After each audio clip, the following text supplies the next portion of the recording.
One of the vials of wolfsbane I took from the infirmary is in the pocket of my dress, and I let its weight comfort me. I sigh when I reach the corridor leading to our bedchambers. There's a footstep behind me and thunder echoes through the castle. I spin around. Ian, the blond wolf from Lachlan's clan, stands in front of me. I gasp and reach for the wolfsbane. He slams me into the wall. There's a sickening crack when my head hits the stone, and Ian's freckles blur while the corridor swims around me. With all my strength, I knee him in the crotch. He doubles over and I scramble away. Blake! He hooks an arm around my waist and throws me back. I land on the ground, the wind knocked out of me. I try to get up, but he lands on top of me and straddles my chest. Two more men appear from the shadows and look down at me with merciless eyes. "James was right," says Ian.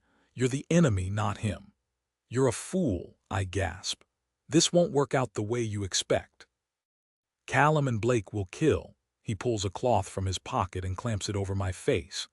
The acrid scent of chemicals floods my nostrils. I writhe beneath Ian, but I can't free myself. Panic crashes through me. Ian grins. It's time to meet the king. His face fades and darkness pulls me under. Chapter 28. Darkness is suffocating. It takes a moment for my eyes to adjust. I'm in a long corridor, lined with cells. My heart jolts when I see the symbol etched into one of the cell doors.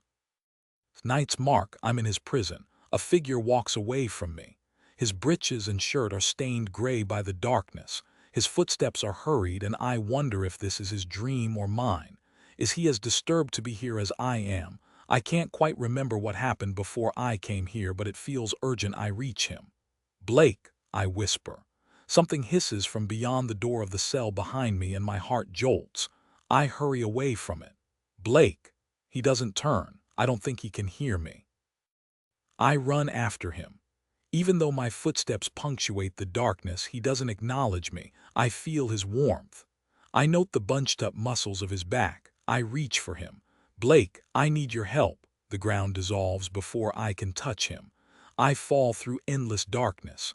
I'm in the church of light and sun, only the wilderness has taken it. Moss coats the stone altar, thick like green velvet. Vines burst through the ground and curl around my ankles. They snap from the walls and twist around my wrists to hold my arms outstretched. But I didn't sin. A version of my voice whispers through the foliage that lines the domed roof. "All women sin, child." The shadows respond, and they sound like the high priest. "Your mother was a sinner, and you are a sinner too. Do you want the sun goddess to be angered?" Vines crack down on my back and jerk me forward. Hot tears swell in my eyes. I don't want to plead. I don't want to beg. I try to remind myself that this is a dream, but my back is being torn open and blood pools on the floor tiles. A copper scent hangs in the air. I'm screaming when a figure emerges from the crypt. His footsteps echo as he walks toward me. His eyes glow feral and amber. "Fight," he says. I breathe in sharply. I'm sprawled across the floor and my head is thumping. The air tastes like stagnant water and my dress is damp. There's a barred wall in front of me. I've been here before. I scramble to my knees. A cot is pushed against one wall and there's a bucket in the corner. Shackles hang from the ceiling on rusty chains and fear prickles down my spine. This is the cell in the manor house, a stopping point that Blake brought me to before I was given back to Sebastian. Blake taunted me here, then tried to get me to marry James.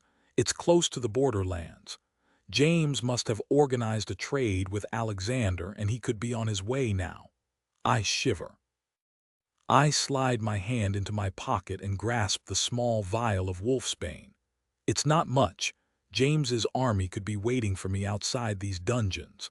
But I can't go back to the south. I can't be the property of another Borderlands lord, especially not Alexander. I think he'll use me so my father will pardon him.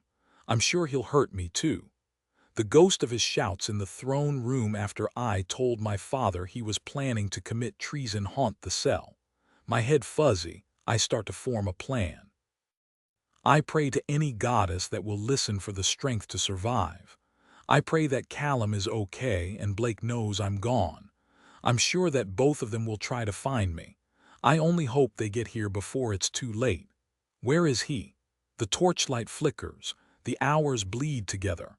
I shiver on the cot with my knees pulled up to my chest. Everything in the cell is damp, the walls, the sheets, my dress. I ache with the cold. I have felt like a prisoner for most of my life, but my gilded cage was very different to this one. I want to feel the sun and the tickle of pine-scented wind on my face. The hike to Dawn's Crag, where the earth mudded my hands and the air was so crisp I could taste it, feels like a lifetime ago. I'm not sure how much time passes by, only every drip seems to count down to the inevitable. I'm going to be sent to the borderlands, a fate that may be worse than death. Or perhaps James merely means to execute me to antagonize Callum. At one point, a man in a blue kilt, his fair hair tied into a knot atop his head, passes me a hard bread roll through the bars. I recognize him from Mad Adelaide. Duncan, I think his name is. I ask him what's happening, where James is, what James plans to do with me. He answers each question with a grim smile before turning his back and heading up the stairs. I wait, my jaw clenched, for James to appear and seal my fate. I wait for Callum. I wait for Blake. Insecurities gnaw at my insides like the rats that scurry through the dungeons, their little feet tapping against the stone floor. Hunger hollows my stomach. My head thumps and I don't know whether it's dehydration or the onset of the short bursts of fever that keep washing over me. Why hasn't Callum come? I see faces in the shadows, midnight hair and feral eyes and taunting smiles. Blake haunts me. The darkness shifts and I think it's him. Screams echo through the dungeons even though I'm alone, and I hear the scrape of metal scalpels and Blake's laughter. I wake, tangled in the sheets, whimpering. Darkness rages inside me, cold and endless, and it tastes like pine and poison. I vow to myself, to the goddesses of the sun and the moon, that I'll survive this. Callum will end James and take his throne. I'll break the bond with Blake and never return home to the south. We will both be free. Yet Callum is not here. I'm alone. I don't know whether it's day or night when footsteps approach. For a moment, I let myself imagine it's Callum and he has come for me. There you are, princess. You didn't think I'd leave you alone, did you? I imagine his thick Northland's voice, warm and comforting. I imagine his arms around me and the solid safety of his body. Duncan shatters the illusion. He is flanked by two men in green kilts who enter my cell, grab me under my arms, and drag me into the corridor. My legs barely support me as they escort me up a narrow stairway. I'm cold and sweating as something wild inside me tries to surface.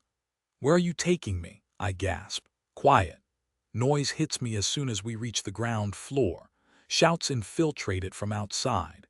I'm pulled past a window and catch a glimpse of men guarding the building, their swords glinting in the moonlight. My heart beats faster. I'm dragged around a corner, through some double doors, into what could have been a ballroom once. My heart almost stops. The room is vast and moonlit, and the wall is half torn down on one side. Cold wind blows through it and rocks the dusty chandelier. 6 men sit around a long table. James sits at one end. He leans back in his chair with his legs slightly parted in a display of dominance. His shirt sleeves are rolled to his elbows to display the floral tattoo on one of his arms. Robert sits beside him, the alpha of the clan who wear green tartan. He's a huge male with a shaved head who took on the role of the Wolf King when James was absent. He leans toward James and whispers something as I'm pulled closer to them. James grins. The other men who are facing me, no, the other alphas, are familiar too, though I can't put names to their faces. Dread roils in my stomach. These are the alphas from Mad Adelaide who support James's claim to the throne. I fight every instinct I have to struggle and keep myself limp, pliant, unassuming. I'm thrown to the floor at James's feet and I let myself crumple onto the chipped tiles, my dress pooling around me. "I thought you wouldn't kneel before a false king, princess." James's gruff voice echoes around the space. The alphas jeer. One of them growls, "How things have changed." Adrenaline crashes through me. This is the male who bit me, who attacked me, who tried to force me to marry him. He's going to send me to a man who will hurt me. Loathing mixes with my fear. I don't think I can get away from all of these men, but I want him to know what it is to be afraid. I take a couple of deep breaths to steel myself. I launch myself at him like a rabid animal. I expect to knock him off his chair, but his feet are planted firmly on the ground. The chair merely rocks before he grabs my waist. A surprised sound escapes his lips. "I didn't know you felt that way about me, princess," says James, and Robert laughs. But I grab his face. The amusement drains from his eyes.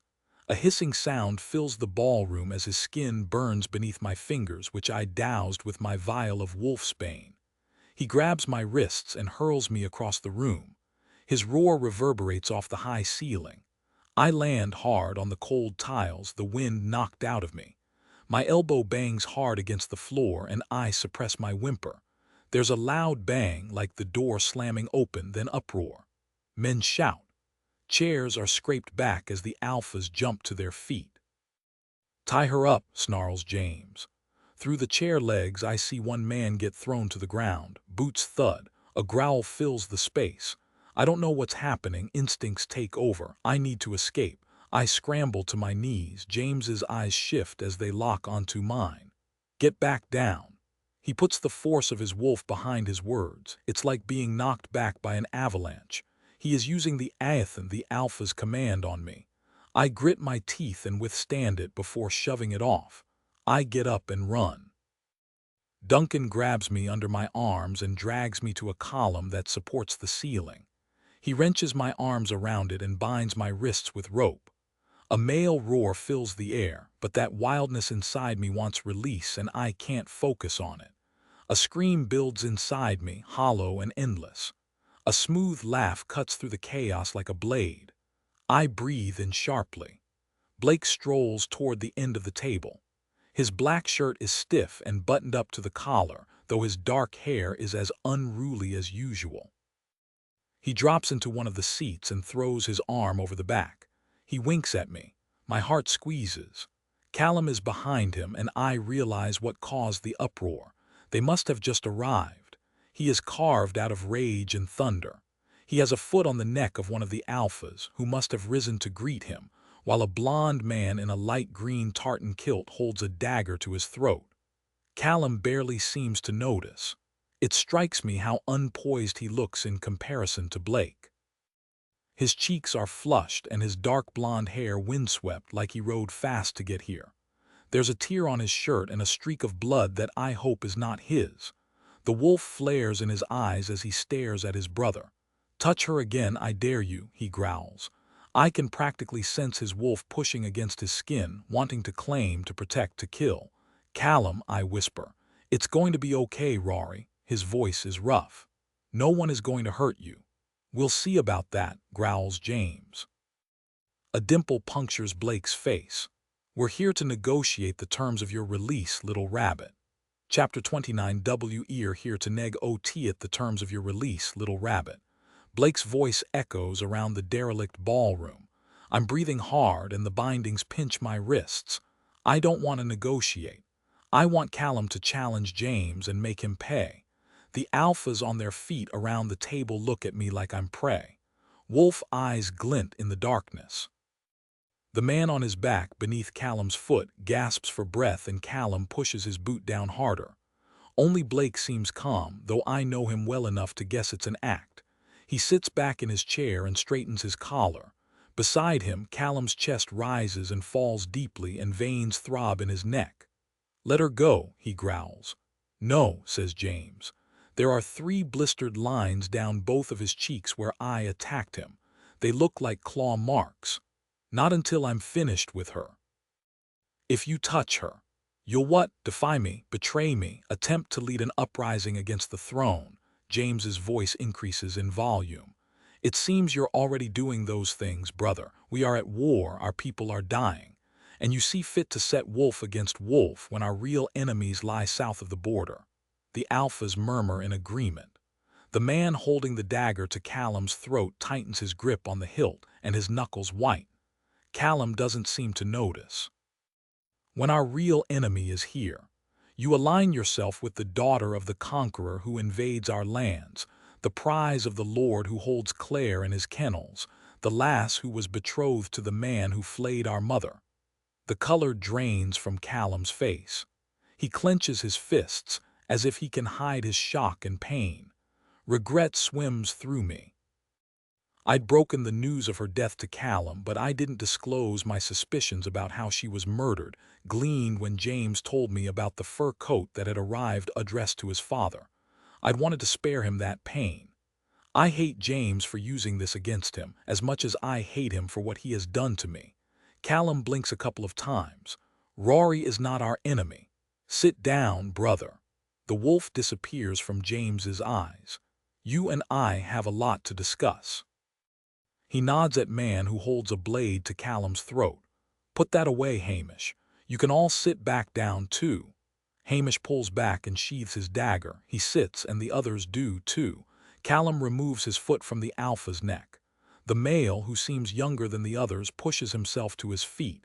He narrows his eyes at Callum. Cunt, he mutters. Don't test me, Kenneth, snarls Callum. Kenneth sits down and folds his arms as if he's unbothered, but his face is as red as his hair. There's nothing to discuss, James, says Callum. You took my lass and you will die for it. First, I shall be taking her back. He strides toward me. Duncan points a blade at my throat. I gasp and raise my chin to stop my skin from puncturing. Callum halts. I'd advise you to reassess, brother, says James. Flexing his hand at his side, Callum walks back to the table. He seats himself at its head opposite his brother. He points at Duncan. You and I will be having words when this is through. Duncan pales as Callum turns his attention to the head of the table. Talk. Your father would turn in his grave to see his two lads fighting over a southerner. The male beside James leans forward. He's older than the others, with gray hair. He has an angular face, and there's an absence of laughter lines around his eyes. Our father thought you a coward, Malcolm, after you ran to the high peaks with your tail between your legs rather than coming to our grandfather's aid when he needed you, growls Callum. Malcolm's eyes flash. He's right, says James. Our father despised you. This is between my brother and me. I presume Alexander is on his way, Blake interjects. He is, says James, and my stomach feels watery. Blake drums his fingers on the table. Shall we get on with it then? You're looking very smug for a dead man, Blake, says James. You're looking very smug for a wolf who expects to rule a kingdom after negotiating, yet again, with southerners, says Blake. James's lip curls up. As opposed to my brother who surrounds himself with them. Blake laughs, the sound cold. Please, Aurora is no threat. As for me, I was on your council once too, James. James clenches his fist on the table. And look how that worked out, you untrustworthy bastard. He shakes his head. You're both a threat to this kingdom, and my brother needs to see it. Rory is not a threat, growls Callum. He's right, says Blake. She's not. James, you're getting paranoid just like your father did before his end. He said some interesting thing about you, you know. A muscle feathers in James's jaw, and Malcolm narrows his eyes. If you'd let Callum keep his pet, we'd not be in this mess now, would we? James laughs, the sound gruff and humorless. She's Callum's pet, is she? Whose else would she be, says Blake. I try to contain my indignation for the sake of self-preservation, but I can't. I'm no one's pet, I blurt. I'm the princess of the bloody Southlands. Duncan presses his blade into my skin, and I tense. Probably not the best idea to remind everyone of that right now. A few men jeer, and Callum growls to silence them. What do you want, James? You're my brother. We grew up together. We hunted in the forests round Highfell and picked flowers for our mother. When I broke my leg, you carried me up Glen Geelach on your back. You taught me to wield a sword, and I have supported you loyally always. I could have challenged you 1,000 times, but I pledged myself to you. His expression hardens. You have insulted me. You have harmed the lass I care about above all others. You hold her now against her will. You knew how I felt about her and you asked for her hand in marriage anyway. You have dishonored yourself and brought shame to our family, to our mother. What's more, you're keeping one of mine, hostage. My honor will not let you walk away from this unscathed, you know that. James rests his arms on the table. I know at the moment you feel that way. I only wish to show you something before you make any choices that cannot be reversed. Alexander's men will be here within the hour. If you allow me one small demonstration, a demonstration that will cause the last no harm, I'll let her go and you can decide whether you want a head start and take her away before Alexander gets here, or whether you'll leave her with me so I can get Claire, one of our own, back from the borderlands. Callum releases a humorless laugh. What is it you wish to show me, brother? James runs a hand across his jaw. I want to make a request of Blake, a simple task. If he completes it, you can go. I want you to pay very close attention to his reaction when I ask him this. Blake's eyes glint in the slither of moonlight that creeps through the arched windows as if he's intrigued. My chest tightens, though, and I feel his pulse of wariness. Callum turns his head and Blake shrugs, one arm over the back of his chair. Go on then, says Callum. James turns his attention to the Alpha of Lowfell. You thought you were so fucking clever, didn't you, Blake? You turned Callum, my own blood, against me. You talked me into asking for her hand in marriage. You thought if I knew Callum wanted her, I would want her more. Did you really think that taking something from my brother would please me? He shakes his head. No, I decided I wanted her in spite of that. Do you want to know what it was that actually pushed me into asking her to marry me? I'm sure you're going to tell me, says Blake. It was you, Blake. He huffs a dark laugh. I've never seen you take interest in anyone in the whole time I've known you. Then I hear that you gave a Southlands lass your collar while Callum was assisting me in battle. Probably one of his games, I thought. Until I saw you dance with her on the night of the feast. You couldn't take your eyes off her, could you? I thought, what is it about this lass that has captured the attention of the elusive Blake? And she has caught your attention, hasn't she? I try to wrench my wrists apart and the rope chafes. I've had enough of this. It needs to stop. A dimple creases Blake's cheek. She's the daughter of the Southlands king. Fuck off, Blake, that's not why. I had your chambers searched when you left. I found a very interesting book hidden away in there. Does James know that our lives are linked? It was full of torture, removal of organs, experimentation on wolves.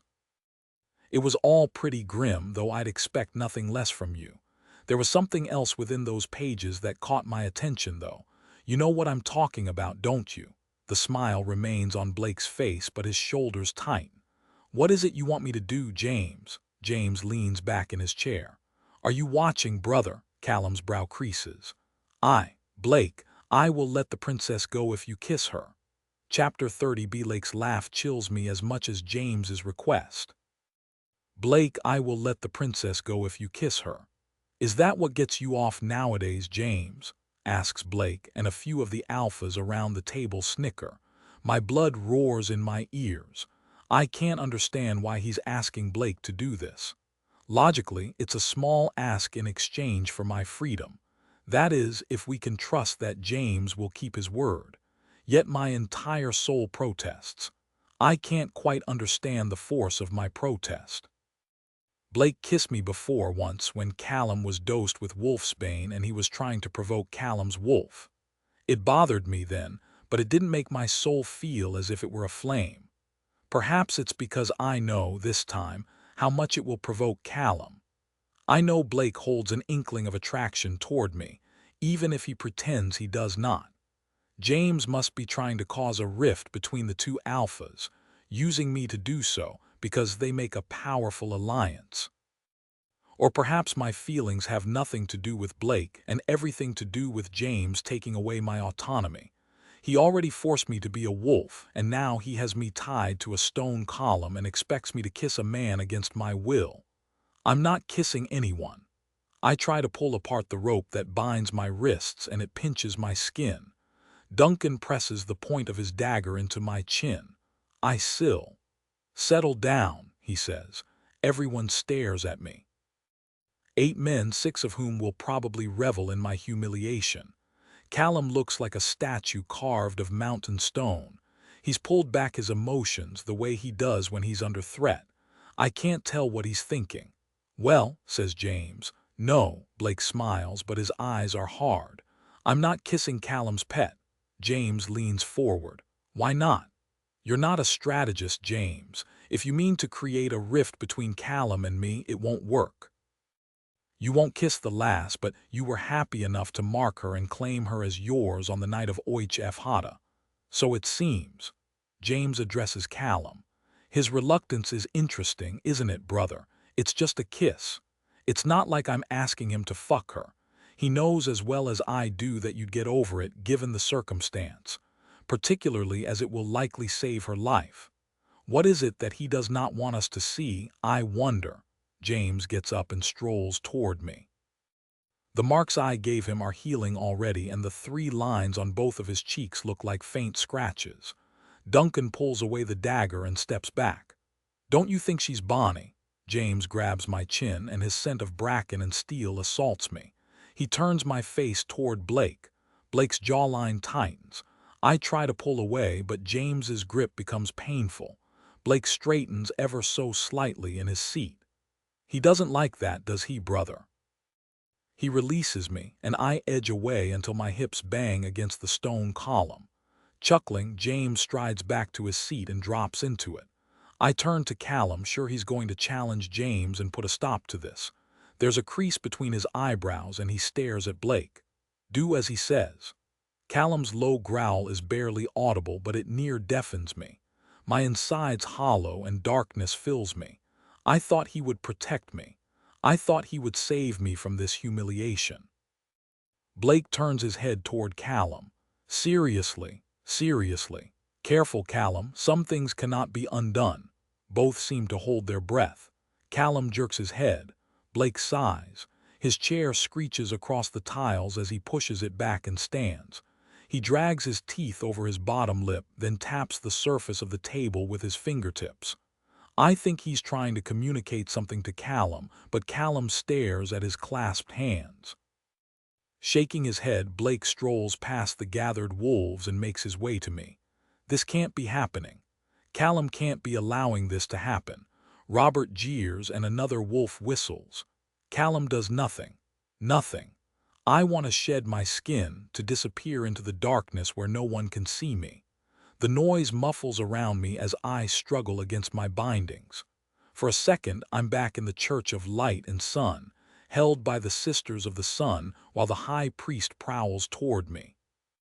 Helplessness crashes through me. Like then no one intervenes. Callum doesn't intervene. Blake's body heat and scent wash over me, and he stands so I can no longer see the men who jeer and laugh. His expression is solemn. Even though he's holding back his emotion from me, I sense his reluctance. I shake my head. "Don't." He touches my bicep. He runs his hand down my arm to my wrist and slides his thumb between my skin and the rope. I hold my breath because it seems like he's testing how tightly I'm bound. As always with him, I'm unsure if he's going to help me or make things worse. I know he doesn't want to kiss me. He cups my face with both hands, and his touch is gentle yet firm. His mouth is a breath away from mine. "I'm sorry about this, Aurora, darling." He brushes his lips against mine. His mouth is hard and unrelenting for a second, then he softens. His darkness floods me. His pine scent coils around me like a deadly serpent and refuses to let go. His heartbeat thunders in my ears, loud and unsteady. Feelings that are not my own, feelings I cannot decipher, tangle with my fear and my anger, and I cannot breathe. A word rumbles in my head. Intangible. The wildness inside me raises its head. My blood howls. My canines ache. Everything aches. I'm nothing but this dark, endless, aching void that needs to be filled. I'm an infinite scream, growing, raging, entombed in stone. I cannot bear it. I part my lips and he slides his tongue against mine. His grip on my face tightens. I jerk back and Blake stills. The wolf blazes in his eyes. His pupils are blown and his iris is flecked with the same molten gold that courses through my veins. Jeers fill the air. Blake takes a deep breath. Movement catches my eye beyond him. Callum's breathing is fast. His nostrils are flared. He wears his emotion for all to see, and the anguish in his eyes is disproportionate to what happened when he could have stopped it. Blake looks over his shoulder. Something seems to pass between the two men, and Callum pulls back his pain. He inclines his head. Callum kicks Kenneth's chair and Blake grabs Duncan. A second later, Kenneth and Duncan are both on the floor and Blake holds Duncan's dagger. Blake slices the blade through my bindings, while Callum throws a chair through the air toward James. James dodges aside with a roar. I stagger back as the rope falls onto the ground. Blake hooks an arm around my waist and pulls me flush against him.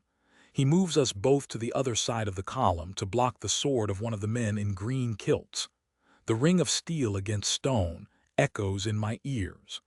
Blake pushes me back, twists, and knees the male in the crotch, then slides the blade across his throat.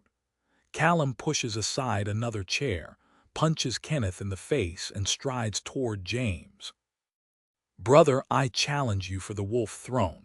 Face me now, or..." The arched stained glass window on one side of the ballroom shatters. He and James both raise their elbows over their faces to protect themselves from the shards of glass. Blake spins away from another male, his dagger even bloodier as his victim crumples to the ground. A rock rolls into the middle of the space. Seconds later, men pour into the room from outside. Their shouts fill the space. Glass crunches beneath their boots. They're wearing the star sigil of the Borderlands on their chests. The Alphas draw their swords, turning to greet them in battle. Alexander has clearly sent them to attack, not to negotiate a trade. More of James's wolves spill through the double doors to join the fight. James's eyes find mine. "I need the lass, someone get the lass." He strides in my direction.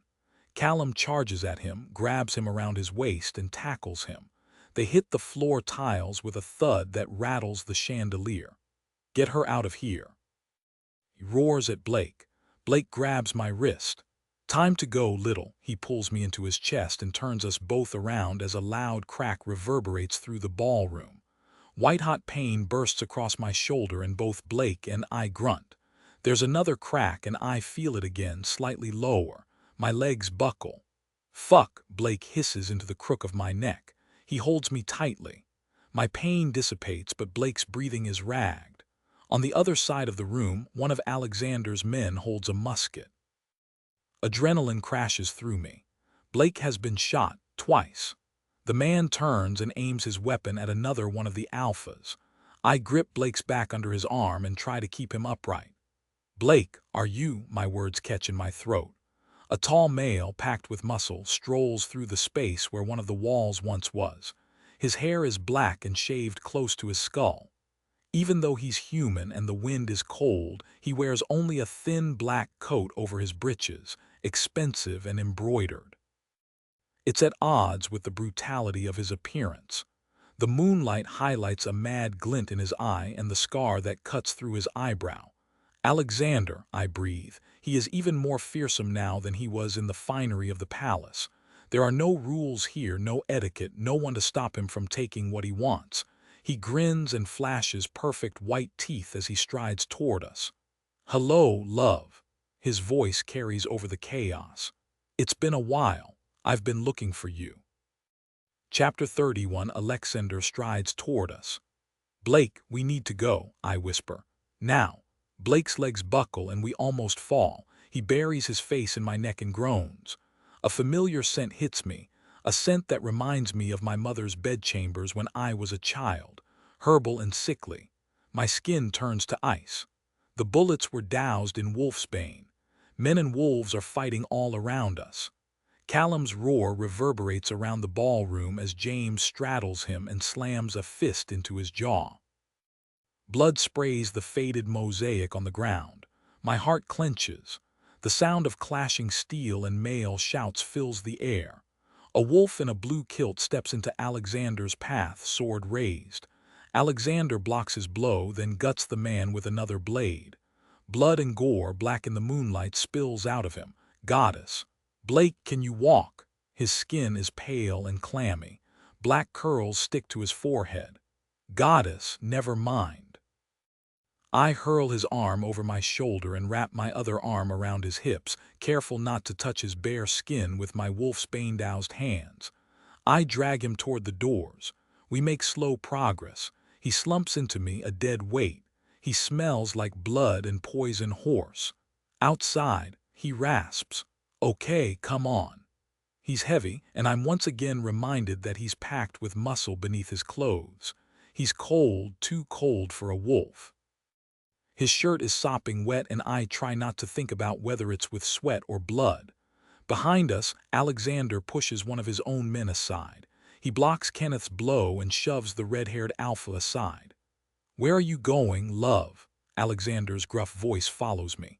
"Don't you want to play?" We reach the doors, and I drag Blake down a dark corridor. Blood runs down his fingers and drips onto the tiles.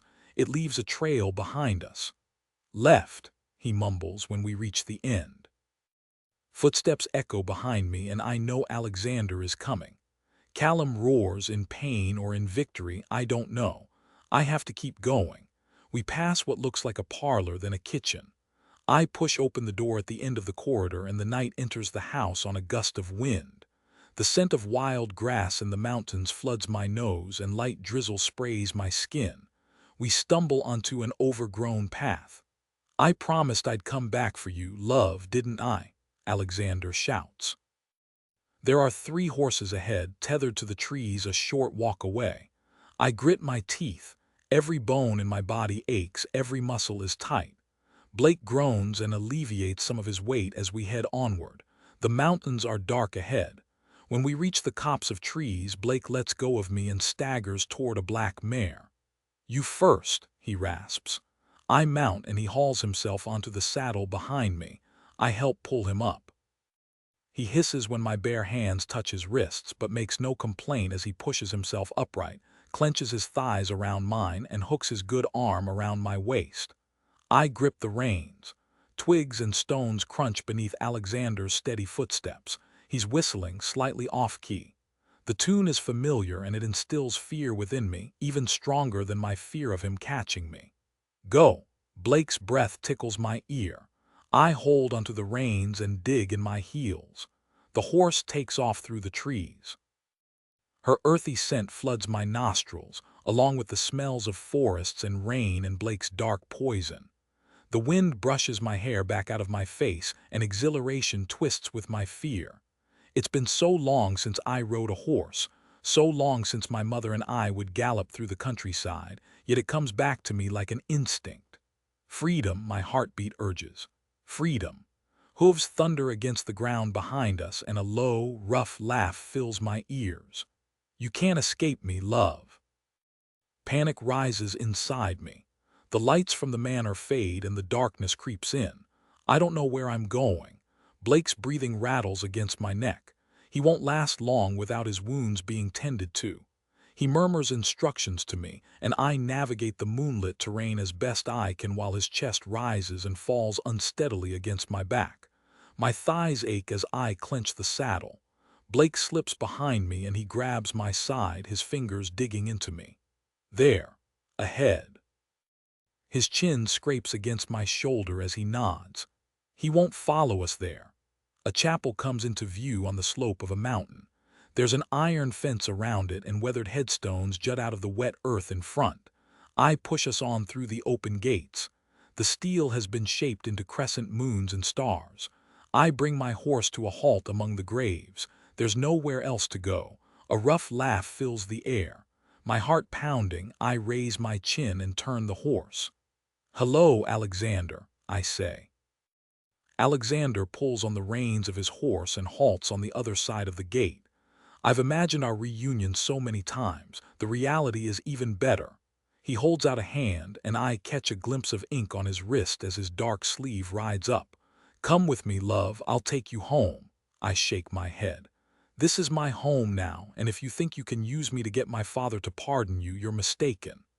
Alexander tips back his head and laughs. Your father.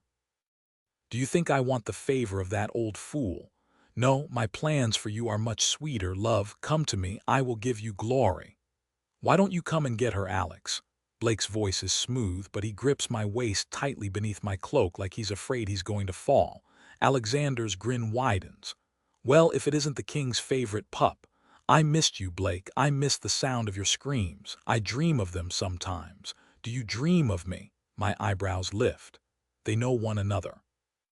Sometimes, says Blake. Alexander gestures his head at me. We can share her if you like. Blake laughs. No. Alexander runs his hand over his shaved dark hair, then shrugs. Fine, another time. Bring her to the Grey Keep if you want to have some fun. I've got one of our old friends there that I'd like her to meet. Before she fulfills her purpose, of course. He turns his horse and looks over his shoulder at me. I'll be seeing you again very soon, love. In the meantime, I'm sending someone to visit you at Adelaide. I've grown very close to him over the past weeks. Make him feel welcome, won't you? He rides away. Blake slumps against me. Chapter 32. I've got one of our old friends there that I'd like her to meet. Before she fulfills her purpose, of course. I shiver. The trees in the churchyard sway in the wind. The graves around us jut from the earth like crooked teeth. It feels as if we are miles from anywhere. Blake grunts behind me. My mind reels with questions about Alexander and his link to Blake.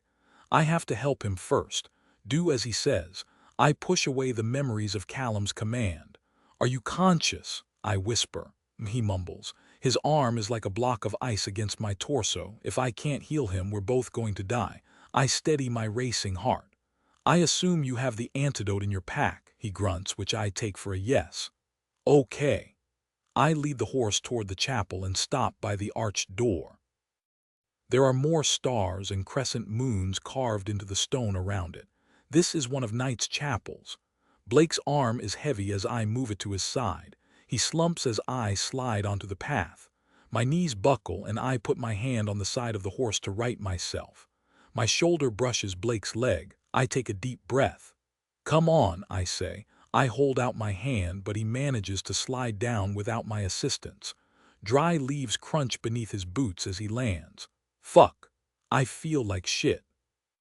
He knocks into my shoulder as he stumbles. He puts a palm on the chapel wall and bends forward. Dark strands of hair cling to his forehead and his skin is as pale as moonlight. I hurry to the saddle and root around in his pack. I pull out the black case I've seen him use to heal people. I turn back to him. He leans against the chapel wall with a hand clamped over his shoulder. His head is arched back against the stone, exposing his throat. Blood spills between his fingers and pools on the flagstones at his feet. I've never seen him so vulnerable before. I approach him and he slings his arm over my shoulder. My hand around his waist, I nudge open the door and lead him inside. It closes behind us. Inside, a few rows of pews lead to a stone altar. Above it, a stained glass window depicts a key with crescent moons in the bow. Silver moonlight shines through it and creates a puddle of faint light on the flagstones. The air is thick with must. Wash your hands. Blake nods at a stone font by the entrance. I wash my hands thoroughly in the cold water while he makes his way down the aisle. I shake off the water, then hurry after him and hook an arm around his waist as he starts to stumble. Here. I put my hands on his hips and turn him so he's facing me. I nudge him back against the altar. My knuckles brush against his chest, then torso as I unfasten his buttons. His chin dips and I feel his gaze on my face. How did you know where I was? I ask. I have a source in Adelaide. Magnus. I can't stop my mouth from pinching in disapproval. The corner of his lip lifts slightly. You've been talking to Elsie. I undo the last button and his shirt hangs open. Pale lines mark his chest and there's a long curved scar near the sharp V of his right hip. A line of dark hair leads down into his breeches. Whenever you're done admiring me, mumbles Blake. I fight my flush as I help him slide his good arm out of his sleeve. I peel the blood-soaked fabric off his injured shoulder, then drop it onto the altar. He peers down at the 2 holes in his upper arm, both pumping out hot blood. Exit wounds. The bullets aren't inside me, at least. There's a tourniquet and syringe with the antidote in it in my pack, he says, and I nod. I shuffle past him and unfasten his case. It folds out and there are a range of scalpels, small vials, and a syringe arranged on one side. A leather strap, a roll of gauze, and a needle and thread are stored in the other. I pull out the strap, the gauze, and the syringe. It's filled with transparent liquid. Good, he says. Find a vein. He offers me his good arm. I wrap the strip of fabric around his bicep and try not to think about how hard it is as my fingers brush against the muscle. As I tighten the tourniquet, veins bulge down the length of his forearm. I grab the syringe and slide the needle into one of them. I push the plunger and Blake makes a low noise and tips back his head as the antidote enters his system. I pull it out and place it on the altar beside him. There, I say. I'll bandage. A low, feral growl vibrates in his chest. It echoes around the darkness and stirs the shadows. His face transforms and becomes cold. The wolf blazes in his eyes. My left arm drops useless to my side. White-hot phantom pain spreads from my shoulder, and I feel blood that is not there pumping out of invisible wounds. A soft breath escapes my lips. As he loses his grip on the bond, his senses flood me. His emotions no longer make sense, they're pure animal. A word vibrates along the thread between us like a growl. Hunt. I stagger back. It's the antidote that is working, provoking his wolf, but I hadn't expected him to react like this. Callum didn't when he took the antidote. I feel as if I'm facing a wounded animal, not a man. Blake, don't. He clenches one of his fists and his knuckles white. He closes his eyes. When he opens them again, the wolf is stronger than ever. A slow, feral grin spreads across his lips. Run. Adrenaline surges through me. No, I fight the tremble in my legs. I step closer and he straightens. I'm not doing that with you again. Get a hold of yourself. His breathing deepens. His essence floods me, dark and primal.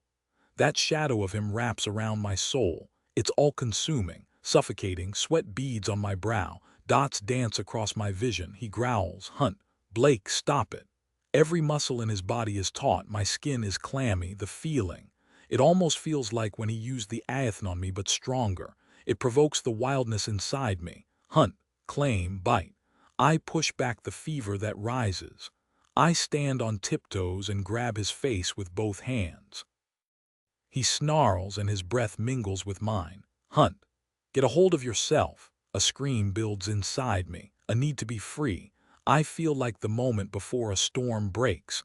I shove him through the bond. I can't explain how I do it, but I take that shadowy part of him and push it back. His eyes flicker. The shadow inside me loosens its grip. A crease forms between his eyebrows. I feel his emotions start to settle.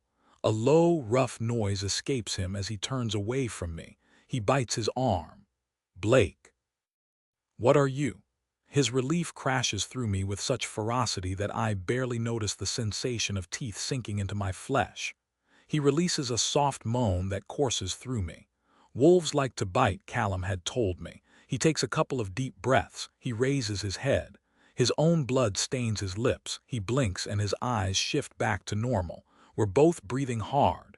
He glances at the open case on the altar. He nods at the roll of gauze. Would you mind?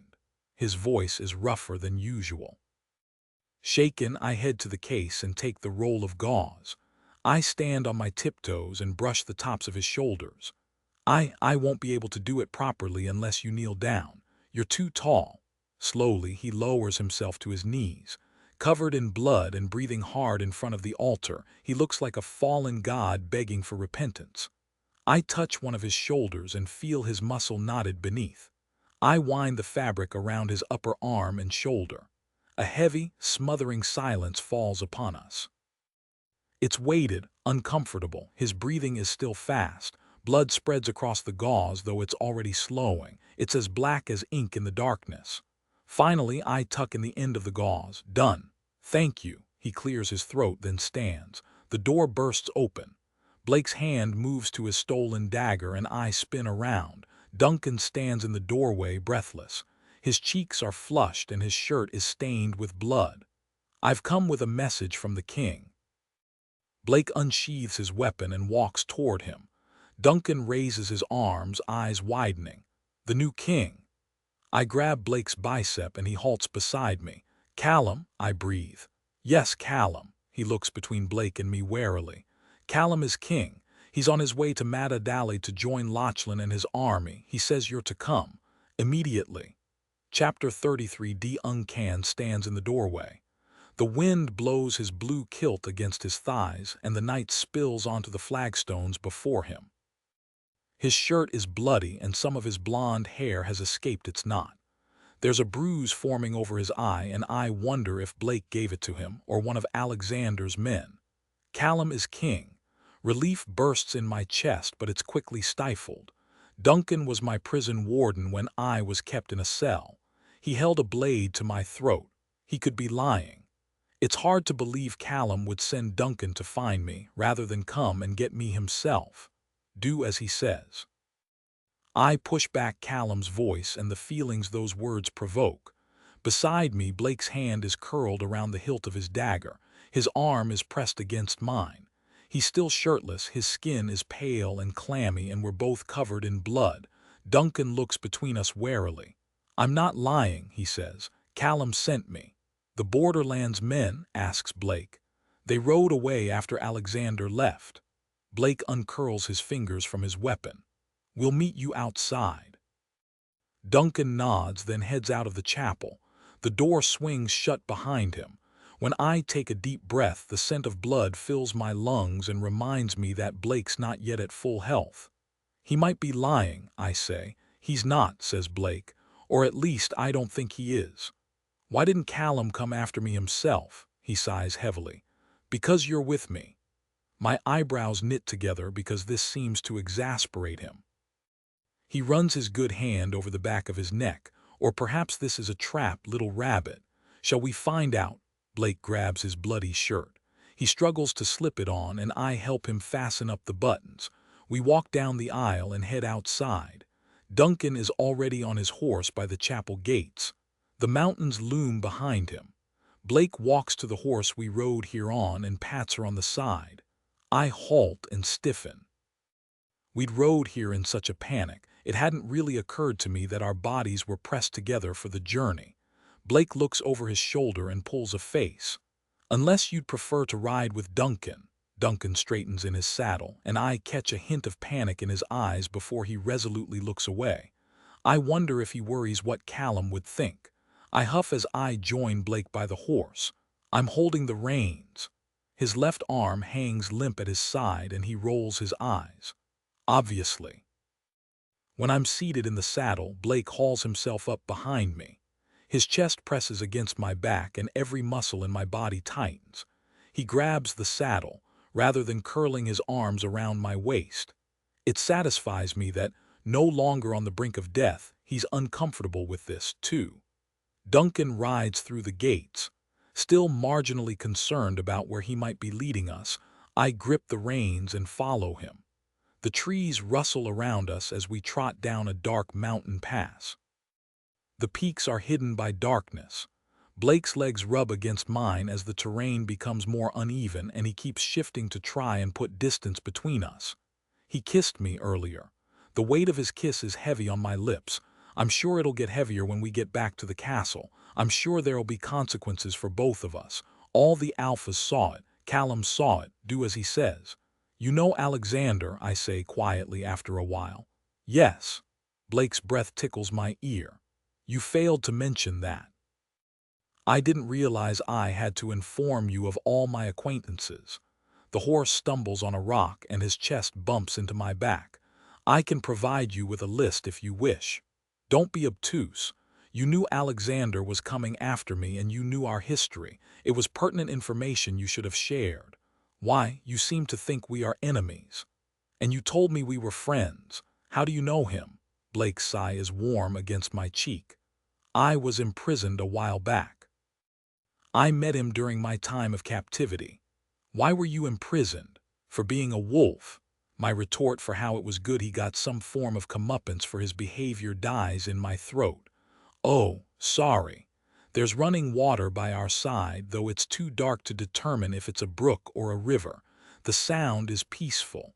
How did you know Alexander wouldn't follow us into the chapel? Did you see the mark on his wrist? I glimpsed a tattoo in the same spot as Elsie's, and I guessed at the symbol that might be inked there. He worships night, doesn't he? We were in one of night's chapels. Why would he fear it? It's said that places of worship bring us closer to the gods and goddesses. Alexander isn't a true supporter. He tried to trick the god of night into giving him power, or so I heard. Now he fears retribution. He wouldn't dare set foot in a place like that. What do you think he wants with me? He shakes his head. Let us hope we don't find out. Dawn approaches when we reach the hill overlooking Mad Adelaide. Birdsong fills the sky as it lightens over the castle, an angular building made of dark stone. An army of about 300 surrounds the outer walls, and their kilts and sashes add a burst of yellow to the shadow-painted landscape. Morning mist coats the loch behind them. Lachlan's army. I can't determine where the alpha is himself, but I'm surprised and delighted to see that there are women warriors on horseback among the men. Did Callum and Lachlan free Alexander's prisoner? I ask. Yes, says Blake. Although, based on what Alexander said to us, I'm starting to wonder if it's a trap. It seemed a little too easy. He said he was sending someone to us. Exactly. He shifts back on the saddle. They're not going to bite, Duncan. Let's go. Duncan throws Blake an unpleasant look, then digs his heels into the horse. We should go too, little rabbit. I'm sure Callum is overreacting because you're not there yet. Do as he says. I push Callum's voice out of my mind. I lead the horse down the grassy hill. We make our way back to Castle Mad Adelaide. The castle courtyard is full of noise when we ride through the gates. Morning mist coats the cobblestones. There must be 30 or so wolves congregated in small groups, and the conversation is agitated. Some carry dead game or buckets filled with chicken feed. Others have halted with bundles of hay in their arms. I catch Mrs. MacDonald, the formidable cook, gossiping with Kaylee, the kitchen maid, by the water pump, both rosy-cheeked and wide-eyed. People look out of the narrow windows looking onto the yard. 3 women wearing blue tartan dresses swarm Duncan's horse to ask him for news. Isla, the woman from Highfell who was hostile to me and clearly had feelings for Callum, flicks her mousy brown hair over her shoulder. She whispers something behind her hand to her friend. I catch snippets of their conversations. Among the chatter, a phrase is repeated. Callum is king. Some wolves sound curious, others hostile. Yet relief floods me that this is not a trap. Callum is here, and he won. As we head further into the courtyard, the wolves around us quiet. I'm reminded of the morning I first arrived here in the Northlands with Callum. People had been wary of the human woman with wild red hair, dressed in nothing but a nightgown, who rode on a horse with the alpha of Highfell. I was frightened then. I'm not now, even if it's even tenser. People stop what they're doing and straighten. A woman pulls a freckled boy behind her. A couple of the men put their hands on their swords. Wolves have always feared Blake, but their fear seems to extend to me too. I'm not sure what they're most wary about. My wild appearance, having been held prisoner by James, Blake's equal dishevelment and his blood-stained clothing, or our affiliation with their new king. Perhaps it's because we're both Southerners, or perhaps they heard what happened at the manor house. James forced Blake to kiss me. Do as he says. Blake pays the onlookers no heed. When I bring the horse to a halt, he presses against me as he slides his leg over the horse, then dismounts. He looks significantly better than he did when we set off a couple of hours ago. Some of the color has come back to his cheeks, and though his dark hair is messy, it no longer sticks to his skin. He could pass for his usual self. Are you coming? His eyes glint in the gray light. I slide off the horse and land close enough to him that his body heat sears into me. Ahead, Duncan strolls through the oak doors of the castle. Blake snaps his fingers. Kaylee, can you take Nell to the stables, please? Across the courtyard, Kaylee's face pales. When I worked with her in the kitchens, she seemed terrified of Blake. She looks as if she's contemplating bolting, but Mrs. McDonald gives her a shove. The two approach, and her hand trembling slightly, Kaylee takes the reins of the horse and leads it away. Well, if it isn't Her Royal Highness, here to grace us with her presence once more. Should I curtsy? Mrs. McDonald's graying hair is frizzy around her flushed face, and her apron is dirty. She was probably preparing breakfast when Lachlan's army arrived. No wonder you were so terrible at cooking. I offer her an appeasing smile. Despite her hostility, I always liked the way she spoke to me as if I was no different to anyone else. It's nice to see you again, Mrs. McDonald. I nod at the archway that Kaylee walked Blake's horse through. The stables are in that direction, and it was someone different who came to greet us when Callum and I arrived. Is Fiona? The lass is fine. I'm sure she's on the warpath currently, but she's unharmed. I made sure she was fed. Callum freed her as soon as he arrived. He was in an awful mood. You might be able to settle him. She shakes her head. Two brothers fighting over what their father worked so hard to achieve. It's a shame, though matters of the heart are rarely simple. She looks Blake up and down and clucks her tongue. As for you, I see you've been getting yourself into trouble again. She licks her thumb, leans forward, and wipes a smudge of blood from his cheek. He stiffens slightly but makes no remark. You're needed in the infirmary. Callum's waiting for you. My heart plummets. Is he hurt? He's seen better days, but he's fine. It's the prisoner that needs attention. Kai, the prisoner Lachlan and Callum freed, who Blake thinks was sent to us as part of a trap by Alexander. Blake's jaw locks, but he nods. Come find me when you've seen to him, she says. I'll make you that soup you like. She bustles through a group of wolves in blue tartan and heads after Kaylee. Blake wipes his face on his sleeve, but he doesn't say anything about Mrs. McDonald touching him. I've never seen anyone be so familiar with him. I fall into step beside him as he walks through a group of wolves to the castle doors. That makes sense, I suppose, I say under my breath, horribly aware that the courtyard is unnaturally quiet. The two most fearsome wolves in Madadalade would be friends with one another. Mrs. McDonald and Kaylee are both from Lowfell, says Blake, as we head into the castle. They have differing opinions on what I did to the majority of their clan. He smirks. I think Mrs. McDonald was quite pleased to be rid of her husband. Disgust swells inside me as I'm reminded that he's a killer. You're abhorrent. Thank you. It's not a compliment. We walk through the entrance hall, adorned with banners and tapestries and a wolf head mounted on the balcony level above. The doors shut behind us and loud and restless conversation breaks out. When we reach the infirmary, the fire in the hearth lights up the workbenches and medical supplies. Shelves line the walls, stocked with vials and jars. There are 3 cots in here, and there are patients in all of them. 2 men stand over one. Lachlan grips the shoulders of the man who lies there. He mutters under his breath. Beside him, Callum stands in front of the fireplace. I forget how to breathe. He looks as formidable, as impenetrable as the night we met. His shirt strains against hard muscle and is stained with blood. There's bruising around his strong jawline and his nose is swollen. His expression is unreadable. His attention momentarily flickers to Blake, then me. His jaw locks. He looks at his enemies like this. Do as he says. My heart begins to race in my chest. I lift my chin and hold his steely gaze. He's jealous. No matter that he was the one who told Blake to kiss me. No matter that he could have challenged his brother before it got to that point.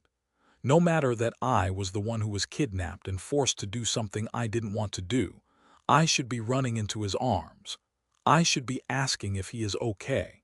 He must have killed his brother, and no matter how much I may dislike James, Callum must feel something about that.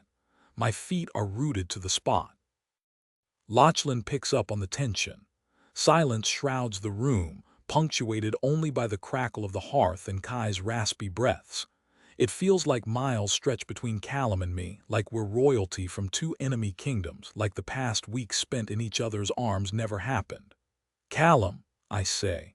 Chapter 34. He fire in the infirmary blazes behind Callum and casts his face in shadow.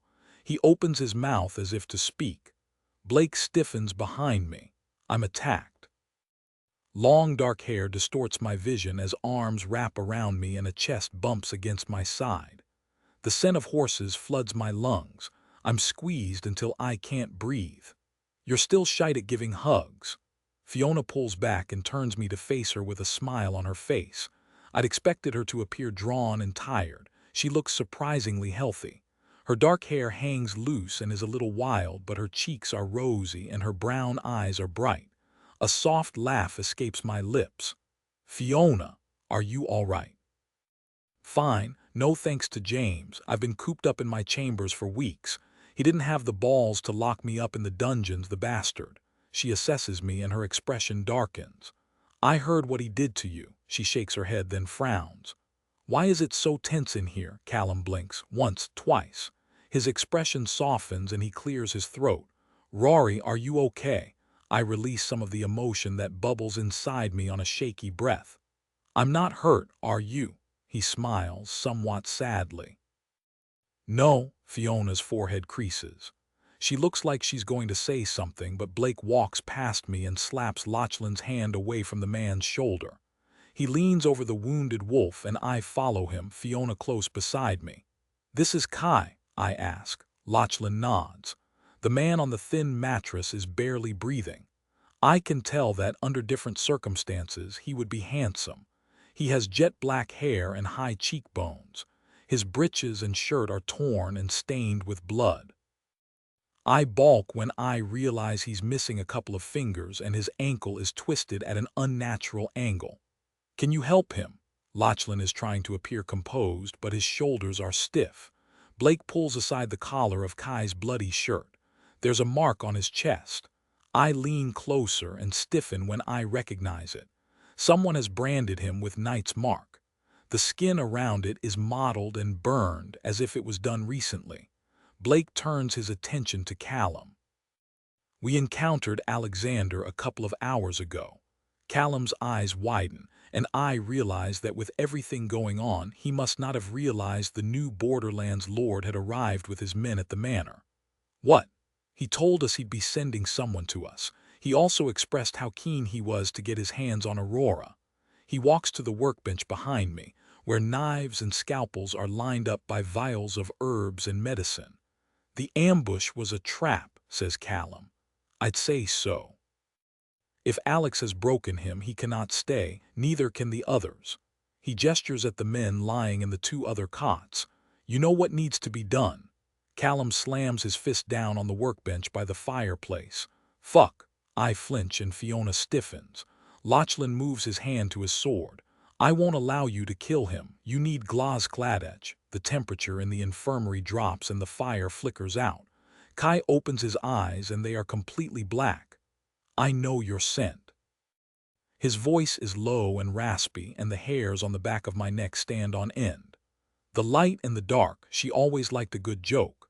Blake darts forward, pushes me aside and grabs Kai's throat. Kai laughs. He's looking for you.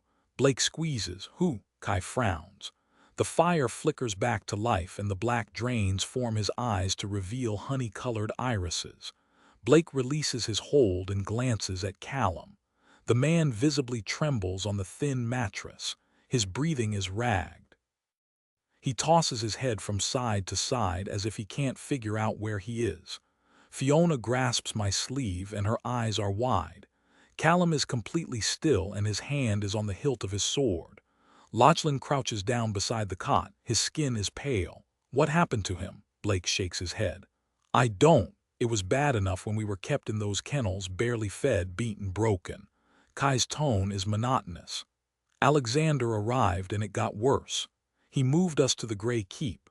He tortured me. Made me betray my goddess. His voice breaks as he touches the brand that marks his skin. Then he gave me to it. To what? Blake grabs Kai's shoulders. A haunted look creeps across his face. He kept something. caged in the kennels with us. We heard it clanging its chains sometimes, dragging itself up and down its cell, hissing. The nightmares came. We tried to stay awake at night, fearing what would come if we succumbed to sleep. John, one of the biggest bastards I ever knew, woke trembling with terror etched onto his face. He shakes his head. One night Alexander told me it was my turn to meet it. He threw me to it. He shakes his head. All I remember is darkness, so thick I lost all of my senses. I wondered if I was dead, if this was what the afterlife was for those who had turned away from the moonlight. There was movement above me, and I saw deep obsidian eyes coming toward me. Then nothing. It's the last thing I remember. Blake leans closer. Do you know what it was? The other prisoners called it the Dark Beast. There were rumors it was one of Knight's prisoners escaped from his prison. Alexander said he was breaking it in for when his special guest arrived. Callum's brow creases. His special guest. He sent me here with a message. The Wolf King is to prepare for a battle, the likes of which the North has never seen. Remorse flickers across his face. Or he can send him a gift and Alexander will call off the attack. Nausea rolls inside me because I think I already know the answer to my question. What gift? Kai's honey-colored eyes meet mine. You. Chapter 35. A thick silence fills the infirmary. This conversation doesn't leave this room, says Callum. Blake nods. Lachlan's eyes widen and he starts to rise, hand on the hilt of his weapon. Callum curls his arm around Lachlan's neck and pulls him back. I breathe in sharply as Blake grabs something from the workbench and plunges it into Kai's neck. Lachlan roars, face red, as he thrashes against Callum. Relax, says Blake. Kai's eyes shut and his body softens. Blake pulls out the needle. It's a sedative. I'll need to interrogate him later. Callum releases Lachlan, then walks past Fiona and me as if he doesn't see the wolf that blazes in Lachlan's eyes. A word, please, princess. I exchange a worried smile with Fiona, then head after him, my heart beating fast. Callum's pace is brisk as he strides through the castle. I half run to keep up with him. We pass armed soldiers wearing Lachlan's colors stationed in the corridors. Raised voices come from the great hall. Tension crackles between us. I presume Callum is leading us to his old bedchambers so we can talk in private, but he turns in the opposite direction. I walk with him down a long corridor with narrow windows that let in the morning light. He opens a door at the end, and we enter a vast room. A bed with ornate carved posts, red velvet curtains, and a pile of furs on the quilt dominates the space. There are paintings and weapons mounted all over the walls, and the red tartan banner of Heifel hangs above the bed. It's cold because there's no fire in the hearth, and the scent of bracken and steel hangs in the air. James's bedchambers, I say softly. Callum swallows. He scans the room, then strides toward the desk by one of 3 narrow windows and swipes something off the surface. His back muscles clench beneath the fabric of his shirt, then he exhales. It's not the heart of the moon. He turns. There's a round, white stone in his fist, the stone Sebastian gave James in exchange for me. I was sure it wouldn't be. He would have used it against me if it was. Yet I held a small shred of hope. You're sure? The heart of the moon is an ancient relic torn from the chest of our sacred goddess. I'd feel something if I encountered it, if I touched it. It would awaken my wolf. I'd feel it press against my skin. He tosses it onto the bed. I feel nothing from this. I offer him a sad smile. I told you he would not trade it for me. You did, foolish man. The silence stretches between us. Even across the room, I can smell him. Blood and sweat mingles with his mountain scent. He straightens and clenches his jaw, and my mouth dries. The way he's looking at me. I had almost forgotten how formidable this man, this alpha, no, this king, could look. Even my father would cower before him. He's obviously angry, upset by what happened with Blake, even though he was the one who let it happen. I'm angry too. Yet I want his comfort, and I want to comfort him. He just killed his brother who, up until recently, he served as second in command. He must have complicated feelings about it. I take a tentative step forward. Callum. I'm not sure if it's the uncertainty in my tone, the weakness, but his darkness shatters. He crosses the space between us and falls to his knees before me with a heavy thud. He wraps his arms around my waist and presses his forehead against my stomach, and relief bursts through me. He's still my Callum. His grip is almost too tight, and I want him to hold me tighter. I curl my hands around the back of his head while he mumbles something against my dress in a language I don't know. Gilech, princess. There's a watery film over his eyes. The blood from his nose adds to Blake's blood already staining my dress. I'm so sorry, I'm so fucking sorry. I should have been there, I should have got to you sooner. Do as he says. I blink. I thought you were angry with me. He drags his teeth over his swollen bottom lip.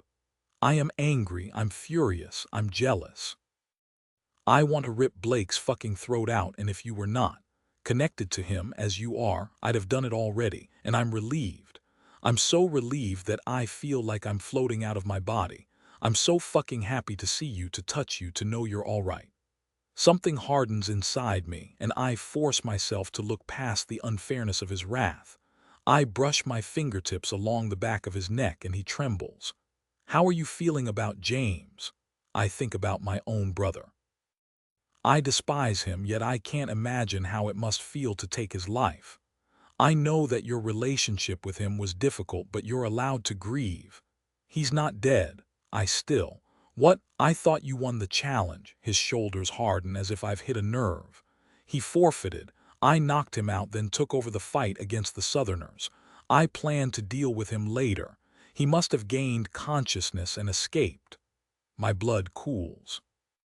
The vision of James's teeth when he sank them into me flashes behind my eyelids. The roar when I dragged my wolfsbane-doused fingers down his cheeks echoes in my ears. He will come back to challenge you, Callum. He squeezes my hip, then pushes himself to his feet. And I will beat him again. I sent Ryan after him.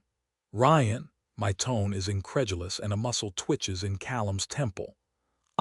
Ryan, he's like a wee brother to James.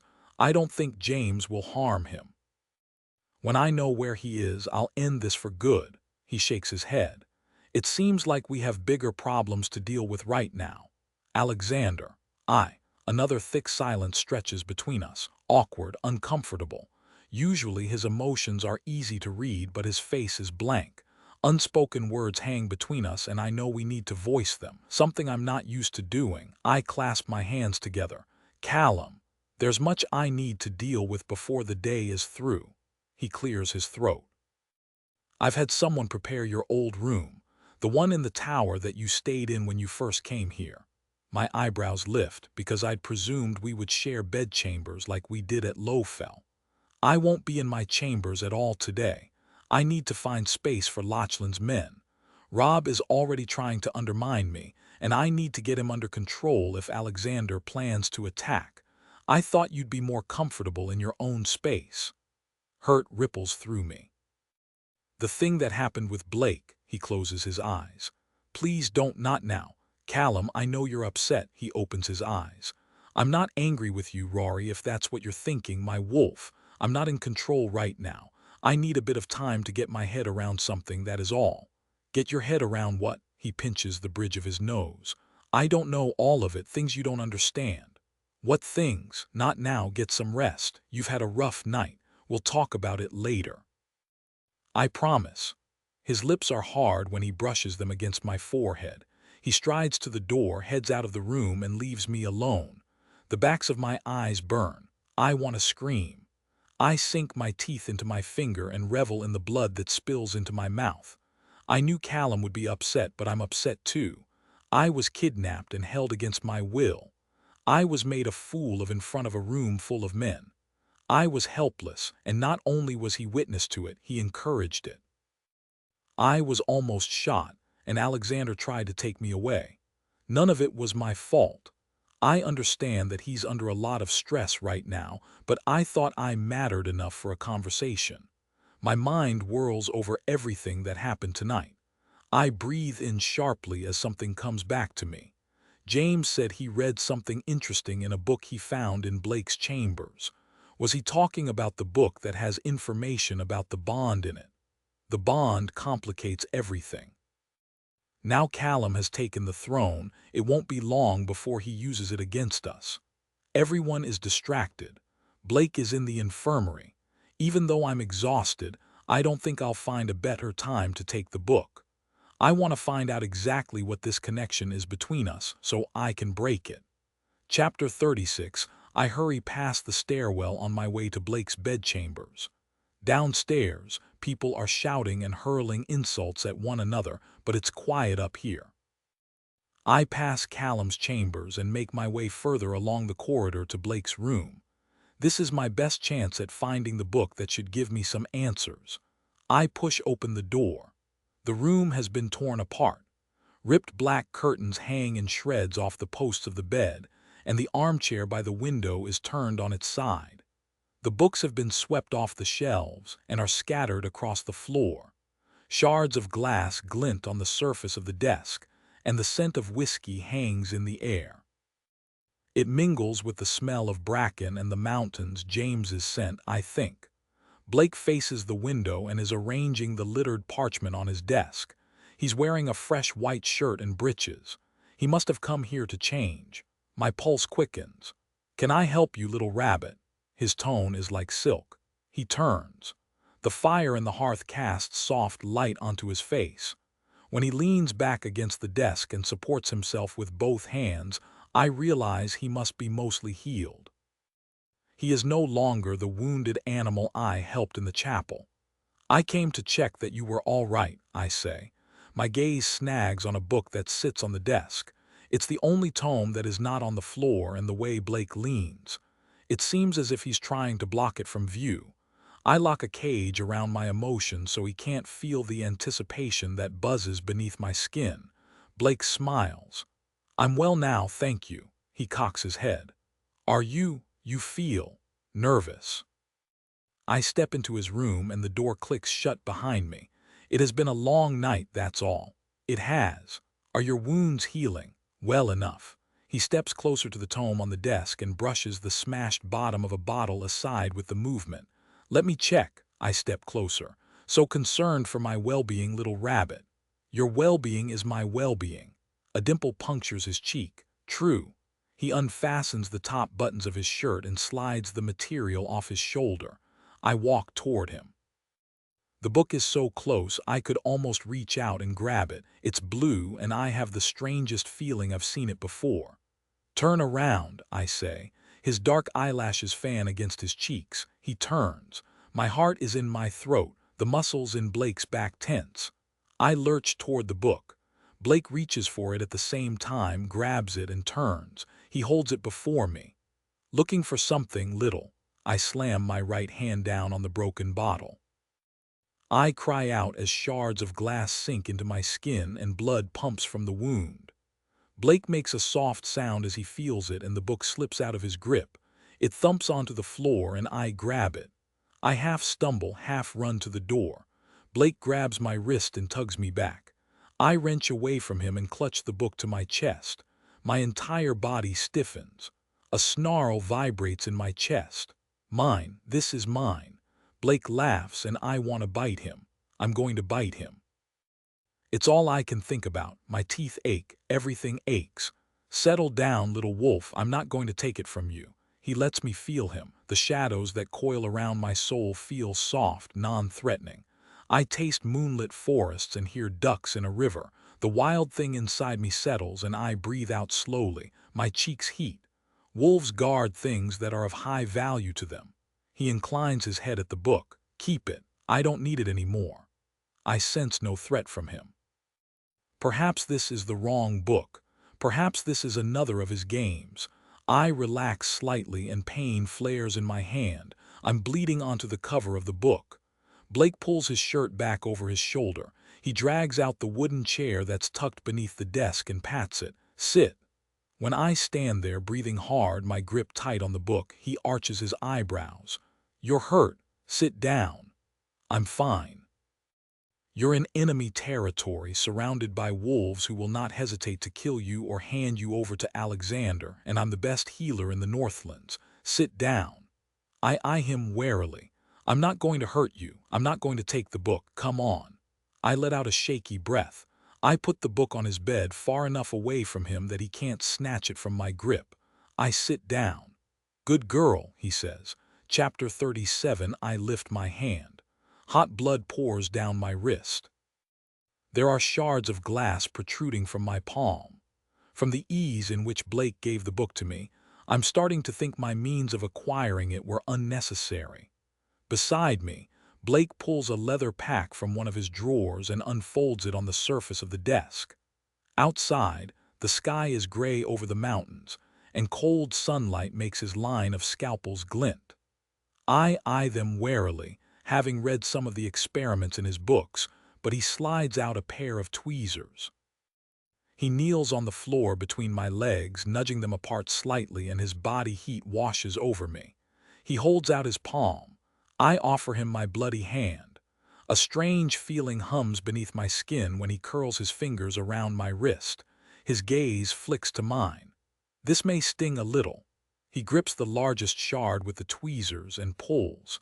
I withhold my cry as he slides it from the wound. I bite my bottom lip. He drops it on the desk, and more blood pumps from the wound and coats his fingers. He starts work on digging out the smaller pieces. It hurts, but he is surprisingly gentle. Who took you from Lowfell and brought you to James? He asks. Why do you want to know? You know why, he says. I purse my lips and shake my head. I'm guessing it was someone from Lachlan's clan. No one from Lowfell would have done it. Ian, perhaps. I can't stop the quickening of my pulse. Blake drops another piece of glass on the desk. Ian, then. I don't want you to kill him. Why not? I shake my head. Alexander has his brother. He thought taking me would enable James to get the prisoners back. It doesn't excuse what he did, but I'd feel bad if he died for it. Would you have put someone in harm's way for the sake of your brother? My brother is awful. It's not the same. I swallow. You would have done the same for Elsie, wouldn't you? His grip tightens around my wrist. I've touched a nerve. He shrugs and plucks out another piece of glass. Has it occurred to you that I must kill Ian for Elsie, for my clan, for little Alfie, for you? I cannot have other wolves thinking they can stroll into Lowfell and take what is mine. I'm not yours. No, but you're part of my clan. To wolves, that means something. I bite my bottom lip. I don't want another death on my hands. His brow furrows. Another? Who else? My lips harden and I focus on the flames that flicker in the hearth. Oh, I see. Sebastian, do you feel bad for taking his life? No, my feelings are more complicated than that. I push down the memory of being trapped in the carriage with the man I was supposed to marry. I turn the conversation on him. There was a storm the night I was taken. There was. Why do you fear them? The wind blows through the mountains outside and the fire crackles. I don't think he's going to answer. Do you remember what I told you about what my biological father did to my mother? He says.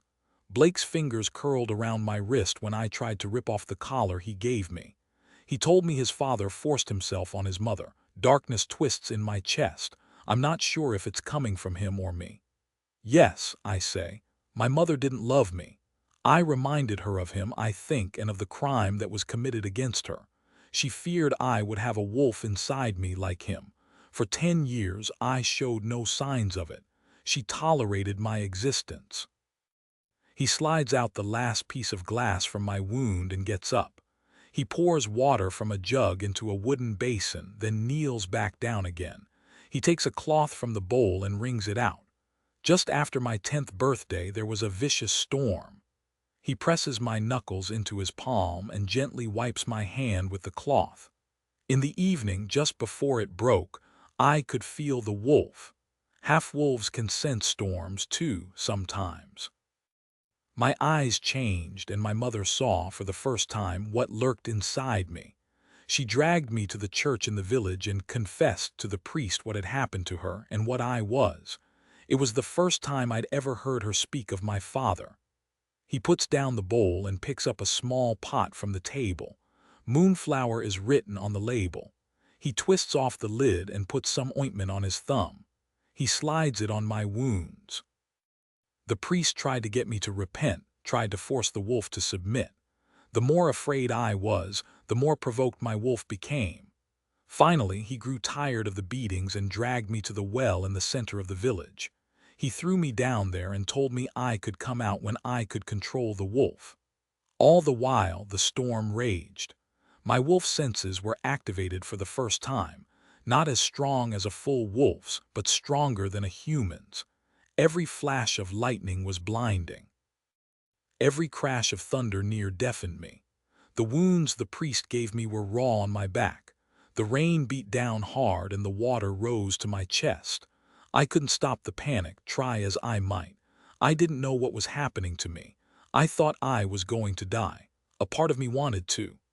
In one of my fevered dreams, I remember shivering in a confined space with water up to my chest. Was I there with him? Blake grabs a roll of gauze from the desk. I know it's irrational, but every time I sense a storm coming, I'm back in that well, powerless. This story explains more than his fear of storms. He told me before that his wolf condemned him to darkness from the moment he was born, and I know he doesn't like shifting on the nights of the full moon. I can understand that, I say softly. He wraps the gauze around my hand, his touch firm but gentle as he winds it between my finger and thumb. It strikes me how competent he is at this. I knew he was a healer, but I've never seen him do anything but torment people before. What happened that night when you were in the carriage with Sebastian? His tone is uncharacteristically careful. Your emotions around it, they feel. His brow furrows. They feel like I'm 10 years old again, trapped in the storm. I shake my head. It doesn't matter. He continues wrapping the bandage around my wound. I wonder sometimes if I ever left that well. It feels as if I am constantly clawing at its sides, trying to lift myself out. Yet every time I get closer to the edge, I slip further into the darkness. My heart almost stills at the rawness of his confession, the vulnerability it displays. I realize that is the point. It's transactional, an unspoken bargain. He is offering me a part of him in exchange for a part of me. His eyes flick to mine, serious, expectant. I don't owe him anything, yet the words bubble inside me. They claw up my throat, desperate to be heard. Even by him, maybe only by him. Somehow I know he won't judge me nor try to protect me from them. James gave me a dagger to kill Sebastian with, I say quietly. He sheathed it to my thigh. When I was in the carriage with Sebastian, I didn't know how to get it out without drawing attention to it. I sat in his lap. I could feel him beneath me. He was. I swallow. I got the dagger, but he grabbed my wrist and disarmed me. He told me to show him what I'd learned when I was a whore to the Highfell beast. My skin cools. He told me to get on my knees. Blake's jaw tightens. The shadows in the room seemed to darken around him. I felt helpless. The dagger was out of reach. I thought he was going to, and then James knocked the carriage over. It saved me from. I was able to get the blade. I killed him. How do you feel about that? My eyes burn. The confession, shameful and abhorrent, that has taken root in my soul swells and spreads vines up my throat. It threatens to rip me apart if I don't get it out. It was my choice. He angles his head slightly. What was? Sebastian. I stare at the ceiling. I chose him. It was my fault. I chose my fate. My father told me to marry him, and I could have said no. I wanted to please my father. Even when I met Sebastian and I realized he was a monster, I didn't run. If Callum had not escaped. If I had married Sebastian, the things he tried to do to me in that carriage, I would have let him, wouldn't I? I would have pretended it was my choice because he was my husband, and I would have let him. Blake's expression is unreadable. Coercion and consent are not the same thing, and you do not deserve to be treated cruelly, regardless of what choices you make. I'm embarrassed when a watery film creeps over my eyes. I've not let anyone see me cry since my mother's funeral, and I was scolded for it. I blink it back. I was helpless, I say. I hate myself for it. Do as he says. I push away Callum's voice. I don't know why, but my next shameful secret spills from my lips. I've started to hate my mother too because she was helpless as well. How did she not know she was being poisoned? Why did she not try to escape? Blake tucks in the end of the gauze. Wolves guard things that are high value to them. You think she was trying to protect me? Perhaps. I pull my wrist back and study my bandaged palm.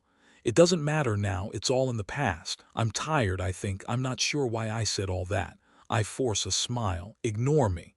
No, amid the darkness, a spark flickers. What do you mean? I cannot ignore you. Those that taught you to act small were fools. You don't need to do that with me. I let out a bitter laugh. We are not friends, Blake. You made sure of that when you linked our lives and decided you would plot to kill Callum. No, we're enemies, aren't we? His gold-flecked eyes glint in the firelight.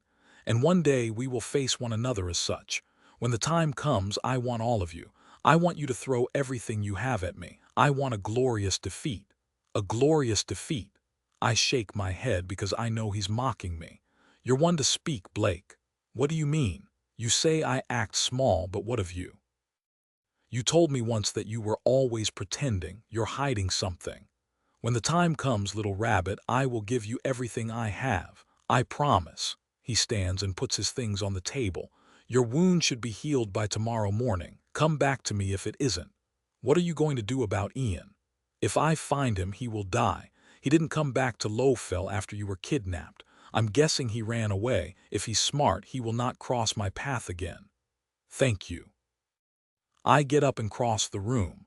I pick the book up from the end of his bed and my fingers brush over his silky sheets. I expect him to stop me from taking it, but he rights his armchair by the window and drops into it. I reach the door, then face him. Are we going to talk about what happened last night? What do you mean? You kissed me, took a bullet for me. Callum is acting strangely because of it. You know what I mean. He leans forward and clasps his hands between his thighs. Do you want to talk about it? Do I? Blake is a snake, a pest, a monster. He plots against Callum and uses me to do so. He has hurt people, killed people, tortured people. He talks of consent and coercion, yet he linked our lives together against my will. He is a liar, a manipulator, a cheat. Yet it occurs to me that he can be all of these things and still hold a shred of compassion toward me. He can be all of these things and want me. James certainly seemed to think so. Why else would he have put us through all of that? Why would Callum have been bothered by it? I exhale. Perhaps not. Firelight and shadow flicker across his solemn expression. Let me know when you do, he says. Chapter 38. I sit cross-legged on the small bed with Blake's book on the white quilt in front of me. I'm in my old room in the castle tower. It looks the same way it did the last time I was here. It's simply furnished. Books cover almost every surface. The shelves, the writing desk by the small window, the bedside table. A candle burns low on the bedside table. Rain hammers against the window and the sky is gray outside, a reflection of my mood.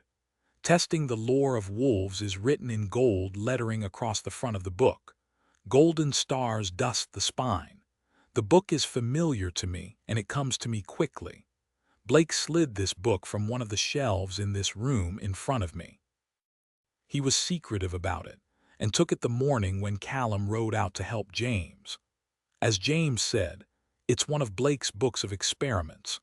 The handwriting is neater than the scrawled notebooks I've read, and when I stumble on some experiments I've read before, the melting of an eyeball to see if it grows back, the testing of different metals on a wolf's skin, and the order in which bones break on the night of a full moon, I realize it's a write-up of the most interesting experiments.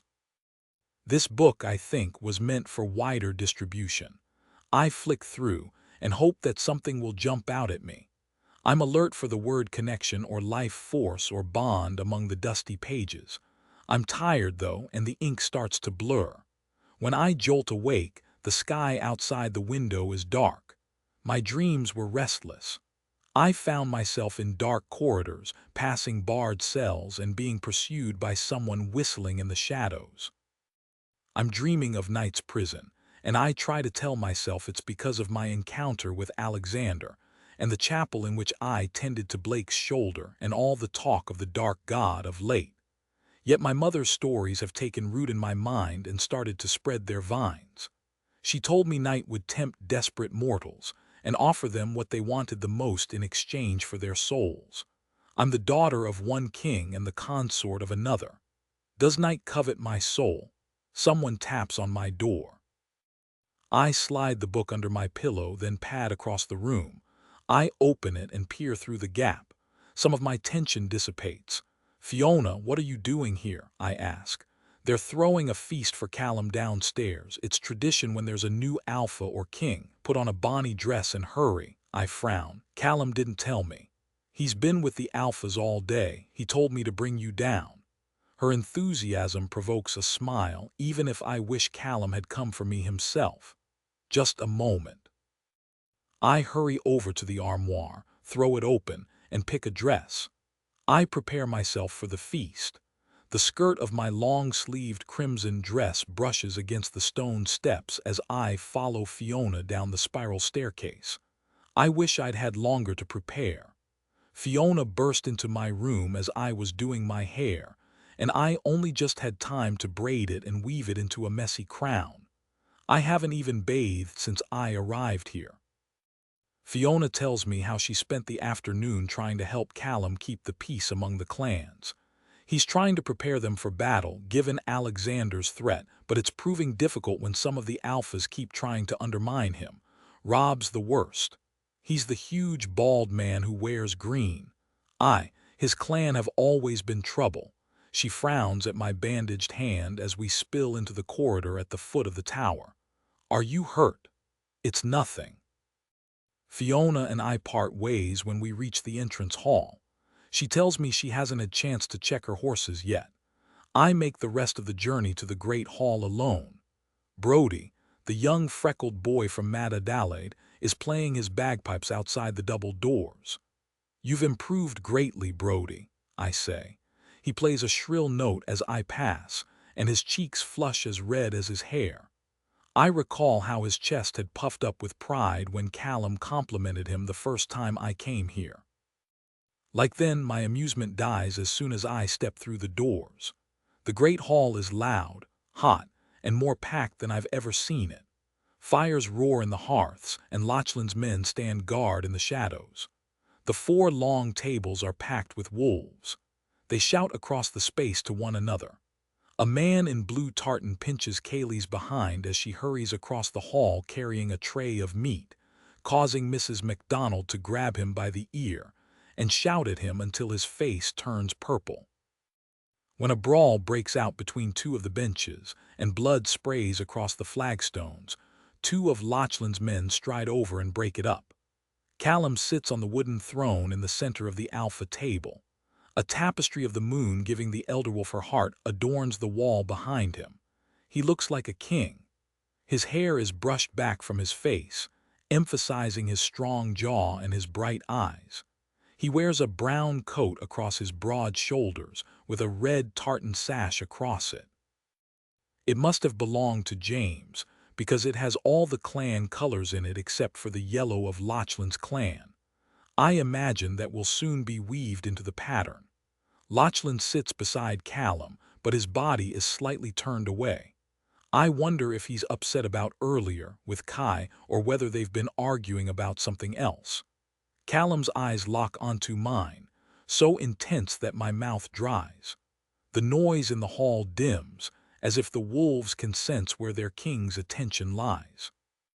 Some of the faces that turn toward me are hostile. I'm clearly viewed as an enemy, not only because of my father but for my role in this war between brothers. Perhaps I should have stayed in my chambers. No, I will not cower. I take a deep breath, smooth down my skirt, then walk between 2 of the long benches toward Callum. I catch whispered snippets of conversations. "She caused all of this. Southern whore. Did you hear?" I feel the press of attention on my skin. Blake leans against the wall. A group of men wearing green kilts surround him. There's a strange look in Blake's eyes as he takes in my dress and the braided crown of hair on my head.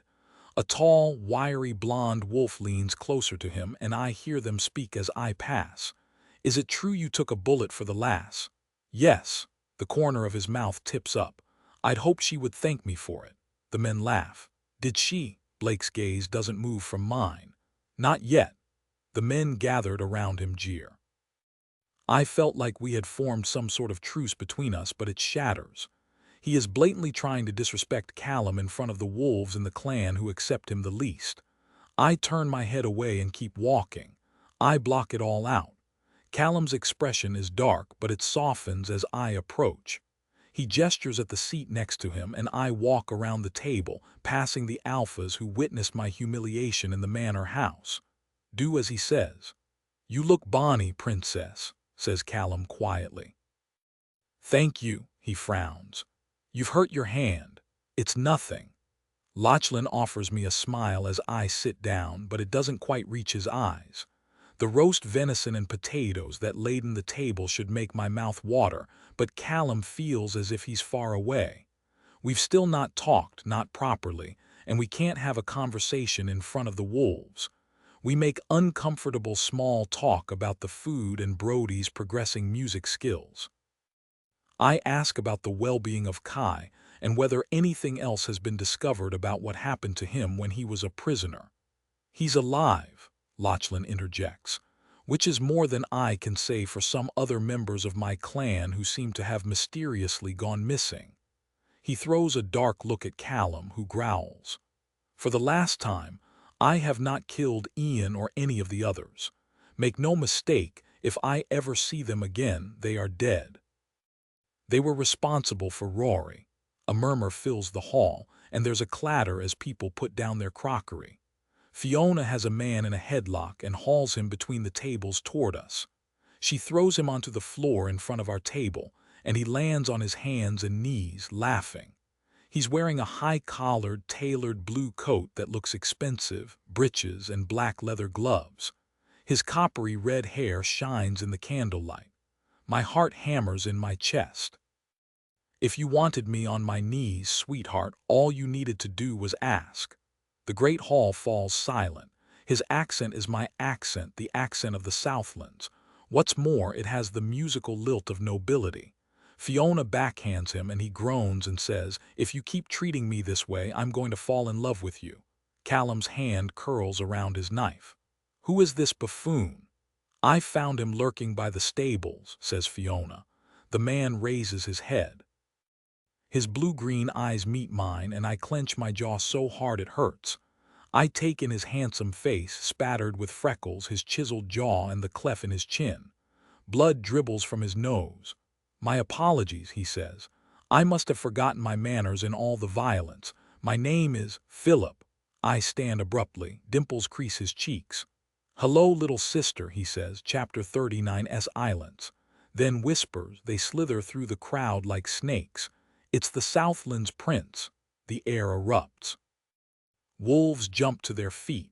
One of the benches turns over. Shouts fill the air. They're hysterical. A woman's shriek for vengeance is so hoarse I expect to see blood pouring from her mouth. Lachlan's men push back those who run toward us. I'm engulfed in the anger, and I know it's aimed at me as well. My hands ball into fists. My breathing is ragged, like I'm trying to contain a storm in my lungs. Fire blazes through my veins. What are you doing here, Philip? My tone is icy. His smile widens and shows off his perfect white teeth. He doesn't seem even mildly concerned by the mob that bays for his blood. He made my life miserable. He taunted me, mocked me, belittled me. He spent my entire childhood waltzing around the palace he was set to inherit as if he already owned it, and I was nothing but one of the objects within. He did as he pleased, drank as he pleased, bedded women as he pleased, and constantly made an exhibition of himself. He never received more than a slapped wrist for his behavior. All the while, I would be punished if so much as a crack showed in my perfect facade. Now he's here. He must have got back from the war he was fighting on behalf of my father and come straight to the Northlands to bring me home. I might ask you the same thing, sister. He clucks his tongue over the noise. Someone's been a naughty girl, Daddy will be displeased. A low growl vibrates in Callum's chest, a sound that a wiser man would cower from. My brother has always been a goddess-damned idiot. Does he not comprehend that he's in enemy territory surrounded by wolves? Does he not sense the violence in the air, the thirst for blood, his and mine?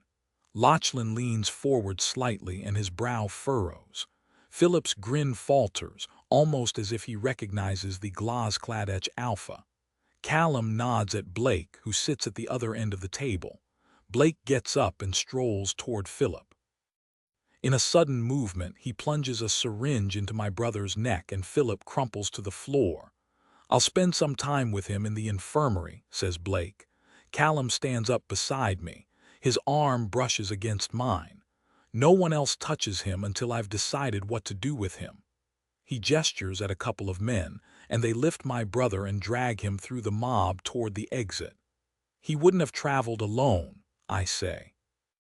"He can barely dress himself without his entourage, let alone travel across the entire kingdom." "Lachlan." "I'll send out a search party," says Lachlan. His earlier darkness seems to be replaced by intrigue. Callum whispers something to Fiona, then he and I follow Blake out of the great hall. When we arrive at the infirmary, Philip is tied to a chair near the cot where Kai sleeps. His head lolls against his chest, and his hair is the color of tarnished copper in the soft light of the flames. His wrists are tied to the arms of the chair, and his long legs are spread slightly, his ankles bound to the feet. I halt close to him, by the fireplace. Callum stands beside me. Blake dismisses the two men who brought Philip here. Philip was supposed to be fighting in one of my father's wars in the kingdom of Ramah, but if this has hardened him in any way, he wears no evidence of it. His long, high-collared coat is well-tailored. He's as well-groomed as always, and his face, the only bit of his skin that is showing, is flushed with the flames but not tanned by the warmer weather overseas. I can imagine him sitting in one of his big elaborate tents, drinking and eating and ordering others to do his and my father's dirty work. Blake uncorks a vial and puts it beneath Philip's nose. My brother stirs, then groans. Blake walks to the workbench behind him and pulls a leather pack from one of the drawers. He flicks it open to reveal metal blades and scalpels. My insides tighten. I loathe my brother. Still, after reading about some of Blake's experiments, I don't think I've the stomach for whatever Blake is planning. I expect Callum to put a stop to this. Blake pulls out a small blade, and Callum's face is expressionless. Callum has always been so gentle with me that I forget that first impression I had of him. I'd thought him a bloodthirsty monster, as wild and untamed as the mountains he came from. He's not a monster. He is a fierce warrior, an alpha, and now a king. Philip being here is a threat to both me and his kingdom. Philip tries to move his arms. There's a squeak as he grips the arms of the chair with his leather-gloved hands. I'm convinced now he will start to panic. My brother has not endured a single hardship in all of his life. I'm not going to let Blake hurt him, but I can still enjoy his fear. Philip peers up at Blake. "Bondage. You're not my usual type, but you're pretty enough, I suppose." Blake leans against the workbench and the small knife in his hand gleams. He flashes Philip a smile that most would cower from. My brother smiles back. "Is your brother an Egypt?" Callum's tone is a mixture of irritation and genuine curiosity. "He's not a wise man," I say. Philip stares down his nose at Callum as if he's sitting on a throne rather than bound to a chair. "Perhaps you and I should speak in private, one future king to another." Anger erupts inside me. Isn't that just typical of Philip? He's arrived on a mission concerning me, yet it's the highest-ranking male in the room who he wishes to have an audience with. Goddess forbid I have a say in my own future. I grit my teeth. He's not the future king. He is the king. Not for long if the talk in the taverns is anything to go by. "What are you doing here, Philip?" I ask. "I had every intention of telling you, little sister. I've been so ill-treated that now I shan't." He shakes his head. I had heard the Northland's wolves were inhospitable, but I'd not expected such a cold welcome. I step closer to him. He smells like ale. This is not a game. Father is not here to save you. Your title will not protect you, and you cannot pay your way out of this. You're in the kingdom of wolves, and you're the prince of their enemy. You would be wise to show a little understanding of the seriousness of your situation. His eyes glint. You've changed, sister. And you have not changed in the slightest, brother.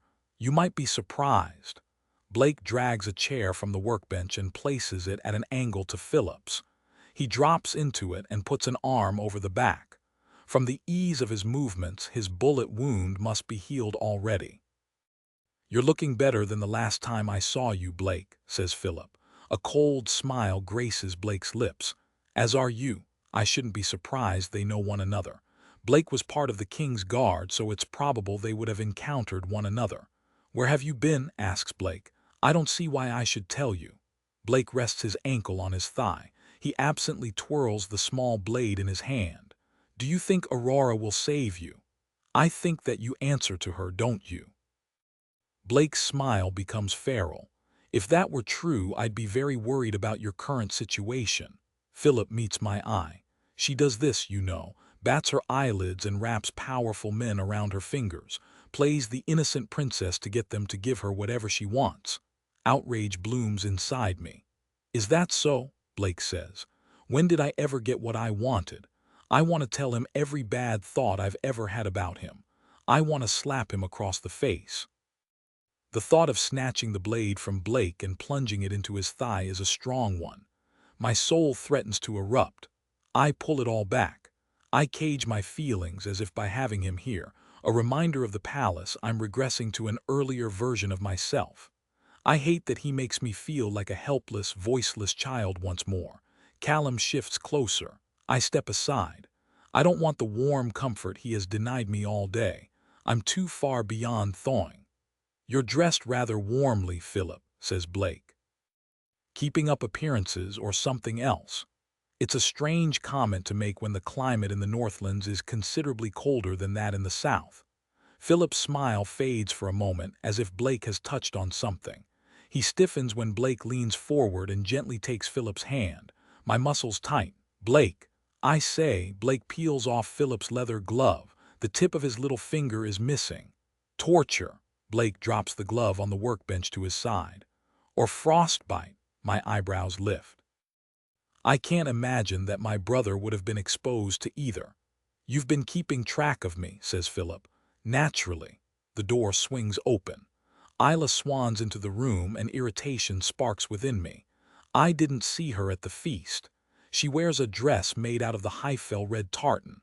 The top part of her light brown hair is braided into a crown like mine, while the rest hangs loose and wild down her shoulders.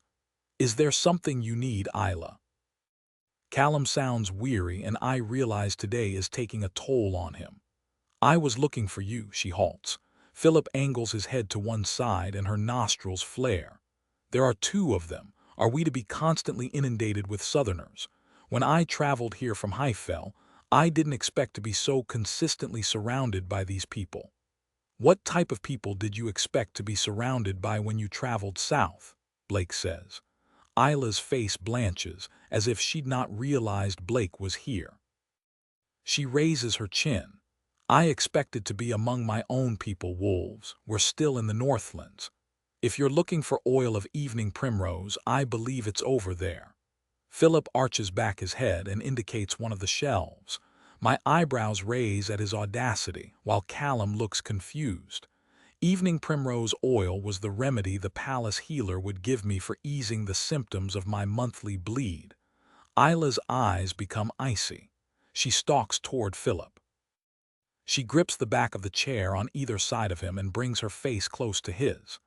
"Brave words, princeling, but you forget you're among wolves now. Your heartbeat is racing and your scent. You smell of fear behind your rich perfumes and your pretty clothes. You're nothing but a spoiled little boy, acting as if you're not afraid, wishing you were back home among your silk and jewels." She bares her teeth. "You're a long way from home now." Philip leans forward against his restraints, their faces even closer. And what of you, Isla? His voice is low, almost a whisper. Your perfume, rose petals, lemon, and a hint of rosemary. I met a woman at a market once who swore those were the ingredients for a love potion. Your dress, tightly fitting, and the red tartan of your clan. It's the color of Heifel, a territory far from here, isn't it? You're a long way from home, too, despite your apparent disdain for your surroundings. Then there's the striking features of your face, made more feminine with powder and rouge, as if you wish to seem more demure and delicate than you are, perhaps to appeal to a figure of authority. An alpha, a king, perhaps. Yet he has eyes only for my sister, doesn't he? Don't worry, Isla, I see you. Her knuckles are white as her grip tightens. Now whose heart is beating fast, his nostrils flare. And is that another scent I detect? Have I caught your interest, little wolf? Dimples crease his cheeks as he lowers his voice. If ever you'd like to play with someone who can bite as hard as you can, let me know. His eyes shift. His pupils dilate and threads of silver glint among the blue-green of his irises. I inhale sharply. Isla's breath hitches. My brother doesn't have the eyes of a man. He has the eyes of a wolf. Chapter 40. P. Hillip, the prince of the Southlands and heir to the throne, is a wolf. Callum steps closer to me, as if, for the first time, he perceives my brother as a threat. His mountain scent curls protectively around me as his muscles harden. I'm foolish to be shocked, but with everything going on, I'd not given much thought to my brother. If our mother was a wolf, of course, Philip would be a half-wolf like me. Though his eyes changed at will.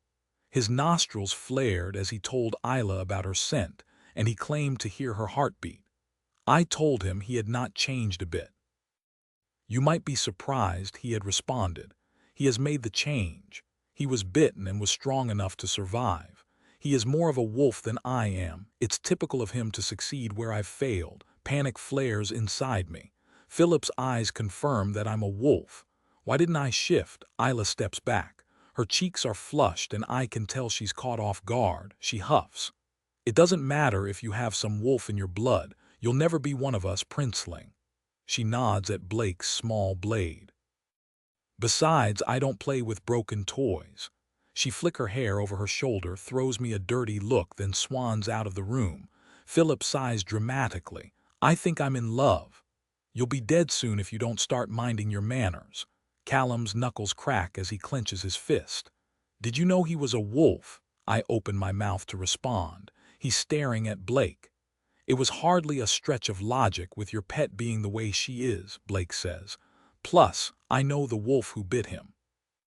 My insides turn to ice. What? You knew about this and you didn't say anything? Blake rolls his eyes. Not all this time. I presumed the palace healer had stopped the wolf venom from killing him.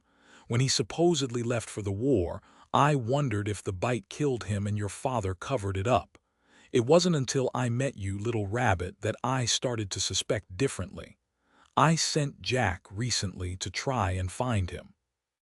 The rumor was that no sooner had Philip arrived overseas, he abandoned the war camp and slipped off to somewhere slightly colder, never to be heard from again. Tell me, Philip, how did you enjoy the Snowlands? My head snaps toward Philip, and for the first time, curiosity outweighs my ill feeling. You went to the Snowlands? Yes, says Philip. And as for how I found it, he wiggles his tipless finger. It was rather cold. I got frostbite within days. What? Why? I splutter. Philip rolls his eyes. Why do you think, little sister? To find out more about our mother. Perhaps we should save the family catch-up for later. He nods at the bindings around his wrists and ankles. After my needless torture. Tell us what you're doing here and you won't be harmed, says Callum. Release me and I shall, says Philip. A look passes between Callum and Blake. We know why he's here, I say. He's come to take me back to my father. Not everything is about you, darling sister. I didn't come for you. I only found out you were here a few days ago. Why are you here then? I ask. He nods at Callum. I came for him. Callum laughs. Arms folded, he looks Philip up and down. You came for me? Not to kill you. Goodness, must it always amount to violence among your people? I was sent by Ingrid Eriksson, alpha of the Iceborne tribe, queen of the Snowlands. She believes an agent of the god of night wishes to release the dark god from his prison. An army will be needed to push him and his followers back. She has a message for the Wolf King. Callum frowns. What's the message? She wants to make an alliance to unite the two wolf kingdoms, says Philip. She wishes to ask for your hand in marriage. Chapter 41, Immerse. Callum's eyebrows raise. Shock hardens my body. Philip has come with a betrothal request for Callum from the Queen of the Snowlands. Of all the reasons I could have theorized for his presence in the Northlands, I would never have imagined it would be this. I would rather he had come for me. I see I've touched a nerve, little sister. Sorry about that, says Philip. Explain yourself, says Callum, when I need him to just say no. Around 30 years ago, our mother was sent to the Southlands by our grandmother, says Philip. The Snowlands was being ravaged by a pack who were deeply devoted to the god of night. They were led by someone called the Shadow Wolf, I say. I read about it in one of Blake's books at Lowfell. Yes, says Philip. I don't know the exact terms of the agreement, but our mother married father because he agreed to help the wolves fight this Shadow Wolf. They were defeated, but lately there has been a resurgence in this pack. They're stronger than before, more determined. They seem to think they have a chance of actually freeing the god of night this time. There are rumors that the key to his prison is in the Northlands, and a wolf they're calling the Night Prince is looking for it. Soon, you'll face the same threat we have been dealing with. We need to unite. Callum runs a hand along his jaw, and I wonder if he's thinking about all the strange things that have been happening in the Northlands lately.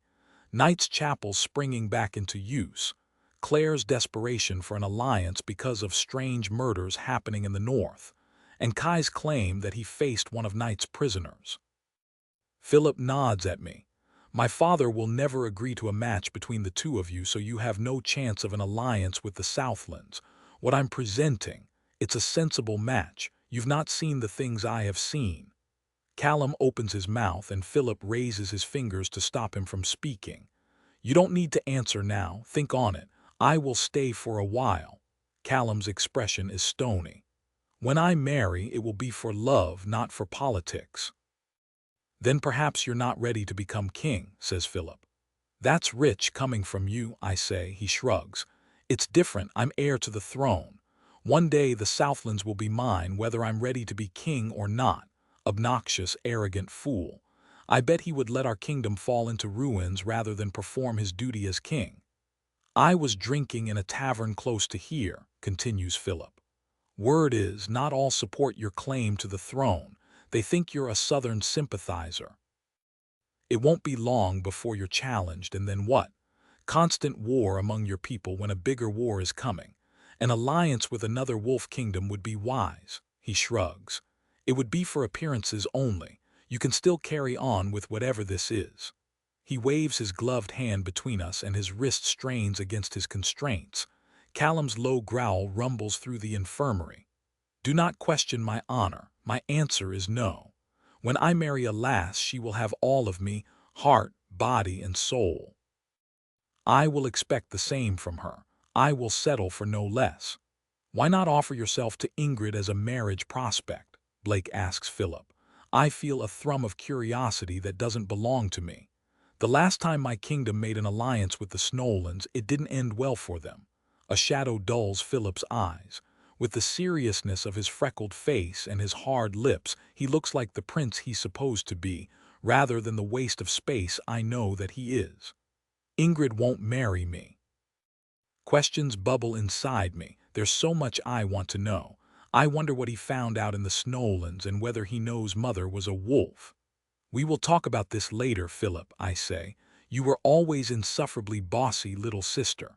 I narrow my eyes. And you were always insufferable. The door to the infirmary swings open. Lachlan and Jack enter. Philip falls quiet as Jack strolls toward him. Is this the heir to the Southlands throne? For the first time, Philip seems uncomfortable. Jack grabs his hand, the one with the finger missing, and clucks his tongue.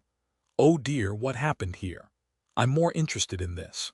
Lachlan approaches, grabs the high collar of my brother's coat and tugs it to one side. Ink curls up Philip's collarbone and creeps down his shoulder. The tattoo must be new. He didn't have it when we lived in the Southlands. I've heard that deadly warriors in the Snowlands bear these kinds of marks. Philip shifts in the chair to cover it back up, and my scoff dies in my throat.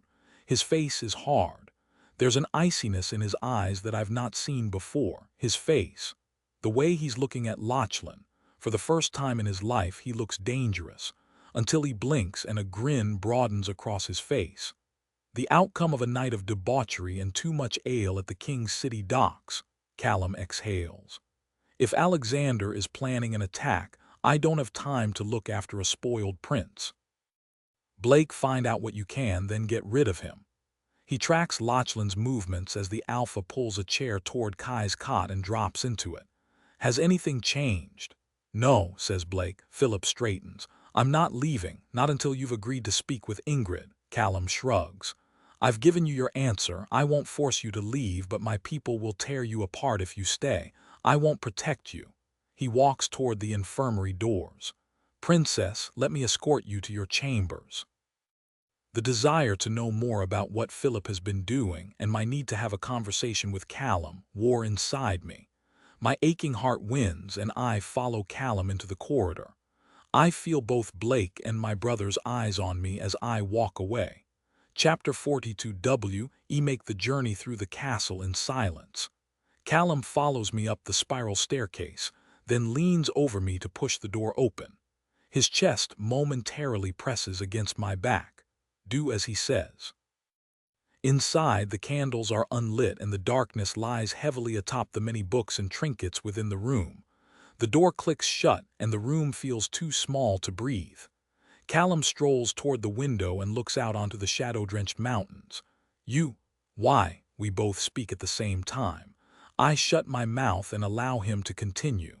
Can we trust your brother? He clasps his hands together, and I get the impression that wasn't what he was going to say. No, he's rotten. But everything he said about the god of night. Kai has Knight's mark on his chest, and it seems like Alexander worships the god of night. I think something is going on. What if Alexander is the Night Prince? Callum's jaw hardens. It doesn't matter who he worships. If he means to attack my kingdom, if he means to take you, he'll face my wrath. He runs a hand over his mouth. When he sets his eyes on me, there's such pain in them that I almost stagger back. I sigh. Talk to me, Callum. He walks to the edge of my bed and sits down. The small frame creaks beneath his weight. I cannot get it out of my head, he says. Even with everything going on, it gnaws through my skull. There's no respite. I close my eyes and I see him with you. My pulse quickens at the rawness of his confession. I want to be relieved that he's finally opening up to me, but it feels unfair. I cannot get it out of my mind either. He makes a low sound in his throat. Not in the way you're thinking, I say. I can't get it out of my head because of you. Why? Why, Callum, you told him to do it. Callum opens his mouth, but I'm not finished yet. Your brother took me prisoner. He bound me and humiliated me in front of a room full of men who would gladly kill me. You could have done something to help me. You sat there and you watched and you told Blake to do it. His jaw hardens. I told Blake to do it because it was the only way one of us could get to you to free you. There is something defiant in his tone, and he glances at the armoire in the corner of the room as if he can't quite meet my eye. I think back to the moment in the manor house. Blake tapped the table before he approached me, signaling something to Callum. He slid his fingers into my bindings as if to test their strength. Callum, though, it seemed like he was listening to what James was saying. The way he looked at Blake with suspicion when Blake was visibly annoyed that James touched me. Do as he says. I don't believe you, I say. I think perhaps Blake went through with it because he was trying to free me, but it seemed like you had another reason. Callum releases a bitter laugh. You think that's why he kissed you? Enough with this jealousy. You act as if you suffer, yet it's suffering of your own devising. You could have challenged James the moment I was brought into that room, but you didn't. You chose to do nothing. You chose to let it happen. Why? Tell me the truth. I had to know. Know what? He puts his head in his hands. I started to suspect long before that night that I had been cursed to want something that could never truly be mine. What are you talking about? He drags his fingers down his face. Do you have feelings for him? What? No. Now who is not being honest? You expect me to tell you the truth when you're concealing it from me. I'm not lying to you. I'm a wolf, Rory. Your heartbeat, your movements around him, your scent. Can you look me in the eye and tell me you felt nothing when he pressed his lips to yours? I open my mouth and he shakes his head. If you cannot be honest about this, I don't think I can get past it. You know James did this to get under your skin, don't you? Of course I know. He slams his hand against his chest. Yet I wonder if in his own way he was trying to help me. This is the wolf who attacked me, bit me, damned near killed me. Answer the question. You're being ridiculous. Perhaps I am. He leans forward and rests his forearms on his thighs. The mattress creaks beneath him. His shoulders are hunched, the muscles in his neck tense. He's such a sorry sight that if I weren't so frustrated with him, I would comfort him. My wolf is so close to the surface when you're near, I cannot make sense of my emotions. I've never felt so out of control. I don't know if I'm overreacting or underreacting. I don't know what's real. My blood is roaring and my teeth ache and I feel as if I could shed my skin and shift at any moment. His eyes shine in the darkness. And that was always my father's excuse. He would lose his temper and act jealous and hurt the people around him, and he would say he did it because of the wolf. I don't want to turn into him. So I suppress it and I tell myself I'm not right to feel the way I do, but I have to know, Rory. I need you to tell me. When he kissed you, what did you feel? I take a shuddery breath. I turn to the window and place my hands on the desk, littered with books. I catch the slither of the moon that peeks from behind the clouds. The wind ripples the lock and stirs the branches of the evergreen trees on its bank. I don't know. I felt angry with you. And I think of the moment he brushed his lips against mine. I felt like I was falling and darkness was flooding me. I felt an intense ache like nothing I had felt before. I felt heat in my blood. I felt his emotions, I say, and I shake my head and turn back to him. That's all. He makes a frustrated sound and stands. I don't know if you're lying to me or yourself. His footsteps thud as loudly as my heartbeat as he walks to the door and grabs the handle. I felt something. The words tumble out of me, traitorous and painful, and he halts. The muscles in his back bunch beneath his shirt. Is that what you want me to say? I felt a glimmer of something, perhaps. A fleeting moment. It was because I was angry with you. My feelings were mixed with his, and it was intense, and I was afraid. He turns, and the wolf blazes in his eyes. He swallows hard, then nods. Thank you for being honest. He takes a deep breath, steeling himself. I need to calm down. I walk to him and grip his hand. I'm angry and frustrated, yet I feel it needs to be said. I've met men like your father, Callum. You are not like him. I put his hand on my chest over my heart. And you say you don't know what's real. This is real. We are real. I took your hand and I chose you that night in the borderlands. I choose you now. But I will not be the princess you keep locked in your tower while you spiral over things that neither of us can control. I did not want to kiss him. You know that. So go for a walk, swim in the loch, take the time you need to get past this. But get past it, because if you cannot, I can't bring myself to say it. Nods and presses his forehead to mine. His skin is hot. He feels almost feverish. You don't know how much I want you to be mine, Rory. Then stop being such a territorial beast and stop pushing me away. He releases a half laugh, but there is no humor in it. He turns to the door again. Callum, wait. He looks over his shoulder. I need you, I want to say, stay. But I feel as if I need some distance too, after everything he has said. I think we both need to sort through our emotions. You said you would not protect Philip if he stays. Do you want me to? My insides twist. I don't know. I hate him, but he's my blood. I wonder if he, with his relationship with James, understands more than most how complicated siblings can be. I shall tell my people Philip is our hostage, he says, and we mean to use him to get to your father. Perhaps once we beat Alexander, we will do so. Thank you. I'll have someone stand guard outside your chambers to make sure you're safe." I can't help but think that one time he would have guarded my chambers himself, all night if he needed to.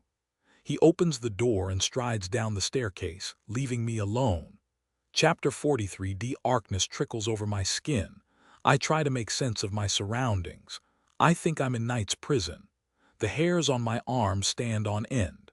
The air feels colder, and it seems to move around me when in other dreams it felt stagnant. I extend my arms and expect to touch the walls. There is nothing on either side of me. I gasp and it echoes as if I'm in a cavernous space. Fear prickles down my spine. I inch forward, searching for a wall to edge along so I can find the door. There's a scrape behind me and my heart stops. "Hello, little rabbit." A whisper like silk, calm and smooth. I turn. I release a breath as my eyes adjust. Blake strolls along the length of a wall I couldn't see before. He seems to be inspecting something. I swallow. "We're in Night's prison, aren't we?" Even though I keep my voice soft, it echoes around us. "Yes." I walk toward him. "What are you doing?" "Look," he whispers. He pats the wall, and as I get closer, I see what he's looking at. There's a hole in the black stone big enough that either of us could walk through it. A current of cold air trickles through. Something has escaped. It shouldn't be possible. Only Gilech's power could have caused this. "Does someone have the heart of the moon?" I ask. My blood turns colder. Doubtful. This doesn't look like it was done intentionally. The moon shone brightly on the night you killed Sebastian. I'd worn it happened then. One of Night's prisoners is on Earth. It seems so. My pulse quickens as I recall Kai's account of the dark beast. "Do you think that the prisoner that has escaped is at the Grey Keep with Alexander?" Blake runs a hand along his jaw. "That seems likely. I think of my mother's stories about dark monsters, soul suckers, winged beasts. Who do you think got out?"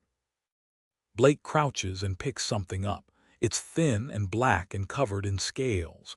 It looks like a piece of skin shed by a serpent, and one of the images I saw in one of the books I found at Lofel comes back to me. As he rubs it between his finger and thumb, it dissolves into a wisp of shadow. Blake's expression darkens. "Something I really wish was still here." The cell disintegrates around me and I fall through darkness. I jolt onto my feet. I'm somewhere else. Pain screams through my body. My skin pulls taut on my arms, and there are hundreds of hooks piercing my skin and holding me upright. They're in my legs, my feet, my shoulders. There are translucent strings attached to them that extend into a cloud of darkness above me. My lips are sewn shut, so my scream cannot escape. Tears well in my eyes. I've been here before. It's my nightmare.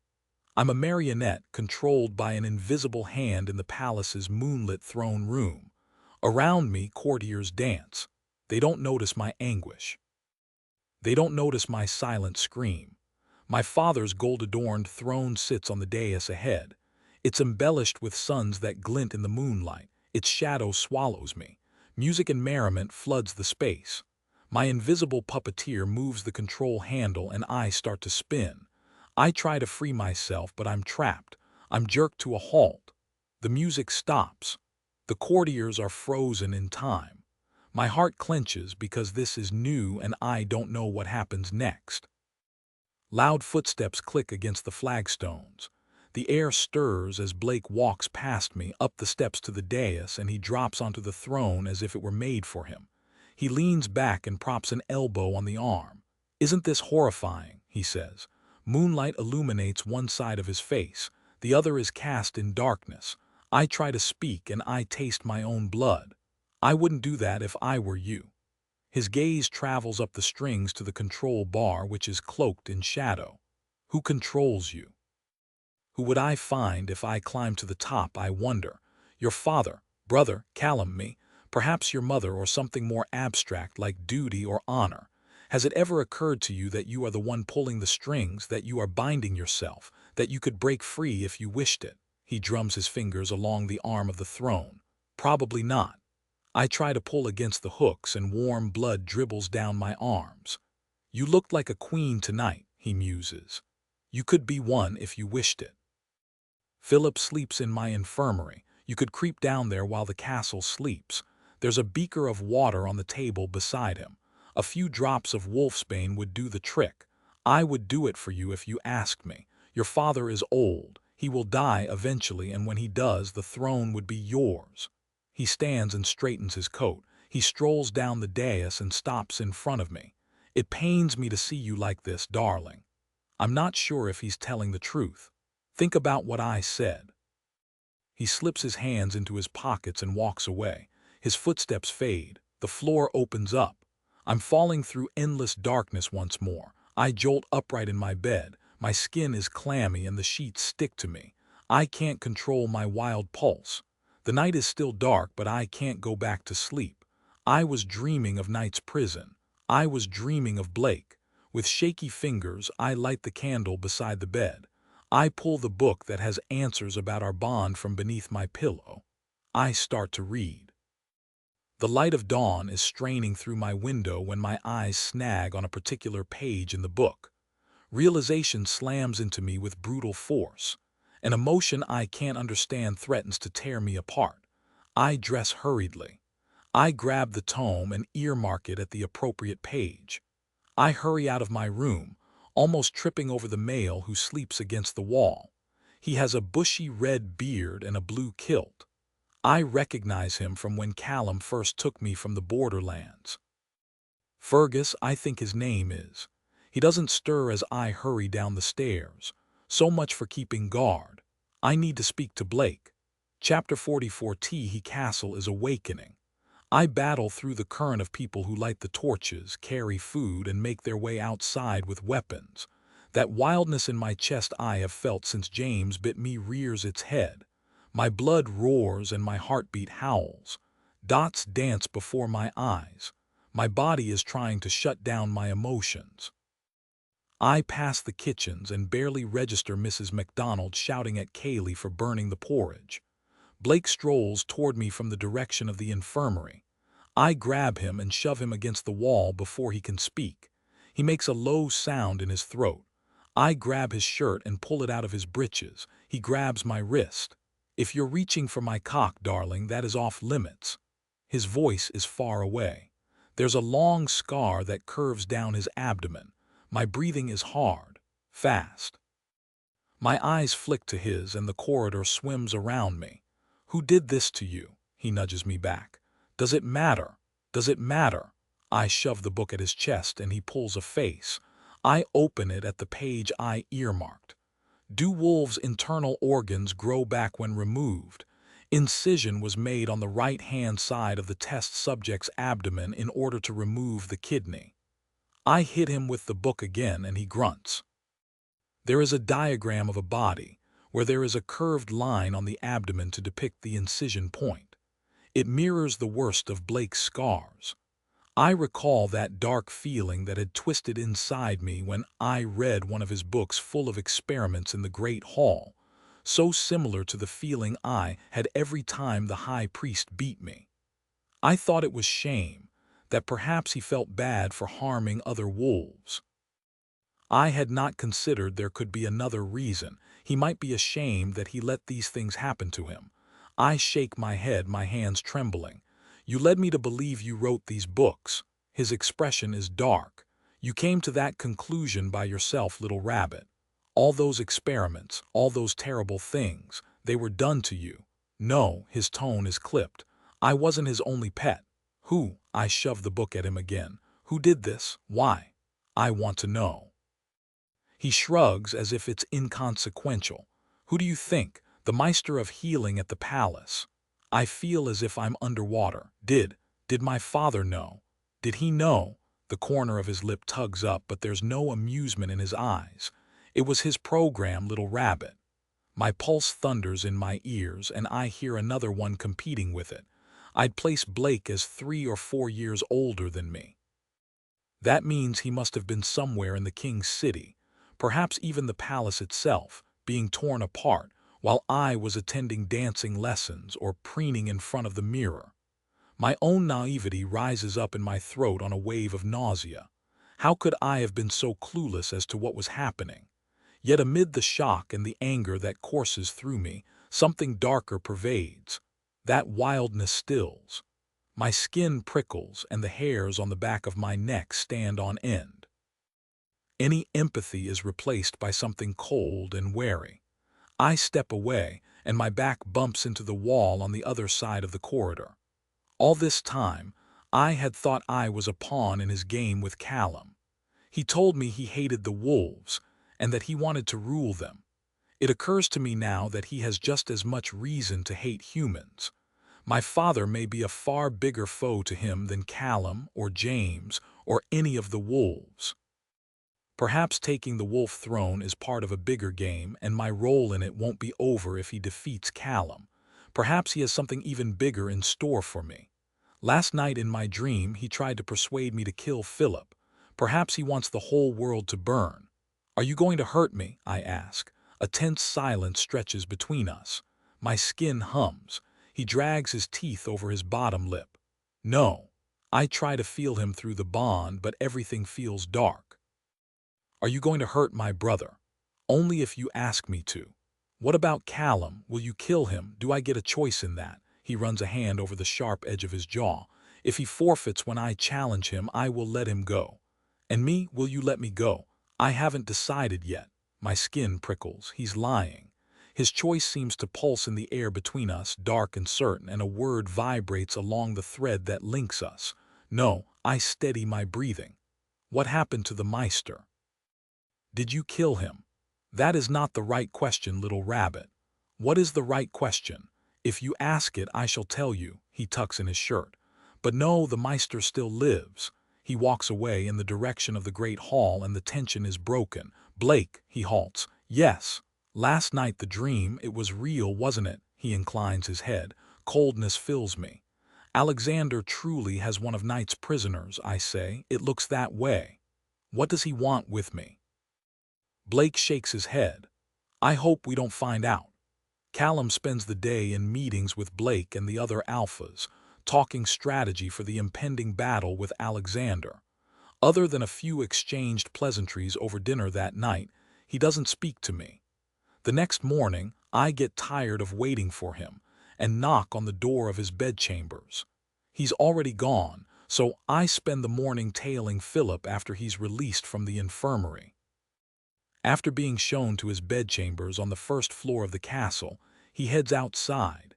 He stops Kaylee on her way inside from the kitchen gardens, and after flirting with her, asks her if it's true that the Heart of the Moon is here. He does the same thing to a couple more women before he sits on the shore of the loch and looks out onto the mountains across the water. I watch him from a spot by the castle walls. He's clearly looking for the Heart of the Moon. Is that the real reason he has come to the Northlands? Philip gets up and wanders back to his bedchambers. When he doesn't emerge, I visit Fiona in the stables, share some bread and cheese with her on her break, then head back to the castle. Back in my chambers, I pore over testing the lore of wolves. The experiments seem even more horrible now I know they may have been done to Blake. The sky darkens. The ink blurs. Frustration wells inside me because I've scoured this book and can find no mention of a bond. I wonder if I'm wasting my time. My heart jolts and I slam my hand down onto the book. There. The numbers change from page 77 to 83. I run my finger down the spine. There's a tear. Pages have been removed from the tome. I curse myself. I should have trusted my instincts. I knew he gave me it too easily. If these pages weren't important, he wouldn't have removed them. If I'm lucky, the alphas will still be in their meeting. Blake will still be in the meeting. I slide out of bed. I head out of my room and down the spiral staircase. I make my way to Blake's bedchambers. Chapter 45's howling and bagpipe music from the great hall filters up the stairwell as I pass it. When I reach his chambers, I press my ear to the door. There is no sound within. Tentatively, I enter. I release a breath. It's empty. There's a fire burning in the hearth. He has tidied since I last visited. The four-poster bed that dominates the space has been made, and the shredded curtains have been completely removed. The shelves beside it are creaking beneath the weight of his tomes. His scent of dark forests lingers in the room. among the smell of wood smoke and parchment. I step into the room and close the door behind me. It strikes me odd that Blake would leave his chambers unlocked, but I wonder if that is due to the arrogance of alpha wolves. He believes no one would dare to break in. Most would not. I take a deep breath. I must be quick. I don't know how long it will be until he returns. I hurry over to the bookshelf, the floorboards creaking beneath my feet. I run my hands over the tops of the books, hoping I'll find a wedge of parchment stuffed away. Next, I rummage through the desk. There are two thin drawers in the dark wood, and I slide the first one open. There's a pile of letters within, crumpled like they've been removed and stuffed back in again. I flick through them. Sebastian seeks the heart of the moon. Sebastian plans to marry the Southland's princess. He will be distracted through the festivities. They are all signed M. These letters depict Blake organizing the siege on the Borderlands castle with his spy. I put them away. I find nothing of interest in the second drawer. A few maps of the Northlands, a list of poisonous flowers, and what looks like one of Elsie's romance novels titled The Alpha's Fate. I can't imagine him reading such tomes for pleasure, so I don't know why it would be here. I shove them all back inside and scan the surface of the desk. My heartbeat quickens when I move a book about knights acolytes aside and find a piece of parchment, yellow with time. It's not one of the pages I want, but there's a handwritten note at the top. I will not be able to write for a while. This may be of interest in terms of what you seek. I found it in Sebastian's office. At first glance, it looks like a spiderweb of lines, but on closer inspection, it's a fading family tree that must stretch back 40 generations or more. The name at the bottom of the diagram makes my heart still. Frejamanskin. It's the name of my great-grandmother. I trace the lines of the diagram, passing the names of those who must be my ancestors. The two names at the top have been scrubbed out. Why would Blake be looking into my ancestry? Why would Sebastian? Does this have something to do with the heart of the moon and Lachlan's theory that my mother had it? I fold the parchment and put it into my pocket so I can study it more closely later. It's not what I'm looking for, but it feels important. Especially as I've started to suspect that Blake wants something more than just the wolf throne. I check the armoire in the corner, sliding my hands through the fabric of his clothing and releasing his scent into the air. Then I check beneath the black sheepskin rug in front of the fireplace. There are men talking outside the room. I throw myself behind the bed just as the door clicks open. Because I'm concerned about you. Jack's deep voice infiltrates the chambers. You're not thinking clearly. I'm thinking perfectly clearly. There's an edge to Blake's silky tone. When was the last time you took someone to your bed? What concern is that of yours? I'm worried about your judgment. You're wound up. You're going to do something reckless again. I barely dare to breathe. I keep close to the floor and try to still my heartbeat. I wonder if I should announce my presence. I've burst into Blake's chambers before and he has never seemed particularly bothered. Can you just do as I ask? Blake sounds weary. We need to know what this dark beast is. For all we know, Kai is possessed. Aurora and I found ourselves in Knight's prison recently. There was a hole in one of the cells. Something escaped. Any thought of revealing myself slips away. I flatten myself to the floorboards and slide beneath his bed so I can hear the rest of their conversation. I stare up at the dark bed frame, not daring to turn my head to watch the two men speaking. "Shit," says Jack. "You think Alex caught it?" "I wouldn't put it past him, would you?" Jack sighs. "I'll see what I can find. Don't be long. I don't think Callum will keep me around for much longer. I'm surprised he's not thrown you in a cell already." "Me too, if I'm honest." Blake sounds amused. Anger prickles beneath my skin. I don't like them mocking him. Jack chuckles. "Just hold it together while I'm gone. I don't like you being here alone. Auren or Elsie or someone should be here to keep an eye on you. I want them at Lowfell. From all of this. And when do I ever not hold it together?" There's a hint of sarcasm to his tone. "I can call to memory a few times," says Jack. Blake laughs. He shuts the door and seals us both inside. The air is sucked out of the room. Even though I get the sense I amuse Blake, that perhaps even he is attracted to me, I know that if he finds me, he will consider this a violation of his privacy. I'm not sure how I can get away without alerting him. I lock the cage around my emotions. I try to still my pounding heart. Right now, he's not blocking me from feeling him. There is turbulence within him. He feels restless, distracted. There's a rustle of fabric as he takes off his shirt. He throws it aside, then walks to the bed. I put my hand over my mouth to stifle my breathing. He slips off his boots. He has a mark, a scar on one of his ankles. He slides into bed and the frame dips above me. "What are you doing?" He sounds exasperated.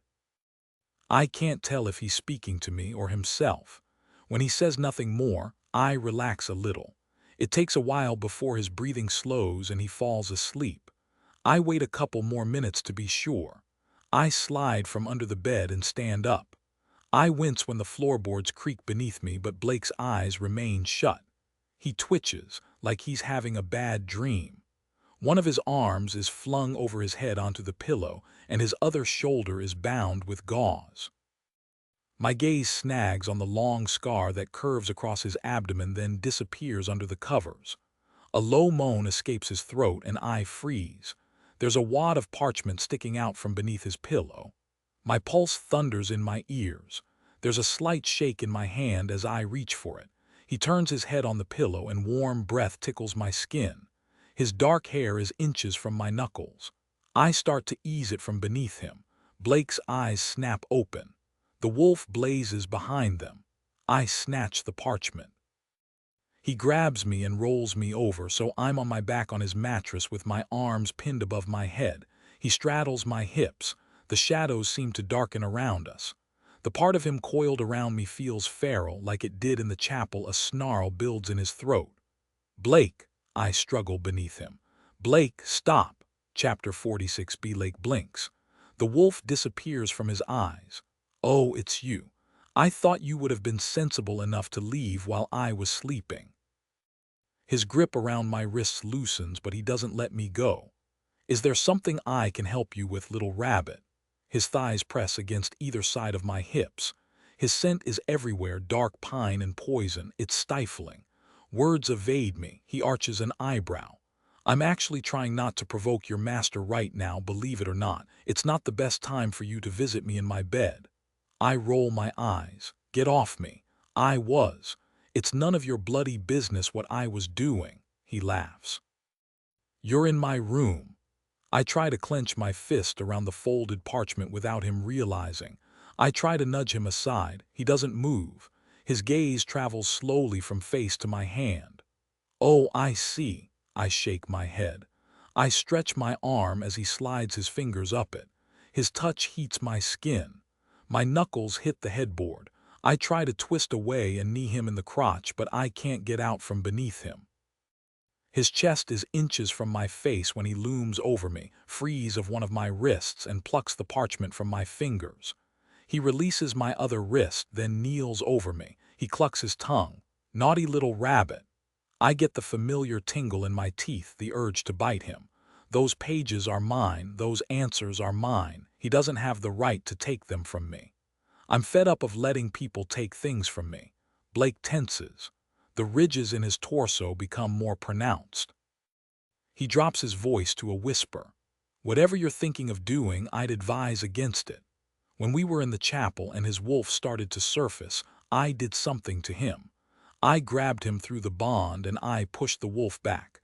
I open the cage that binds my emotions and invite him in. I feel him everywhere.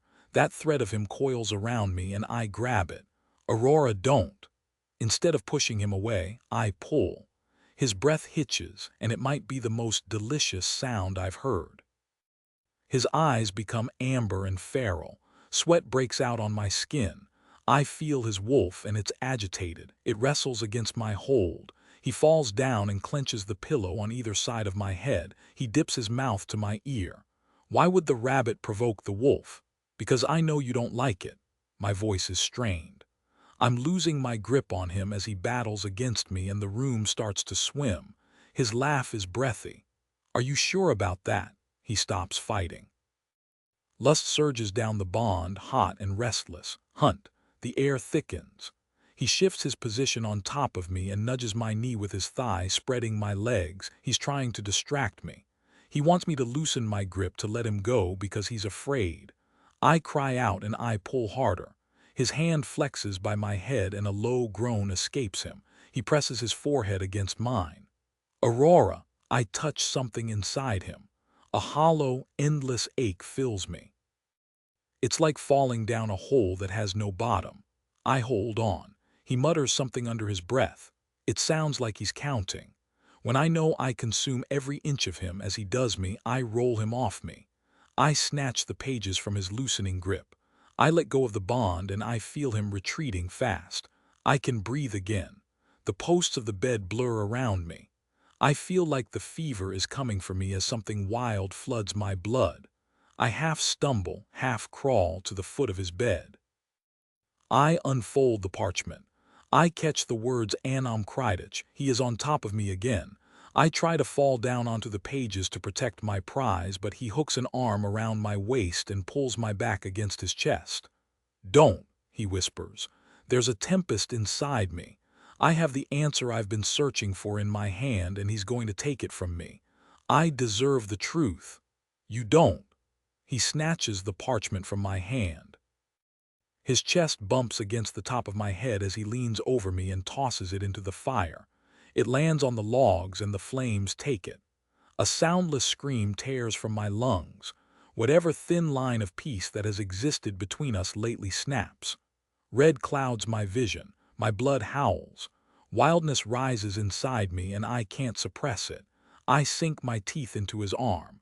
A low sound scrapes against his throat. His arm tightens against my torso. Fuck. His voice is strained. Easy, little rabbit. I snarl. Something takes over me and I bite harder. I don't think I could let go if I wanted to. I want him to hurt like I hurt. I want to make him bleed. Aurora. I try to stop, but there's something rabid inside me and it won't let go. His breathing is ragged. His heartbeat thunders unsteadily in my ears. His knuckles brush my torso as he clenches his fist. He groans. If you break the skin, you'll mark me. You don't want to do that. I don't know what he's talking about, but panic floods me. This is not me. I'm not in control of myself. I can't stop. I moan against his arm. Okay, I've got you. He sends his emotions through the bond, a surge of them that I cannot decipher. They flood me. He's everywhere. His ice cools my fire. My vision blurs, and when darkness rises, I let it take me. I slump onto the bed and Blake crashes down on top of me. For a moment, I'm falling through darkness. I land in a dimly lit room. There are grates near the ceiling and moonlight seeps through. A musty scent lingers in the air. I think I'm underground. Someone mutters under their breath behind me. They're counting, I think. I turn. I stumble away and my back hits a workbench. Jars and scalpels rattle. Blake is strapped to a gurney in the middle of the room. He is shirtless and covered in blood. 2, 4, 8, 16, 32, 64, he mutters under his breath. Something lurches inside me. I used to recite my mother's stories when the priest beat me. It took my mind off the pain and stopped me from losing my mind. 2048, 4090. Blake, his eyes jolt open. He frowns. You shouldn't be here, little rabbit. He wrenches his arms free. He pulls the strap from his neck, then his ankles. He slides off the gurney and prowls toward me. I've shown you mine, now you show me yours. He grabs my arms and pushes. The shadows rise and swallow us. Hurtle through the darkness. I land and I'm somewhere else. My arms feel like they're jerked from their sockets. There's a rattle of chains. Metal bites into my wrists and my legs are wrapped around something. No, someone. Blake stands before me and his hands grip my thighs. I'm shackled to the ceiling in the small cell in the manor house. If you kiss me, I will bite off your tongue. The words come from my mouth before I can stop them, as if I'm the puppet in my other nightmare. Panic floods me. This is a memory. Blake smiles, only it's not Blake. He seems different, like he's a puppet too. His eyes are black and his skin is too smooth. Depends where I kiss you, little rabbit. His voice sounds wrong in the darkness. I jerk back as he drops to his knees. No, no, no, the darkness stirs behind him and the real Blake covered in blood slits his throat. The puppet melts into the shadows. Blake cocks his head to one side, my cheeks flame. This is your dream, not mine, I lie. He shakes his head and a dimple punctures the corner of his mouth. He steps closer. His heat and scent ambush me as he wraps my legs around his waist. I don't think so, little rabbit. I stiffen. What are you? He brings his lips to my ear. In my dream, I'm in chains and you are on your knees. My eyes widen. He grabs the chains and pulls. They dissolve like ink between his fingers. I fall and my hands land around his neck as the floor disappears. We hurtle through darkness once more. We land in a pile on the floor. Grass tickles my cheek. The scent of summer floods my nose, flowers and woodlands and baked earth. I clamber from beneath Blake and raise my head. I breathe in sharply. About 100 meters ahead, a woman sits in front of a vast, moonlit lake. She has long, wavy hair and wears a baggy cream dress. A small girl is curled against her side, and the woman strokes her head. The full moon and infinite stars are reflected in the surface of the water. My heart swells, then tightens. My throat is thick. I don't remember this exact moment, but I know my mother brought me here. Turn around, I will her. Turn around. She's talking, but the words sound muffled. I push myself up and walk toward her. Blake strides past me. I grab his arm and my fingers curl around his bicep. This isn't his memory to intrude upon. I don't want him here. He shrugs me off and keeps walking. There's something determined in his eyes. The voices get louder but no less jumbled. I hurtle into his back and this time I take him to the ground with me. We hit the grass with a loud thud. My mother should be able to hear us. She doesn't turn. Turn around, I will her. Let me see your face. Blake pushes himself to his knees and I pull him down. I crawl over him to get to her before he does. This is important. The weight of this moment hangs in the air. Blake feels it too. He grabs my ankle and drags me across the earth. Mother. I have no voice. I elbow Blake in the side and a soundless grunt escapes him. Get off me. What is she saying to you? He looks like he's shouting, but no words come out. What did she say? We're so close now we should be able to hear her. I can smell the water. I can see the kinks in her red hair and the threads in her cream dress. The ground starts to shake and a crack appears between us. No, I reach out and my fingers almost touch her back. She starts to turn. The floor disintegrates and Blake and I fall through it. I'm too hot. Something hard and heavy pushes me down. My eyes peel open. It takes a moment for my vision to adjust, for my mind to make sense of what is happening. Blake lies on top of me and his arm is caught beneath my torso. His gentle breaths warm my ear. We're at the foot of his bed. The fire flickers in front of me. The pages Blake stole are nothing but ash. The warmth I felt when I saw my mother cools. There is nothing soft inside me anymore. I slam my elbow into Blake's gut and he makes a low sound before rolling off me. I fall off the foot of the bed. I land on the sheepskin rug. You snake, you treacherous snake. His legs hang off the end of the bed and he plants his bare feet onto the floorboards. He stares up at the ceiling. His bare chest moves up and down deeply. I can't tell what he's thinking, but I feel a thread of his frustration wind around my own. I stand up. I'm trembling. Shaking. There's a tornado in my chest and I can't contain it. I'm fed up of his games. I'm fed up of being used. I'm fed up of answers being concealed from me. He had no right. Break the bond, I snarl. He pushes himself upright. No, I will make you pay for this, Blake. I step closer to him. I will haunt you. Every waking moment, I will make you feel me. Every dream, I will be there. Every moment of joy that you manage to feel in your sad little life, I will turn it into darkness. Break this bond, Blake, or I swear to every goddess, I will consume you until there is nothing left of you. I will ruin you. I will coil myself so tightly around you that you will beg me to release you, and still then I will not let you go. He rubs his face with both hands. You already haunt me, Aurora. Then let me go. I cannot. Why? He leans forward and he clasps his hands together between his thighs. I suppose I should tell you the truth. Chapter 47 Teehee Truth. My breathing quickens and the scent of wood smoke and pine fills my lungs.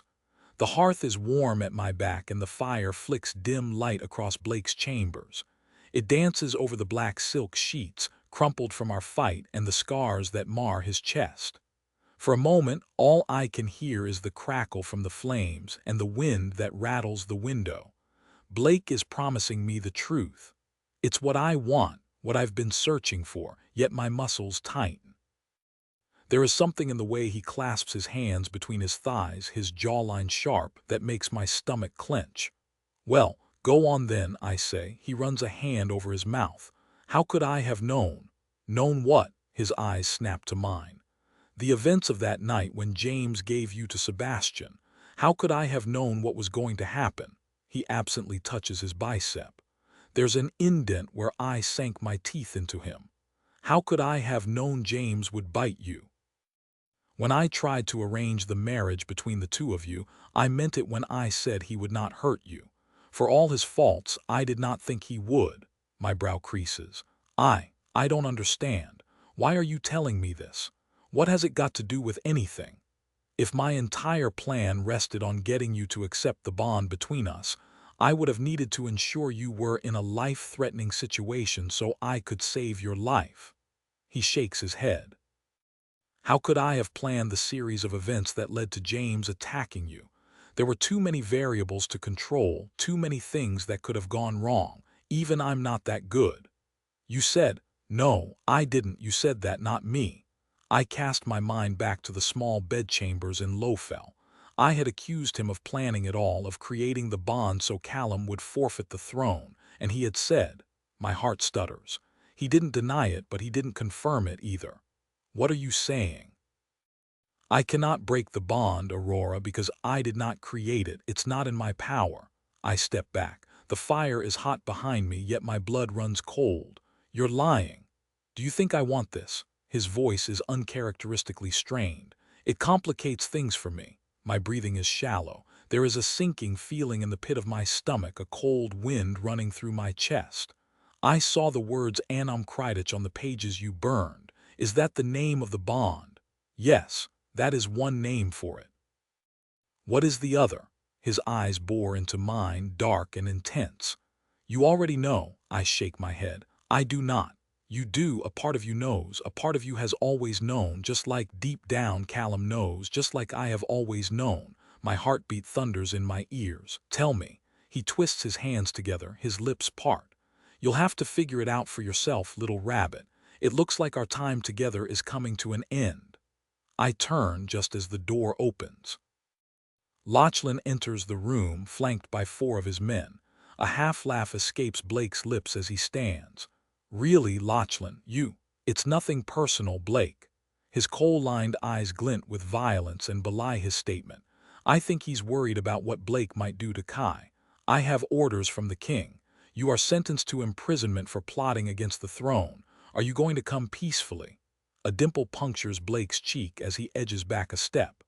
I know Callum has told you I'm not to be harmed. He thought you might say that, says Lachlan. He wants you to know that you've shown your hand, you've lost. We can hurt you if we wish. Blake laughs. It's a cold, contrived sound that makes the hairs on the back of my neck stand on end. A couple of the men share a look. He shrugs. Very well, let me grab my shirt. Lachlan inclines his head. Blake grabs his shirt from the armchair and slips it on. I step away from him and my back hits the wall by the fireplace.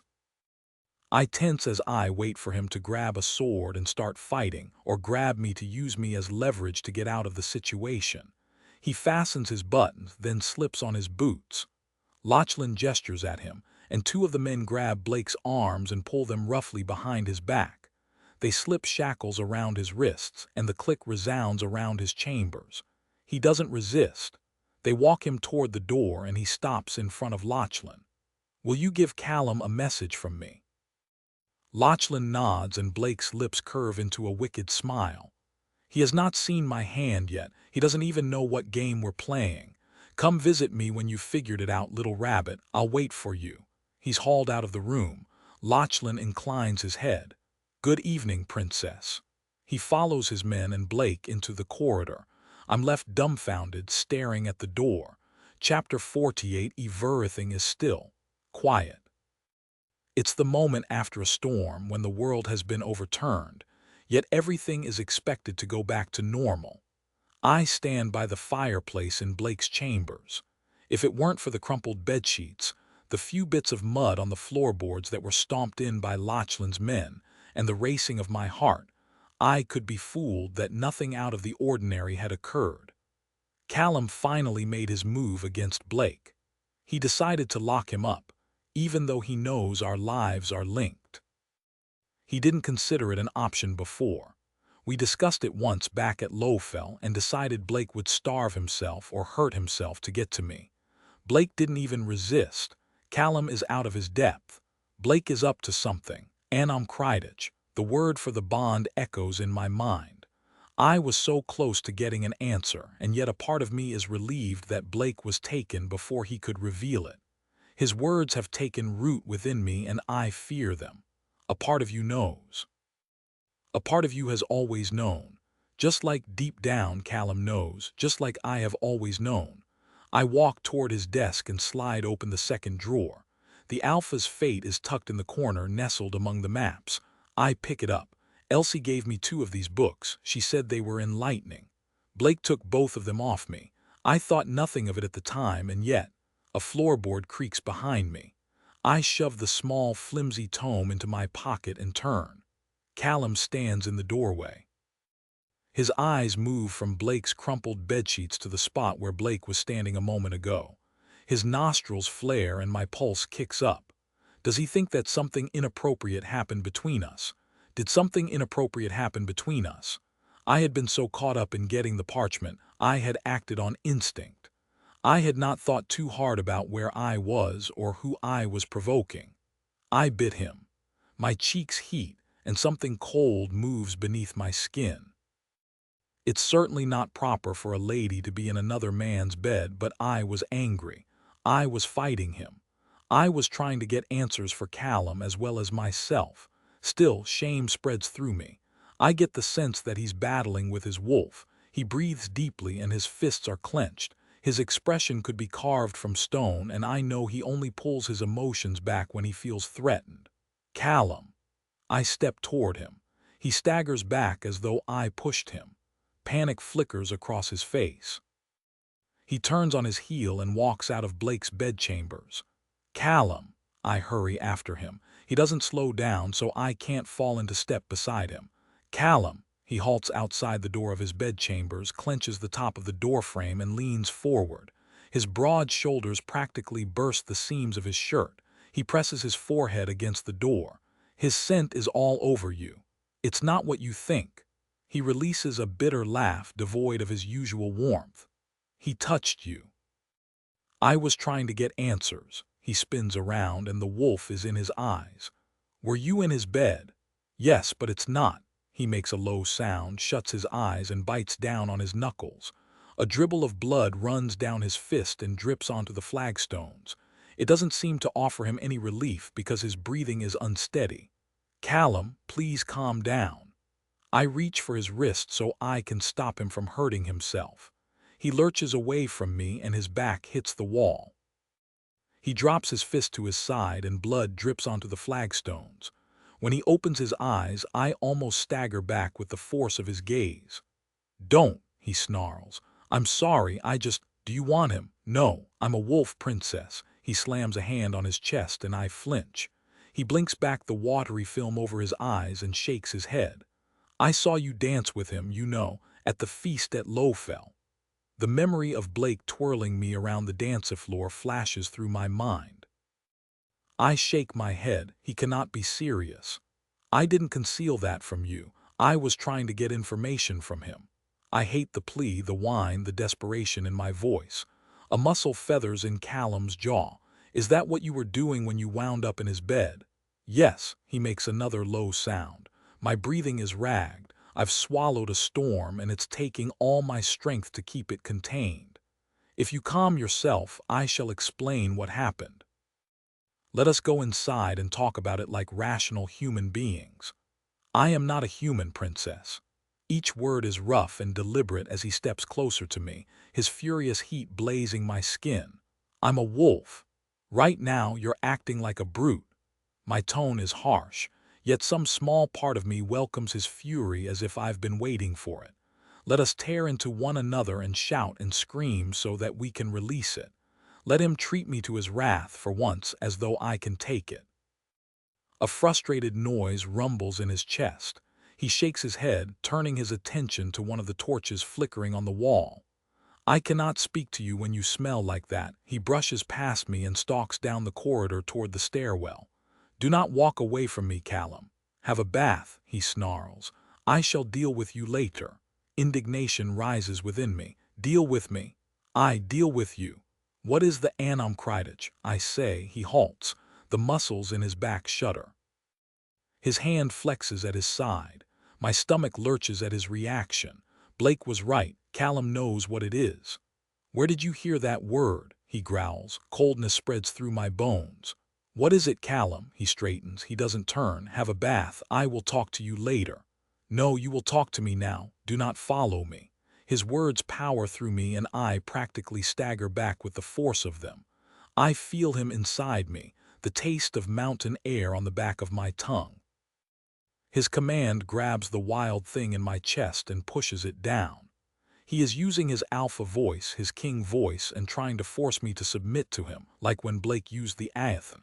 I'm not sure he knows he's doing it. I grab it and push it off me as easily as I did when Blake tried it. Yet as he storms away, I stand breathless and shaken. I don't follow. Chapter 49's Omwhere beneath the castle. Blake is in the dungeons. I don't know what Callum is doing. Probably strategizing with the alphas because of Alexander's threat or cooling down after our fight. I'm angry with them both. Blake burned the pages and Callum walked away. At least Blake was about to tell me something. I know I won't be able to get to him now. My eyes are heavy as I stare at the paperback I took from Blake's room. I need to read it, but I fear it. Blake's eyes were uncharacteristically sincere as he sat, hunched, on the edge of his bed, his hands clasped, the firelight dancing over his scars and muscles. Perhaps I don't want to know what he was about to say. Perhaps a thought has been planted in my soul, an explanation for the bond, for what James was trying to demonstrate and Callum's reaction to it.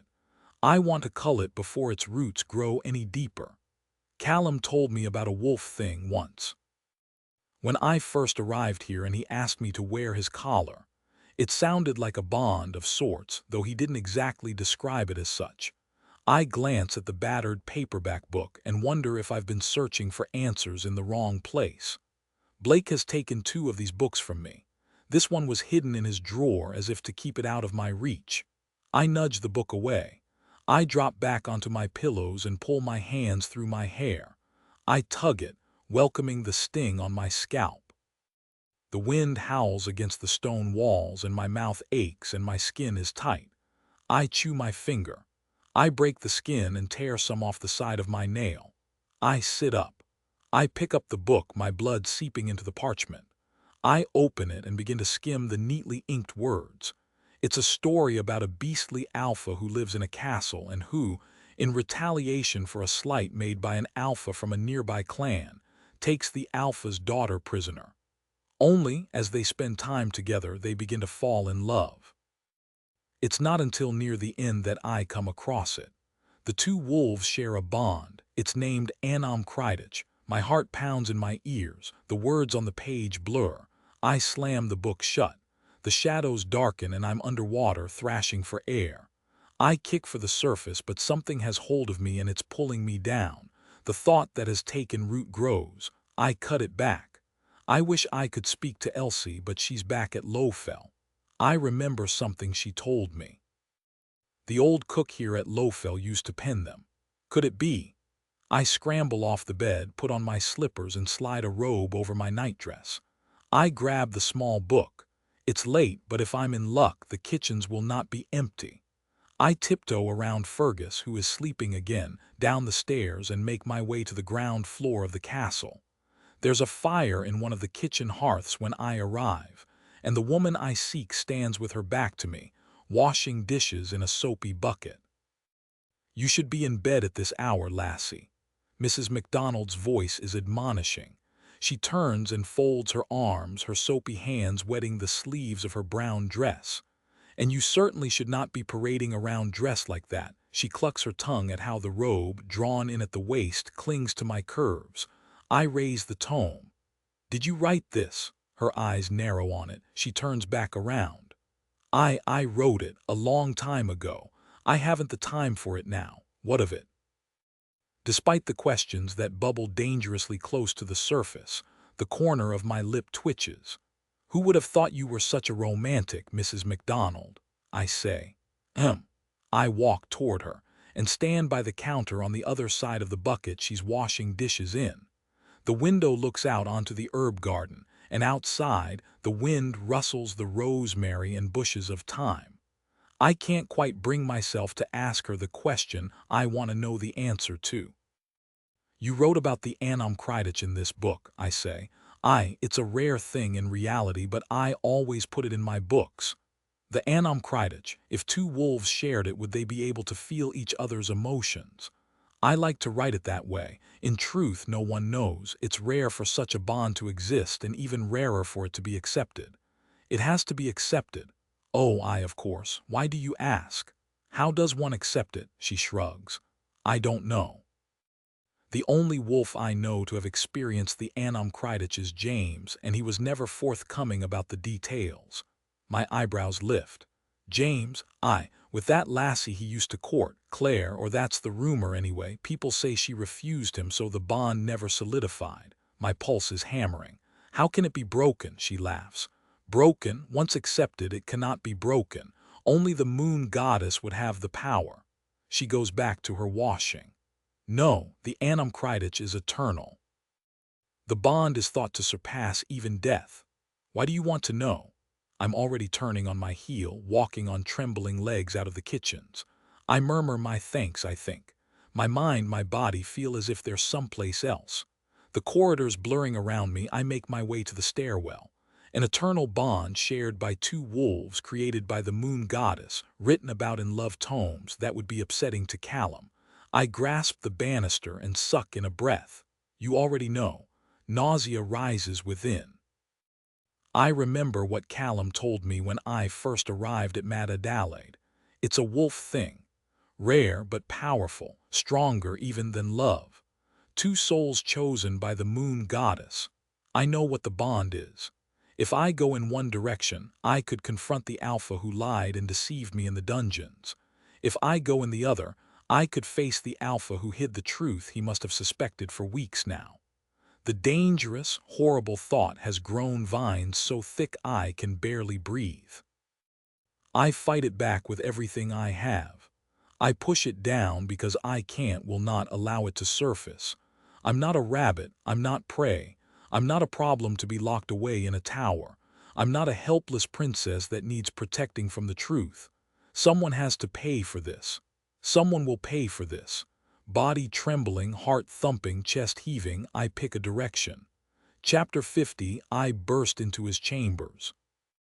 I barely notice the four-poster bed with the tartan throw, the fire in the hearth, the crescent moon that shines through the window. Callum is in the copper bathtub.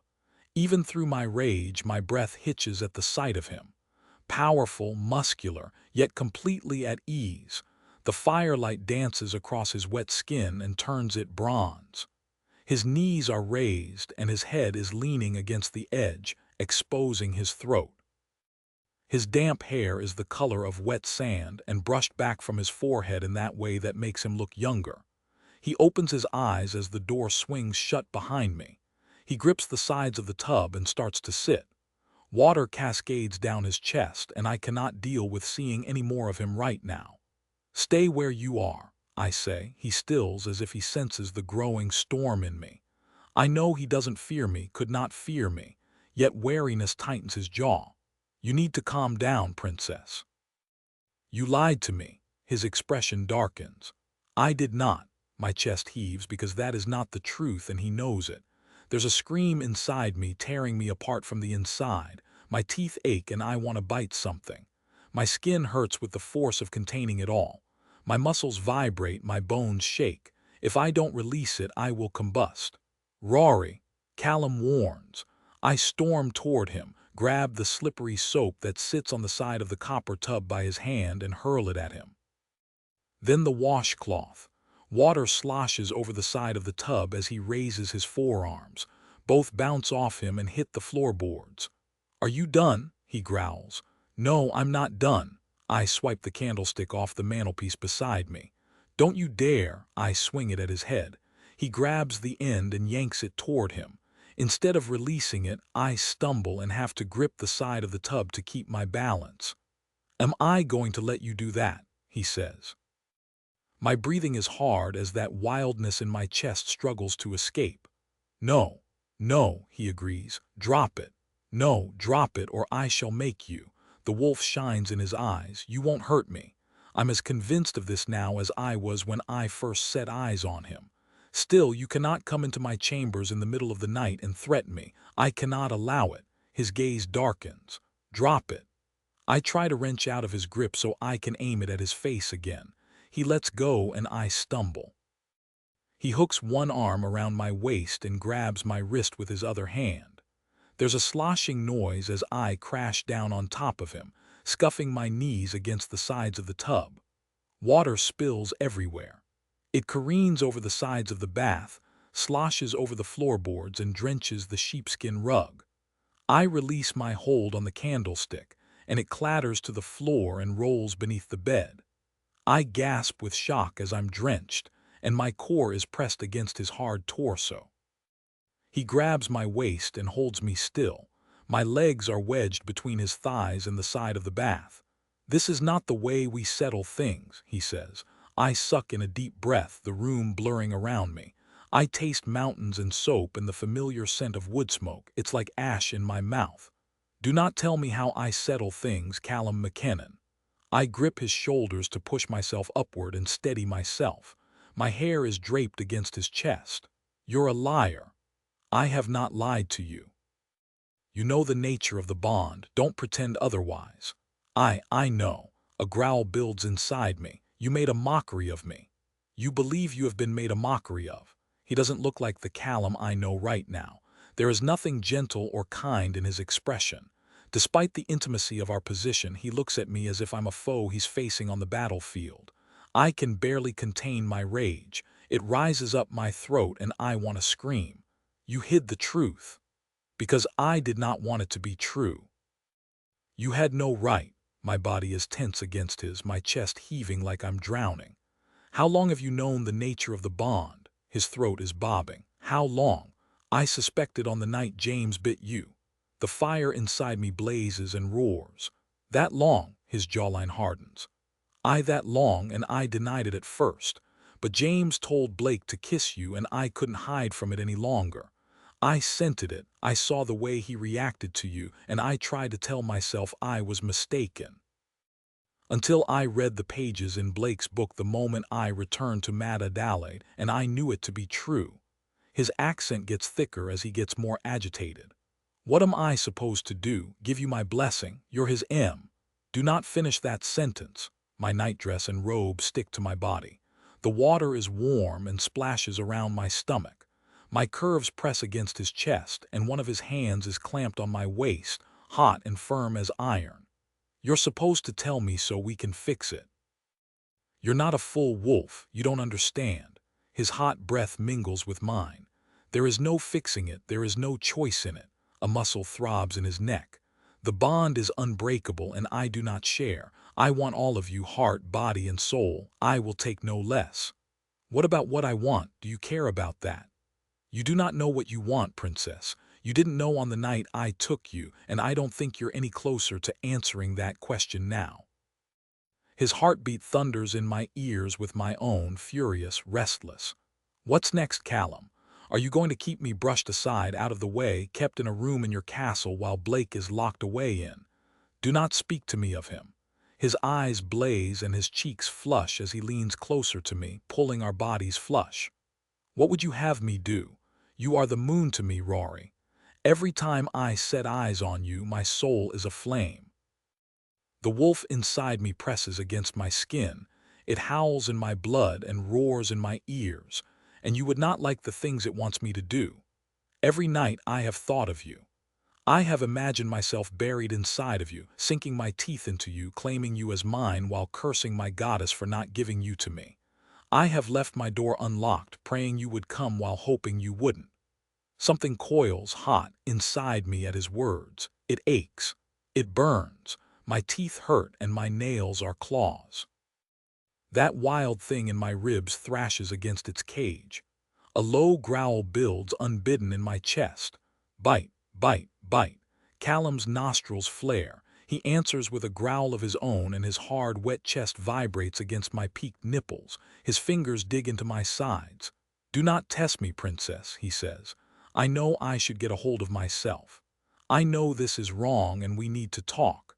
I know the nature of the bond changes things for him, and I'm furious because of it. I can't stop." I tremble with the force of containing my emotion. He cups my face with his hands. "Princess, I advise you to get out of this tub and walk away. You don't want this. You don't get to tell me what I want. I'm fed up of people telling me what I want. I decide what I want." My chest heaves against his. I want him right now. I want him buried inside me while I take my pleasure from him. I want him moaning, gasping beneath me. I want him to pay for all of this. I want him at my mercy. His breathing deepens. Conflict flickers across his face as he presses his forehead to mine. "Rory, tell me what you want." Chapter 51. Tell me what you want. Callum's hands are firm yet gentle on my cheeks. My nightdress is sopping wet beneath my robe. My core presses against his hard torso. Both of us are breathing deeply. I use his shoulders to push myself upright. The wet tips of my hair touch his shoulders, and his eyes darken on my chest where my nightdress has become translucent. His face is strained, like he's battling with himself. I take his hand and put it on my breast. He makes a low sound. He squeezes, then brushes his thumb over my peaked nipple. My back arches in response. I want you." A low, guttural growl vibrates in his chest. In a sudden movement, he slides up, grips my thighs, and hoists me up as he stands. Water cascades off both of us as he steps out of the bath. He crouches down to lay me atop the sheepskin rug between the fire and the copper tub. He hovers over me, his knees between my thighs and his hands on either side of my waist. My breaths are shaky as he crawls over me and brings his mouth close to mine. I want. I can't express in words what I want, what I need. For once, I want him to stop holding back. "I want you to consume me," I breathe. "I want you to unleash. I want you to break me so I forget everything other than you. I want you to take me in the way that you want to." He offers me a sad smile as he brushes a strand of wet hair from my cheek. "I will worship you." He brushes his lips against my throat. "Cherish you." He kisses me. "Honor you." He nips my earlobe with his teeth and I squirm. "Tease you." His mouth hovers over mine. "But break you. No, you cannot ask that of me. If I'm to take you the way I want, I will have you gently and deeply and slowly." He brushes his lips against mine. "Can you accept that?" And because I would rather have part of him than none at all, I nod. "Good, because there's no lock in the Northlands cold enough to douse the fire in my blood right now." He slides my underwear down my legs. Then he reaches between us and guides himself to my entrance. My back arches as he pushes slowly inside me. We both groan. He fills me completely. Both of our pulses thunder in my ears. His scent overwhelms me. He takes my face in his hands. "Your eyes," he whispers, and I know they must have changed. Softly, he kisses me. He thrusts his hips in deep, languid movements as though he's savoring every moment. It feels so good. He feels so good. I rock against him, and my fingers find his shoulder muscles and dig in. I curl my ankles around his back, and he shifts me so my hips are tilted up and he can hit deeper. Something builds hot and hungry between us. I can practically sense his wolf close to the surface pressing at his skin. Mine answers, teeth bared, claws sharp. He groans and quickens his pace. My core slams against his abdomen, building sweet friction between us that makes me moan. His pulse thunders in my ears, frantic and unsteady, and I feel his control start to slip. "It's okay," I mumble against his mouth. "Let go." He takes 2 shuddering breaths. For once he submits to my will, though he makes no question of who is in charge. He thrusts his hips hard. I cry out. He grabs my wrists and pins them above my head as he moves against me. His mouth moves to my neck. I rock against him, meeting his thrusts, desperate for more. He mumbles against me, words in a language I don't understand. I writhe against him and dig my nails into his skin. He brings his lips to my throat. "Fuck," he murmurs against my ear. "Fuck." His expression is strained, his cheeks flushed. His whole body tenses and a rough cry escapes from his lips as he lets go. It pushes me over the edge. For a moment, that wildness bursts from its confines and I'm free. I'm weightless. The scream that has been building inside me comes out in a series of cries as he holds me together, and I melt in his arms. He mumbles against my neck as I come back to myself. Finally, he brings his gaze to mine. He's as breathless as I am. He looks utterly undone, face flushed, eyes bright, lips swollen. I don't know what to say. I don't think he does either. He seems familiar yet strange at the same time. He huffs a soft laugh, slightly sheepish. I return it. He slides out of me and rolls onto the rug. We face one another and I stroke his hot cheek. He smiles, but there's sadness in it. "What do you want now, princess?" The question is weighted heavy because he isn't asking about tonight, he's asking about the future. Our future.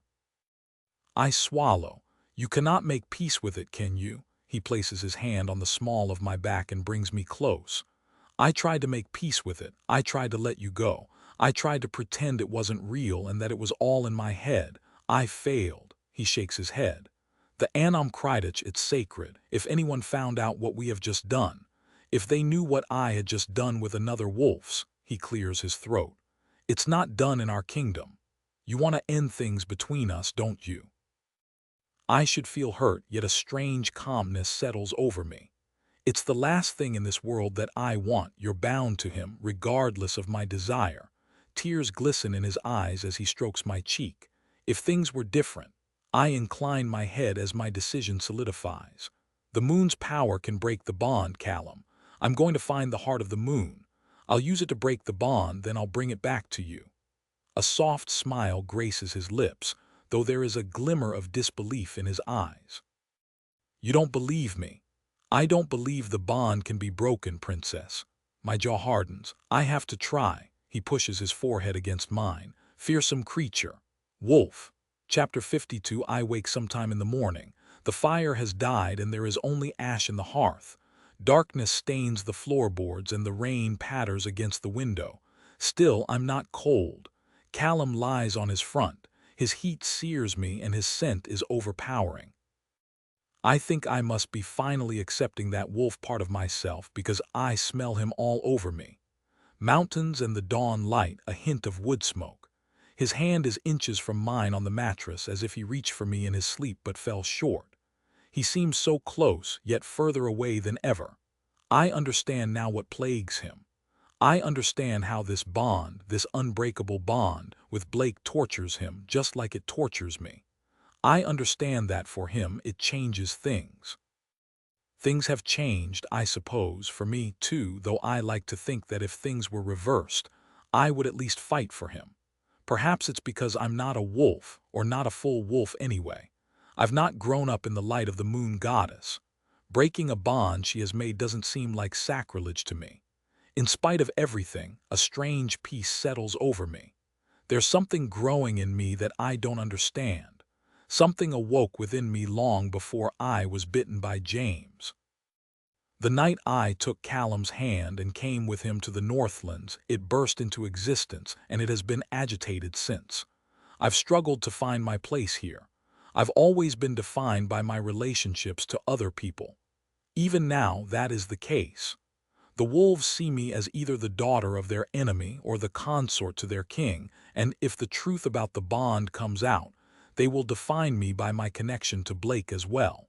It's stifling, constricting. I wish for a short time at least to be free of it all, to find out who I am outside of that cage. Blake was looking into my ancestry. Philip has made a strange allegiance with the Snowlands queen and my mother. Lachlan thinks she had the heart of the moon at some point. I want to do something for myself for once. I want to learn about where I came from and what happened to my mother. I want to break this damned bond. I don't want the day to start. I want to stay like this, sore and sated while he sleeps. I want to memorize his face, soft in a way most will never see. I want to trace the muscles in his back, revealed since the covers are bunched at his waist. I want to kiss the bullet scar in his shoulder and run my fingers through his hair, the color of wet sand. He opens his eyes as if he senses me watching him. Morning, princess. Good morning. If he's embarrassed about last night, he doesn't show it. He smiles. It's the first sincere smile he has offered me since we arrived here, and it lights up his face.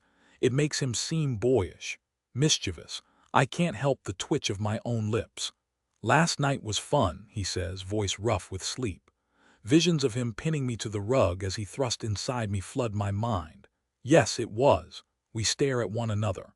The light in his eyes dims, and I know he's remembering the conversation we had afterward. The warmth inside me ebbs. I sigh.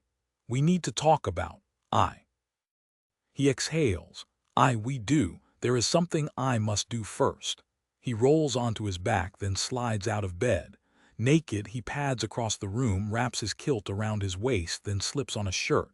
A grim expression is etched onto his face when he throws open the chest at the foot of his bed and pulls out a couple of swords. I jolt upright.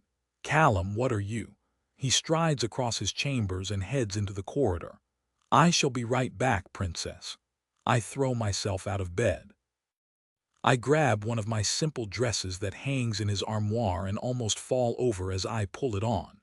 My messy hair gets caught in my mouth. He can't kill Blake without me dying too. He knows this. Callum, wait.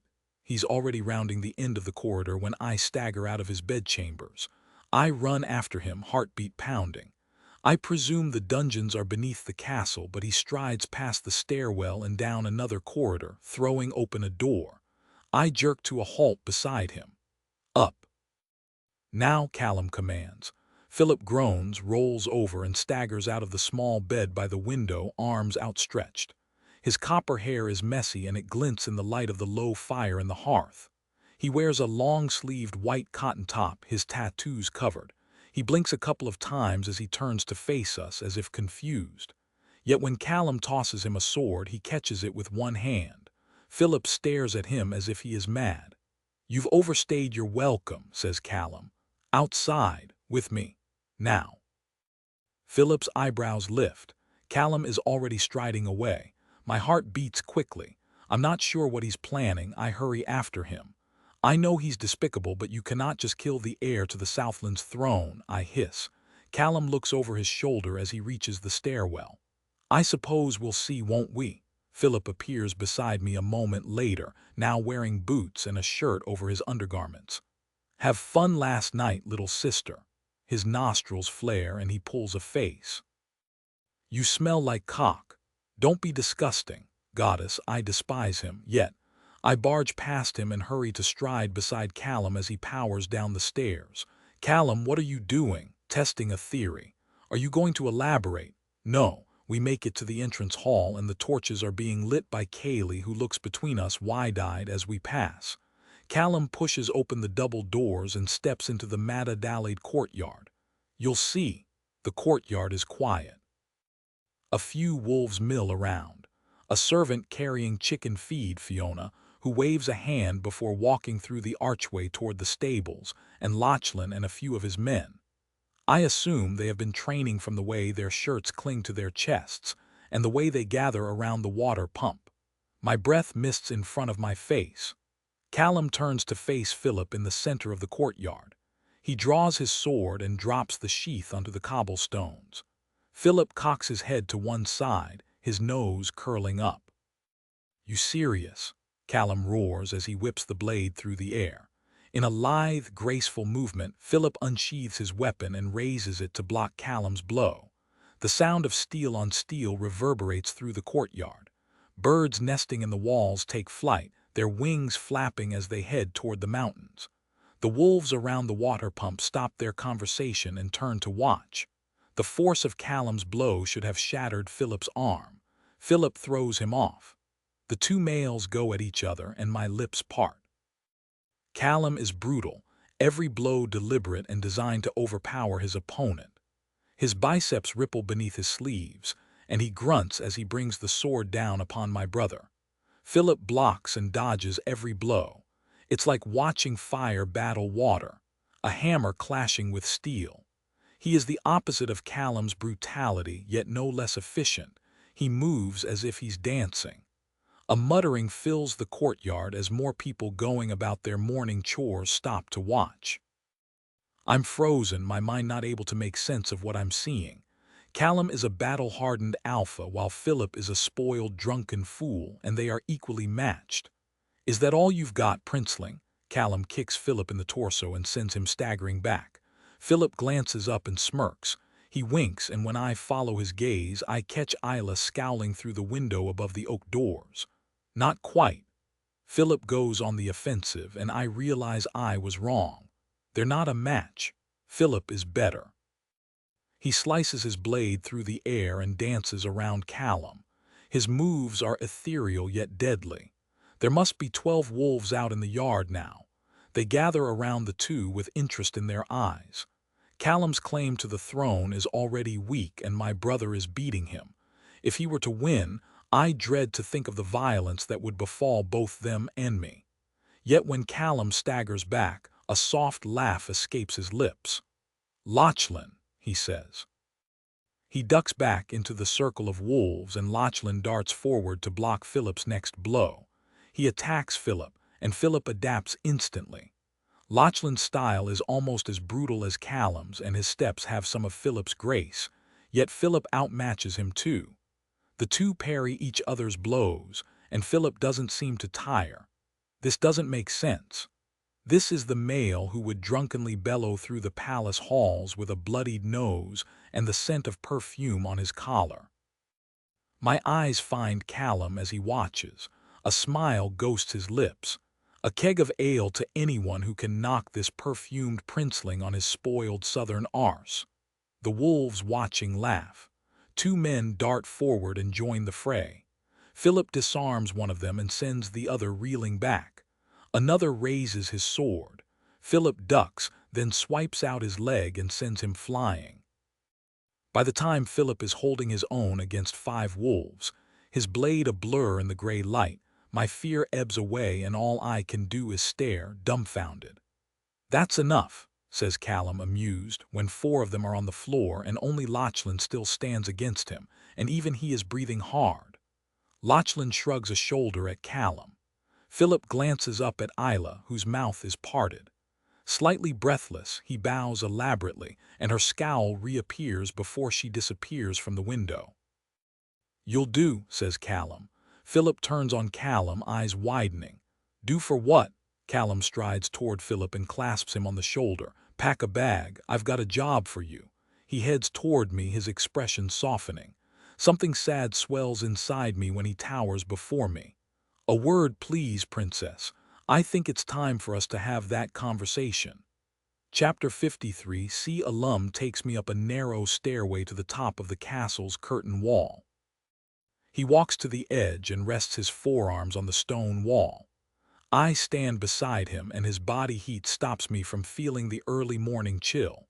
Mist whispers across the loch far below, and thick clouds hide the peaks of the mountains. The evergreens to the left rustle in the breeze, their pine needles black in the low light. For a moment we are silent, drinking in the peace. I wonder if, like me, he wonders how long it will last. "My father took James and me up here on the first night we arrived at Mad Adelaide," he says, his voice rough. "That way is the enemy," he told us. He gestures south over the forest. "And that way is home." He inclines his head toward the mountains in the north. "Heifel." He smiles softly. I have thought 1,000 times of what would have happened if I'd not stopped in that spot by the lock on our way there, if I'd not left you alone that morning. I should have held on to you tightly, ridden with you until you were safe in my castle, never let you go. It's the most foolish thing I have ever done, and yet that night with you in the tent when you called me handsome, I called you beautiful. He grins, eyes shining. It was the best night of my life. My throat tightens, his face full of emotion. It's like looking at the sun. I have to look away. It was for me too, Callum. I shake my head. This bond, you speak of it as if there is no choice. As if I have no choice. There is always a choice. You still believe that. You still do not, he shrugs a big shoulder. You cannot choose if you are not free. You are tethered to him whether we like it or not. The Anam Kridich is unbreakable, created by Gilech herself. I don't understand it, but for whatever reason she has decided you and Blake are. Don't, I say. You're wrong. It's my choice. I'm going to break the bond. If the moon's power created it, then the moon's power can destroy it too. I have prayed to her every night. I prayed for her to give you to me. She has not answered. My heart, my body, my soul, I'm the only one who gets to decide who to give them to. Sadness flickers across his face as he turns toward the mountains. He makes a non-committal sound as if he doesn't believe me. I exhale. The heart of the moon might be able to break the bond, if we knew where it was, but it has been lost for many centuries, Princess. Lachlan thinks my mother had it at some point. I heard. He shrugs. You thought it was in the borderlands on the night we met. I did. I came up here the night before I rode south. There was barely a cloud in the sky and Gilech shone brightly over the borderlands. I thought it was a sign. Perhaps it was. Perhaps she led me to you. He runs a hand over his mouth. You really want to look for it? I do. I half expect him to change his mind to tell me I cannot go. Okay. You're going to let me. It's not safe for you here. Not anymore. Alexander wants you, and I don't yet have control of all the wolves in my kingdom. I won't make the mistake of trusting too easily again. Alexander's men are getting ready to march upon Madadalade, and when the fighting begins, I cannot trust that no one will betray me. He drags his teeth over his bottom lip. But I cannot let you travel alone. It's not safe. A long breath plumes in front of my face. You want me to go with Philip, don't you? I had a conversation with him yesterday. He's annoying, but I could sense no ill feeling from him. He's your brother. He will keep you safe when I cannot. I'm going to tell him to go back to his queen in the Snowlands and to bring her back here.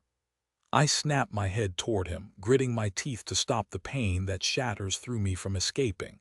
He gives me a sad smile. Not to marry her, to ask her to fight with us. I don't know what to believe when it comes to the god of night. I feel we will need a bigger army soon enough. You said you wish to go to Glascladich. Their port is the closest to the Snowlands. He can accompany you there, and I recommend you go with him to your homeland. Okay. His eyebrows raise as if he had not expected me to agree. I thought I would have a fight on my hands. I am fighting, even if you are not. I always knew you had fire in your soul. I thought you were wrong when you said that about me. Perhaps you were not. I peer up at him. What are you going to do about Blake? Callum's big shoulders soften. I'll let him go eventually. He's no threat to me while you're away, and I cannot risk him getting harmed when your lives are linked. Gilech knows he has as many enemies here as I do. I just want to make sure you're out of the kingdom before he's free. He grips his hands together, knuckles whitening. He'll come after you, you know.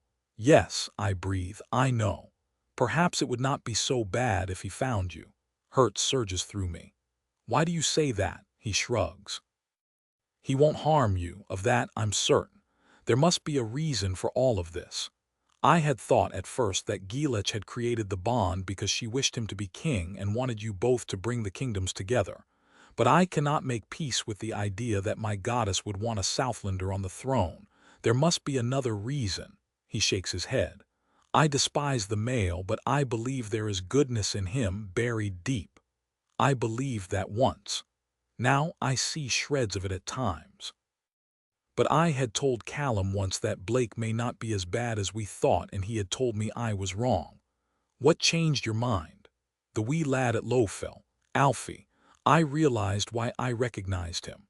I realize I never told him Alfie is Magnus's son. It's how we knew where James had taken you, says Callum. Blake got a message to Mad Adelaide and Magnus replied. I'm sure Blake would have us believe he took the lad and his mother as hostages to control Magnus. But the wee lad was a menace, free to roam the castle, happy, healthy, undisciplined. He shakes his head. No, I think he gave them refuge in his castle because he knows Magnus is an abusive piece of shit. I think Blake knows, as I do, that not all men are fit to be fathers. That doesn't make him a good man. No, but it gives me hope that he could be under the right circumstance. He sighs and his breath plumes in front of his face. The mist is clearing from the lock to expose the silver water beneath. I pick at a loose stone in the wall as I shake my head. Things don't have to change. Things have changed whether we wish it or not. His voice is rough, quiet. The backs of my eyes burn because I know he's right. I'll never forget the first time I set eyes on you at the dog fight, the way you held my gaze, stubborn, filled with fire, beautiful. I turned my gaze to the sky. I will come back to you, Callum. This is not goodbye. And I will wait for you, always. His voice is strained. He straightens and steps back, and I know everything is about to end. I'm not ready. How can I be ready? Will you hold me? My voice is quiet, unsure. He takes a deep breath. There is an endless chasm between us, and I think he will walk away. His heat surrounds me as he steps behind me. He wraps his arms around me, pulling my back to his chest and placing his chin on my head. I cocoon myself in his solidity, his safety. I try to suppress it, but a hot tear slips down my cheek. He sniffs behind me, his heartbeat thudding against my back. Together, wrapped in each other's arms, we watch the sky over the mountains. Chapter 54. My heart is heavy as Philip and I ride away from Mad Adelaide. We must go west to the small seaport at Glascladach.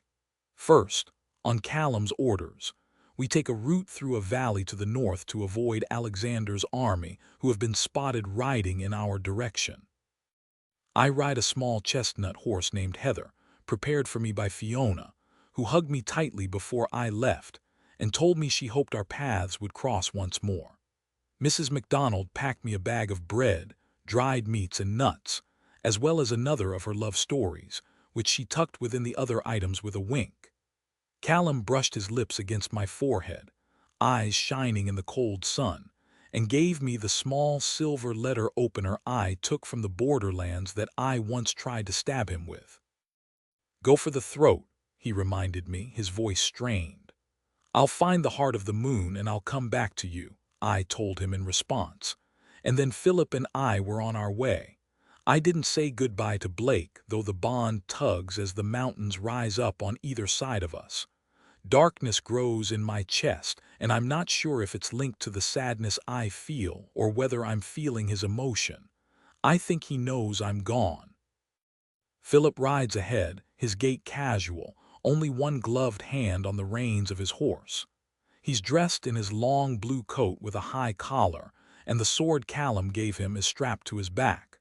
I know he has daggers attached to his belt, too. Other than grumbling about his slumber being interrupted, and his despair that we left before he could have breakfast, he has had the good sense not to speak. I'm not sure if it's compassion for my situation, or whether, like me, he feels awkward. We are both siblings and strangers. Back home, we played the parts of a prince and a princess who didn't much like each other. So much has happened to both of us since then, it's hard to know what roles we now fit into. When clouds gather in the afternoon and the sky opens up, it does little to heighten my mood. I bring my horse beside Philip, irritated. Are you sure you're going the right way? Yes. How can you bear north when we cannot even see the sun? Callum said we should have reached a forest by now, at which point we are to turn west. I taste the rain and my cloak is starting to stick to my body. If you wish to take the lead, be my guest, little sister. His red hair is flat and rain rolls over his mouth, but while I shiver, he seems at ease. I didn't ask to become bodyguard to your spoiled arse. Must you be so constantly unpleasant? must you? I withhold my snarl and turn my attention to the towering mountains and the many shades of green and gray that surround us. Not for the first time since we set off, I wonder if I'm doing the right thing by traveling with him. I can barely stand his company. By nightfall, I'm convinced we're lost, yet Philip seems triumphant when a woodland comes into view. There, see, the forest we were looking for. We'll make camp until dawn, he says, heading into the tall trees. I follow because it's better than roaming the mountains in the dark searching for the actual forest we were supposed to turn west at. I'm sure this is not it. The sound of the rain softens when I lead Heather beneath the evergreen canopy, and there is immediate relief from the cold wind. Philip leads us to a clearing.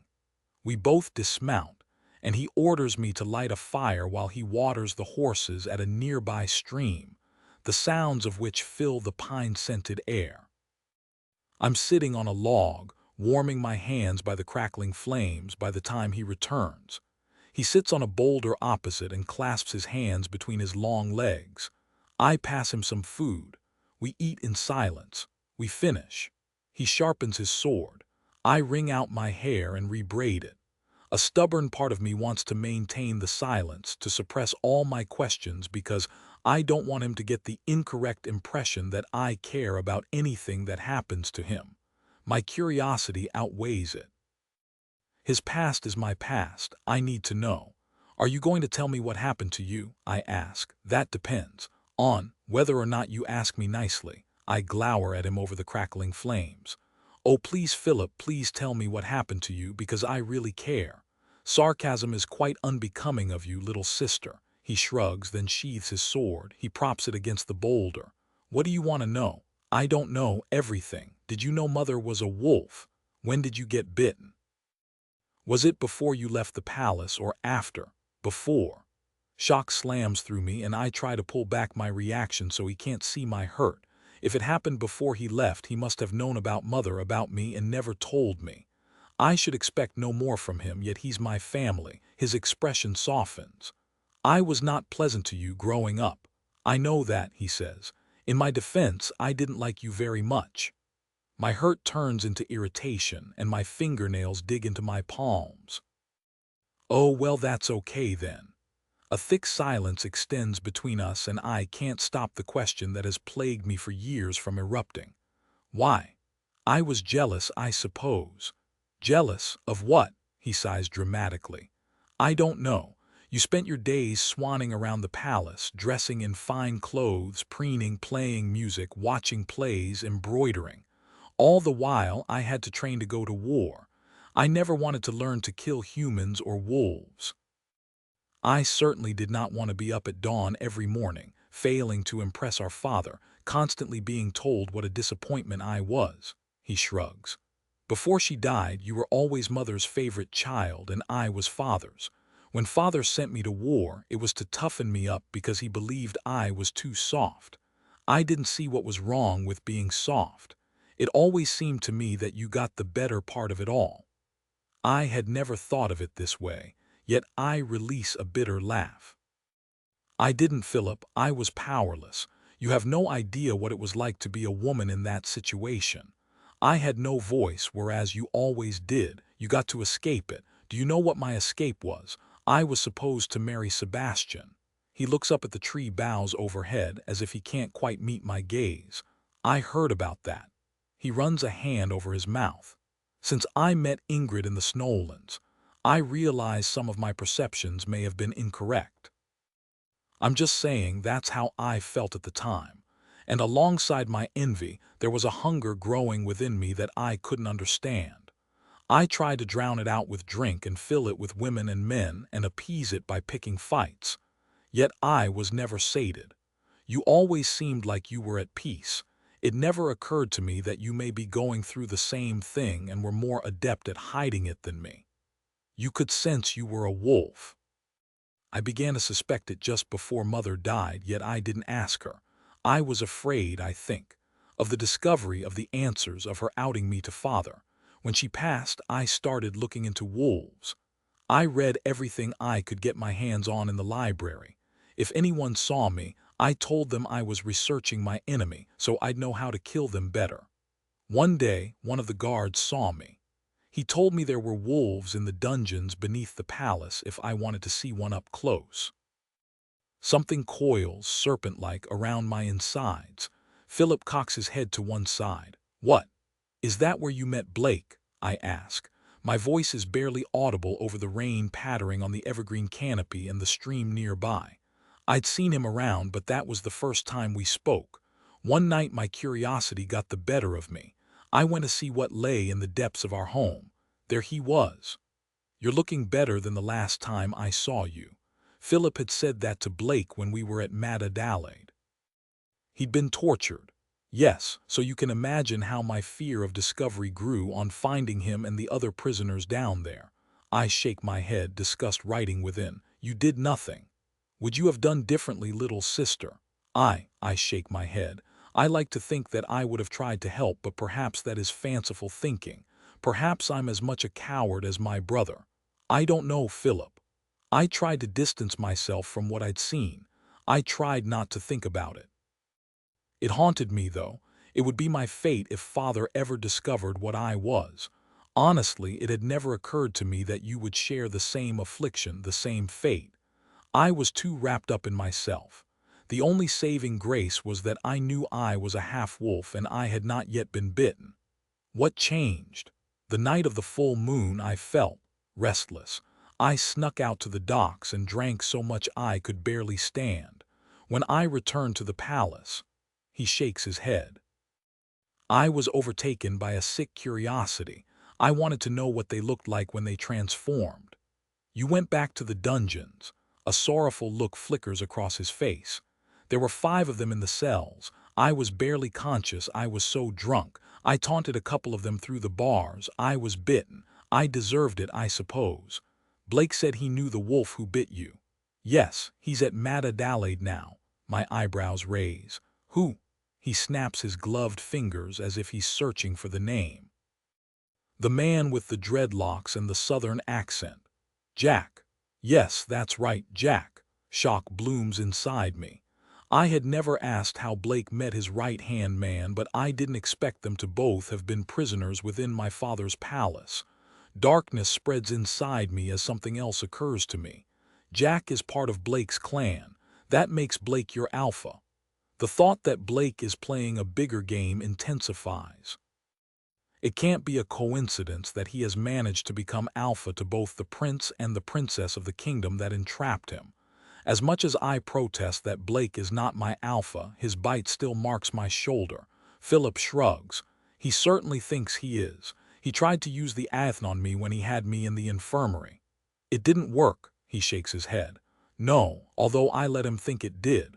I did the same thing. A dimple creases his cheek. After that, I realized I had to get out of the kingdom before the following full moon, shifting in front of Father. Can you imagine? Despite my ill feeling toward my brother, the corner of my lip twitches. Philip grins. No, I decided I would spare myself that experience. I told Father I was ready to go to war. I took the guard who had told me about the wolves in the dungeons with me, and as soon as we had arrived at the war camp, we set off to the Snowlands in search of answers. "Did you find them?" "I found a divided kingdom. I found the fear of the god of night." There's a distant look in his eyes. "And I found Ingrid." "You love her," I say softly. "It doesn't matter how I feel about her. It's unrequited, I assure you. I did little to warm her to me when we first met. She is." He bites his bottom lip, his face uncharacteristically serious. He looks almost like the prince he should be. "She is quite extraordinary." "Is that why you're looking for the heart of the moon?" He laughs. "Nothing escapes you, sister." He shrugs. "Yes, I'm looking for it. It wasn't my primary reason for coming here, but I spoke to a tribe in the Snowlands who said it was sent here years ago, although they have a different name for it there. It translates to blood of the moon. I thought Ingrid might forgive me of my sins if I found it. The blood of the moon. Yes." I bite my bottom lip. "And you decided to try and arrange a marriage between this extraordinary woman and the man I am." The words die in my throat and I shift on the boulder. I will return to Callum and I'm going to fight for him, but he still wanted to end things between us. The man I was courting, how brotherly of you. A dimple punctures his cheek. What does it matter, little sister? Blake is your— Don't. I push down the rise of panic. How did you know about the bond? He pulls a face. Aside from the fact it's blatantly obvious, he shrugs. Every time you were both in the same room, he couldn't take his eyes off you. Be careful around him, though. He's changed since I met him. Back then there was. He shakes his head.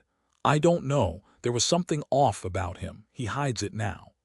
I agree that he's hiding something, yet I feel a little indignant on Blake's behalf. Perhaps that's because you met him when he'd just been tortured, Philip. Perhaps. Philip lowers himself onto the ground by the boulder and puts his pack down beneath him to use as a pillow before lying down. Perhaps not. He closes his eyes. A smile spreads across his lips.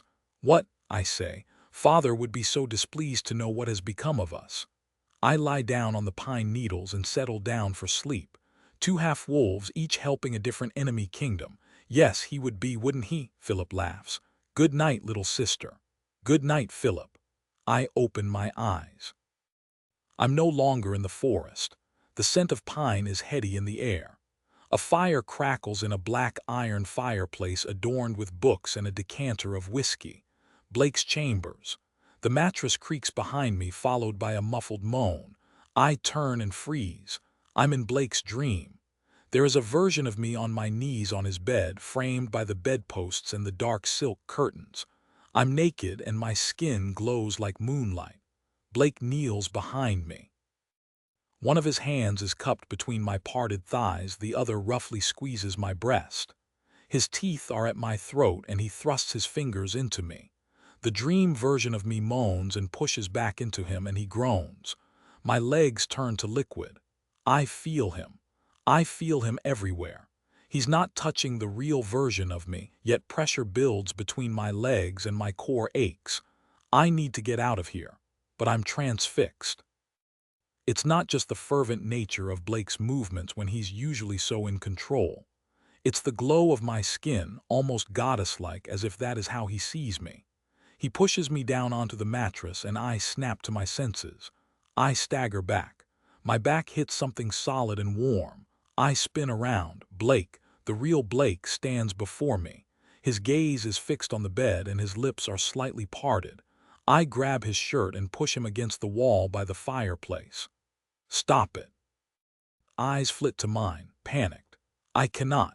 A female groan, my groan fills the air and I can't breathe. The creaking gets louder, faster, drawing Blake's attention. The bond trembles and I feel the word that builds like a growl, hunt. I glance over my shoulder and my breathing almost stops. He has me face down on the mattress, one hand on the nape of my neck to hold me down, the other grips my hip as he thrusts into me. The look on his face. Goddess. The look on his face. My chest is too tight. My blood is molten gold. I swing back toward him. Blake, you can't think of me like this. I feel the moment he changes.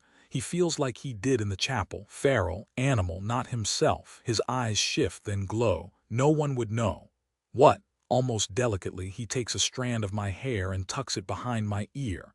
The gentleness is at odds with the look in his eye and what is going on behind me. My breath catches. It's just a dream, he says. We don't have to do it my way.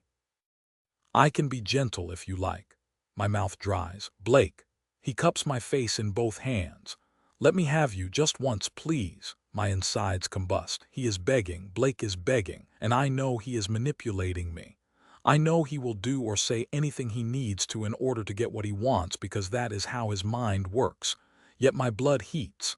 I cannot move. I cannot think. He steps closer and his body is flushed to mine. His lips are inches away and his breath brushes my mouth. He smiles, a dark, wicked smile, and tilts my head back. It's just you and me, he doesn't have to know. Callum, ice crashes through me and douses the traitorous flames. I block the moaning and the slapping and the deep grunts. I stagger back. You cannot think of me like this. I try to put a command in my tone, but my voice trembles. This will never happen. He has the audacity to look sad. I turn and crash through the door. Chapter 55's omething tugs inside my chest. There's a familiar press of attention on my skin, a whisper of air on my cheek. My pulse kicks up as if my body senses a threat before my mind has caught it. I open my eyes. The night is thick. I must have turned onto my side because pine needles dig into my cheek. The fire burns low and the orange embers glow in the darkness. The trees sway overhead. Philip snores gently, long legs stretched out, though one hand rests on the dagger at his belt. Everything seems normal, yet my blood thrums. I blink a couple of times, then warily push myself upright. I breathe in sharply. Blake watches me from the edge of the clearing. He sits against one of the tree trunks with his knees raised, his hands dangling between them. "Hello, little rabbit," my stomach plummets. "What are you?" My question dies in my throat as my eyes adjust. He is not sitting in the forest a few feet away. He's on a cot, the mattress thin, and there's a dark stone wall behind him. There are books scattered on the bed around him, and his wrists are bound in shackles. His dark hair is messy, as if he's been dragging his fingers through it, and the top buttons of his shirt are undone. Both the forest and the cell have a shimmer to them. It's like I'm seeing everything underwater. The sound of the stream nearby echoes in my ears, and everything feels far away. This is a dream, yet I've no doubt that the wolf before me is really Blake. Panic twinges inside me. It's not just because of the aftermath of our shared dream. I don't want him to know where I am. I believe Callum. Blake will come for me when he gets free. I can't face him. He tilts his head to one side. "Weren't you going to say goodbye?" "I thought it best that I did not." "I waited for you. I thought you would come." I shake my head. "We're not friends, Blake." "Perhaps not. Did you figure out the nature of the bond?" "Yes. And it changes nothing. You may not have created it, but you manipulated me." He tips his head back against the wall, exposing his throat. A laugh escapes him, cold and hollow. It echoes around his prison cell. "You still believe that? It's true, is it not?" I sit straighter, twigs crunching beneath me. Stones dig into my palm. "Mrs. MacDonald told me it needed to be accepted to come into effect. That's what happened that night when James bit me, isn't it?" I think of the light I saw in the depths of my subconscious, and I remember Blake coaxing me to take it. "You tricked me into accepting it so you could use it against Callum and my father too, I imagine. Then you hid its true nature from me." "Perhaps," he shrugs. "Or perhaps I merely used the bond to save your life because I was the only one who could. Perhaps I've suffered the consequences of that decision every day since." Anger stains my cheeks. "You ruined my life." "You think you have not destroyed me?" I shake my head. "You're playing a game, Blake. You said as much." "Yes, but it's not the game that you think.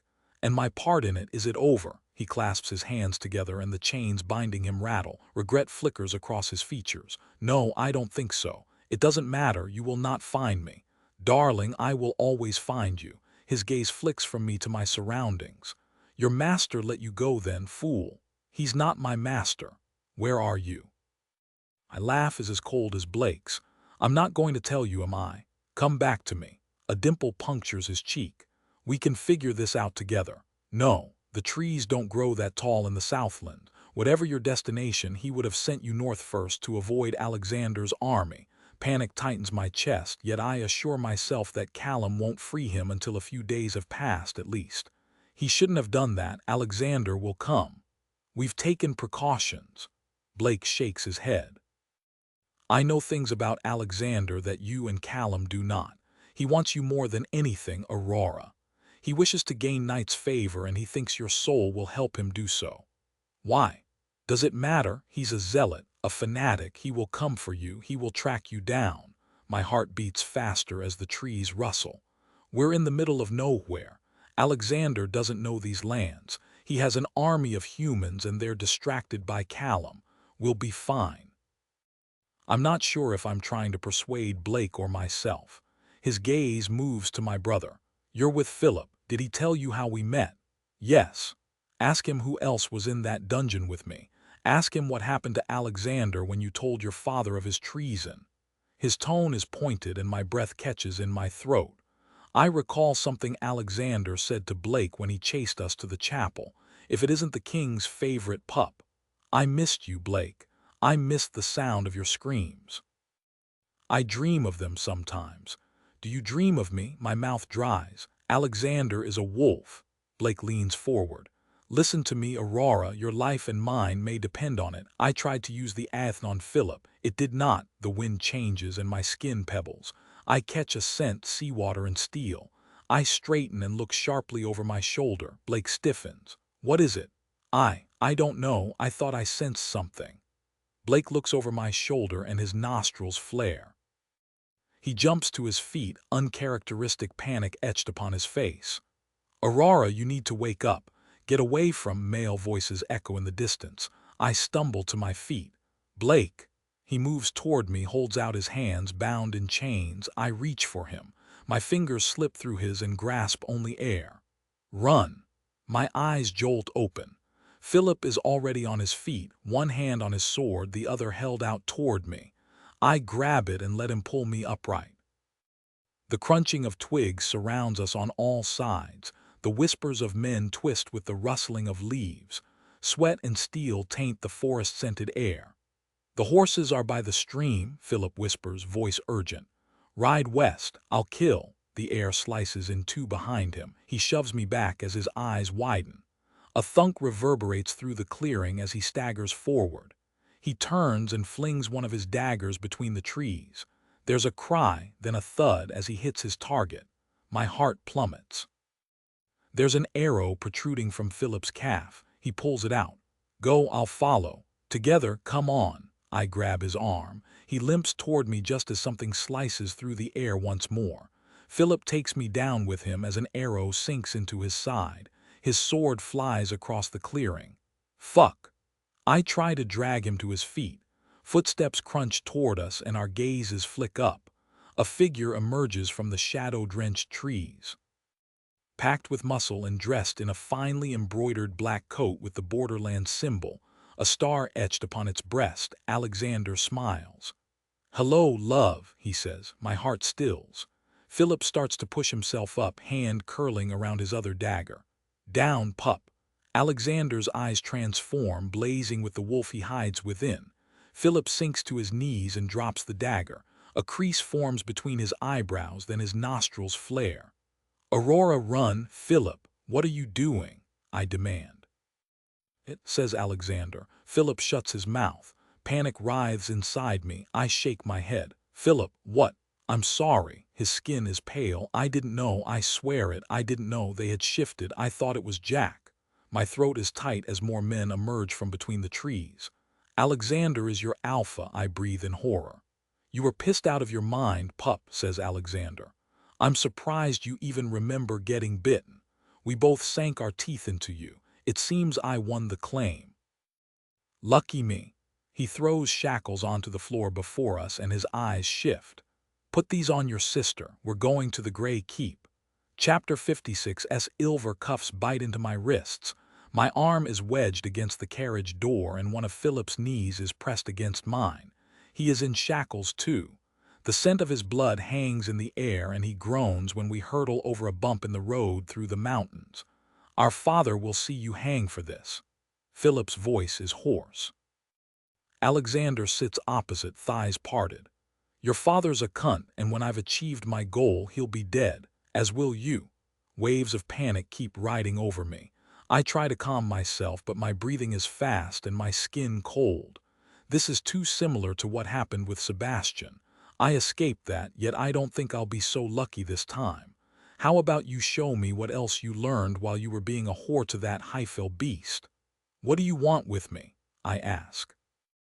SHH. Alexander leans forward and takes my chin between his finger and thumb. My soul recoils. Save your strength for later, my love. Get your hands off me. I spit in his face and jerk back. Philip stiffens. Alexander merely drops his hand and laughs, a low, gravelly sound that sends a shiver down my spine. He leans back, wipes the saliva off with his fingers, then sucks them. Fear tightens in my chest, and Philip shifts slightly, as if he can put himself between us. Alexander's eyes shift. If she moves against me again, deal with her. Philip's jaw clenches. A vein throbs in his neck. I sense the wolf beneath his skin as if it's fighting Alexander's command. If I'm going to do something, it needs to be now. I grab the letter opener Callum gave me from my pocket and hurl myself at Alexander. Philip's anguished roar fills the carriage as he grabs me by the middle and slams my head into the door.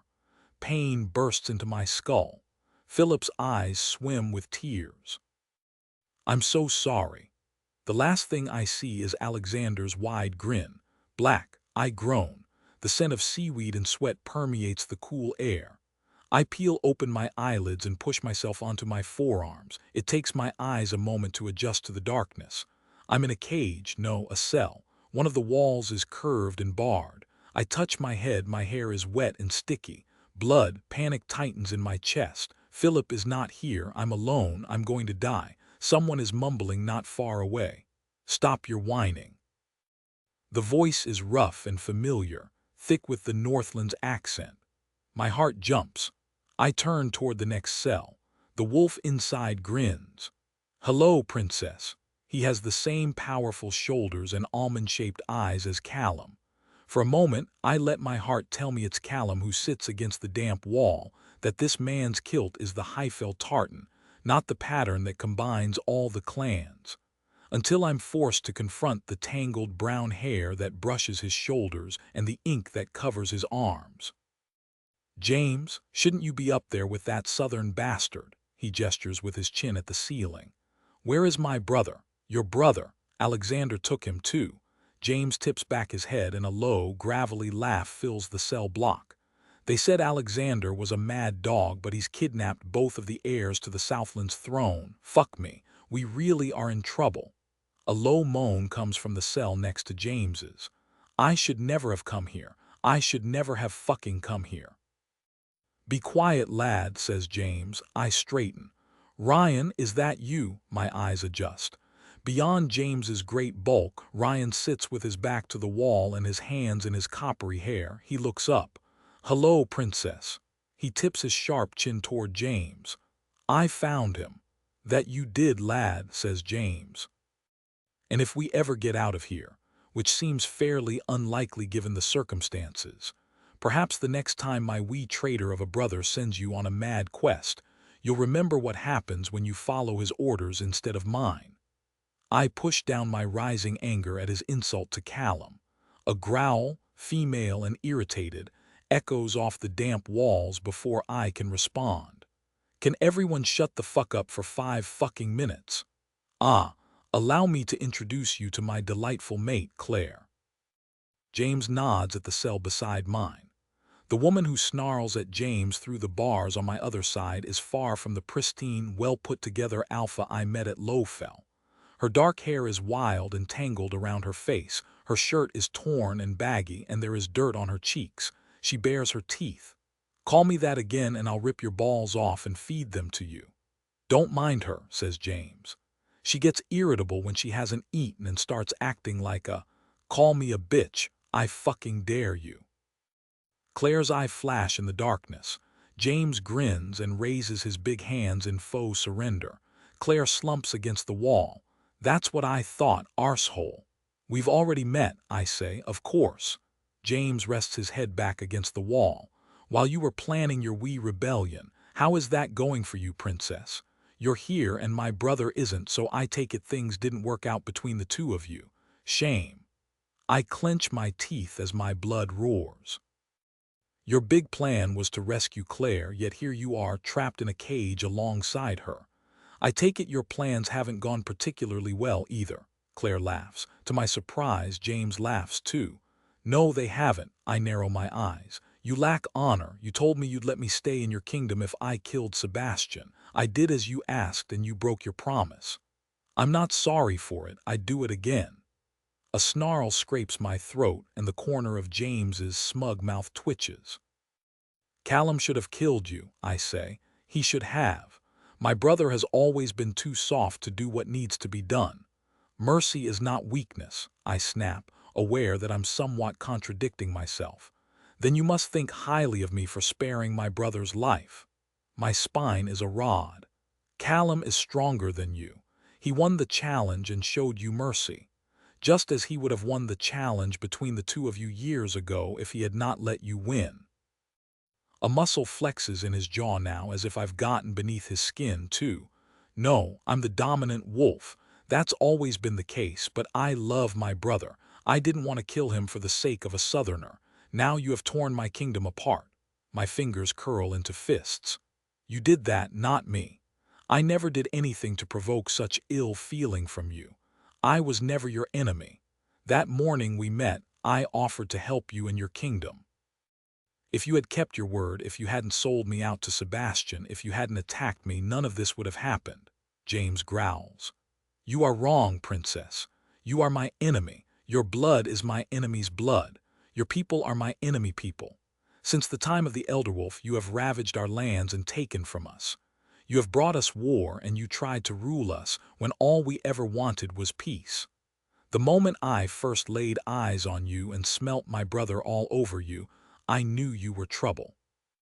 What did you expect me to do? Let you live? I knew it was only a matter of time before you left Callum and took our secrets to your people. You would have doomed us all. You doomed yourself, you pig-headed fool. I did not intend on spilling your secrets to my father. I did not intend on leaving Callum. Yet here you are, and where is he? His raised voice echoes around the dungeons before he shakes his head. It's not your father I worry about. I scented Blake on you too that morning, and I knew exactly what it meant. Two Southerners, one a half-wolf from the borderlands who became alpha of one of the most feared clans in the Northlands, schemed his way onto my father's council and blatantly had designs on my throne, and the other the daughter of our enemy king. That, I thought, is not an alliance I want to contend with. I have no alliance with Blake. Of course you don't. He runs a hand over his jaw.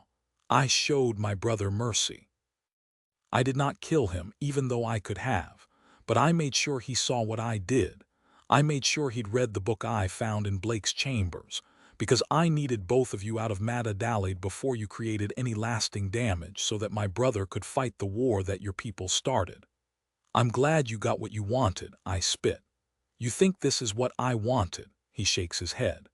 I want to be drunk and warm with a lass in my bed. Thanks to you, I'm here.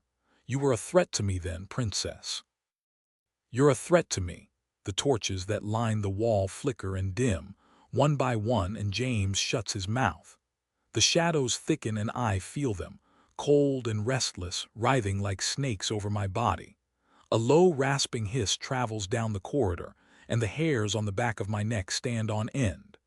I think about the bit of shed skin that Blake picked up when we found ourselves in Knight's prison. A hole is carved in my chest, and the darkness slithers up through my nostrils. That wild thing deep within my soul tries to break free. I can't afford to lose consciousness. Not here, not now. I clench my fists. I dig my nails into my palms, drawing blood. I barely notice James's grunt on one side of me and Claire's body stiffening on the other. The sound stops. The torches flicker back to life. I let out the darkness on a long breath that mists before my face. I turn to Claire. What was that? I breathe, but I think I already know. We call it the Dark Beast, says Claire. Knight's prisoner, I whisper in horror. James runs a hand along his jaw. It's what we've been brought here to fight. Chapter 57. He hours bleed together. I bring my knees to my chin and clutch my legs in an attempt to keep warm. The torches flicker on and off. I've never been this cold before. My head throbs as blood trickles from the wound Philip gave me, then dries on my cheek.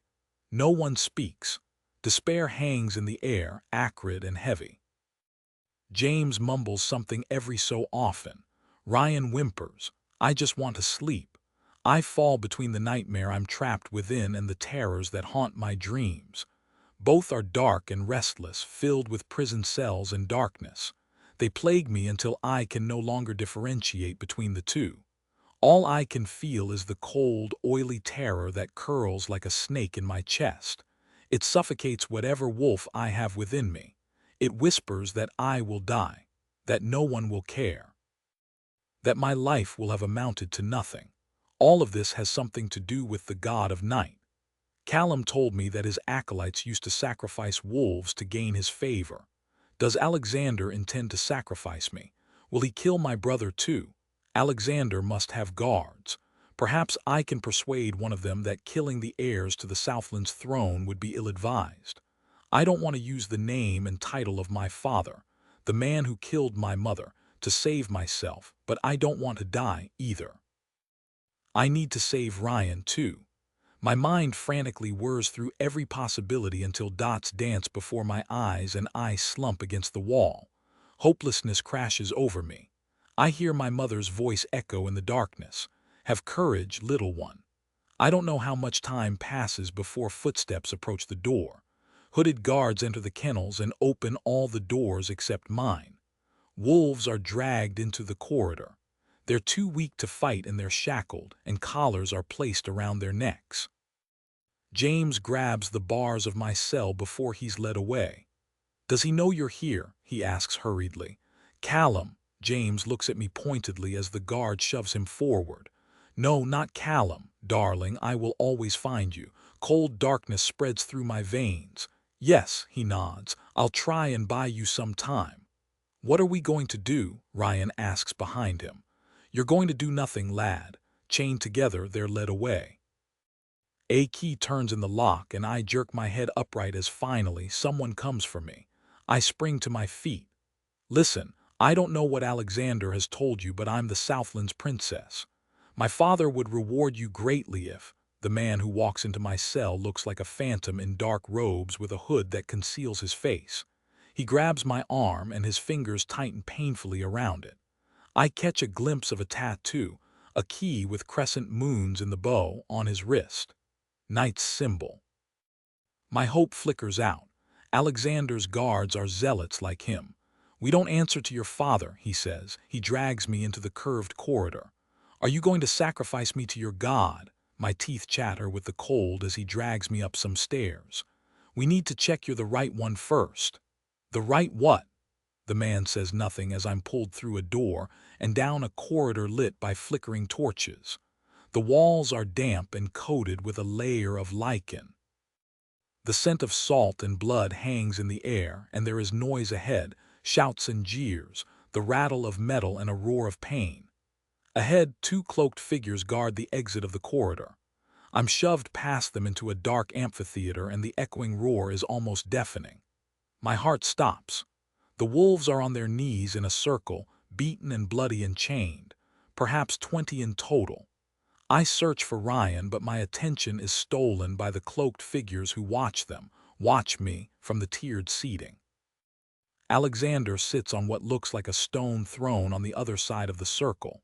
My brother is on his knees in chains beside him. He's no longer wearing his coat and his shirt is bloody. Torchlight flickers across his pale face.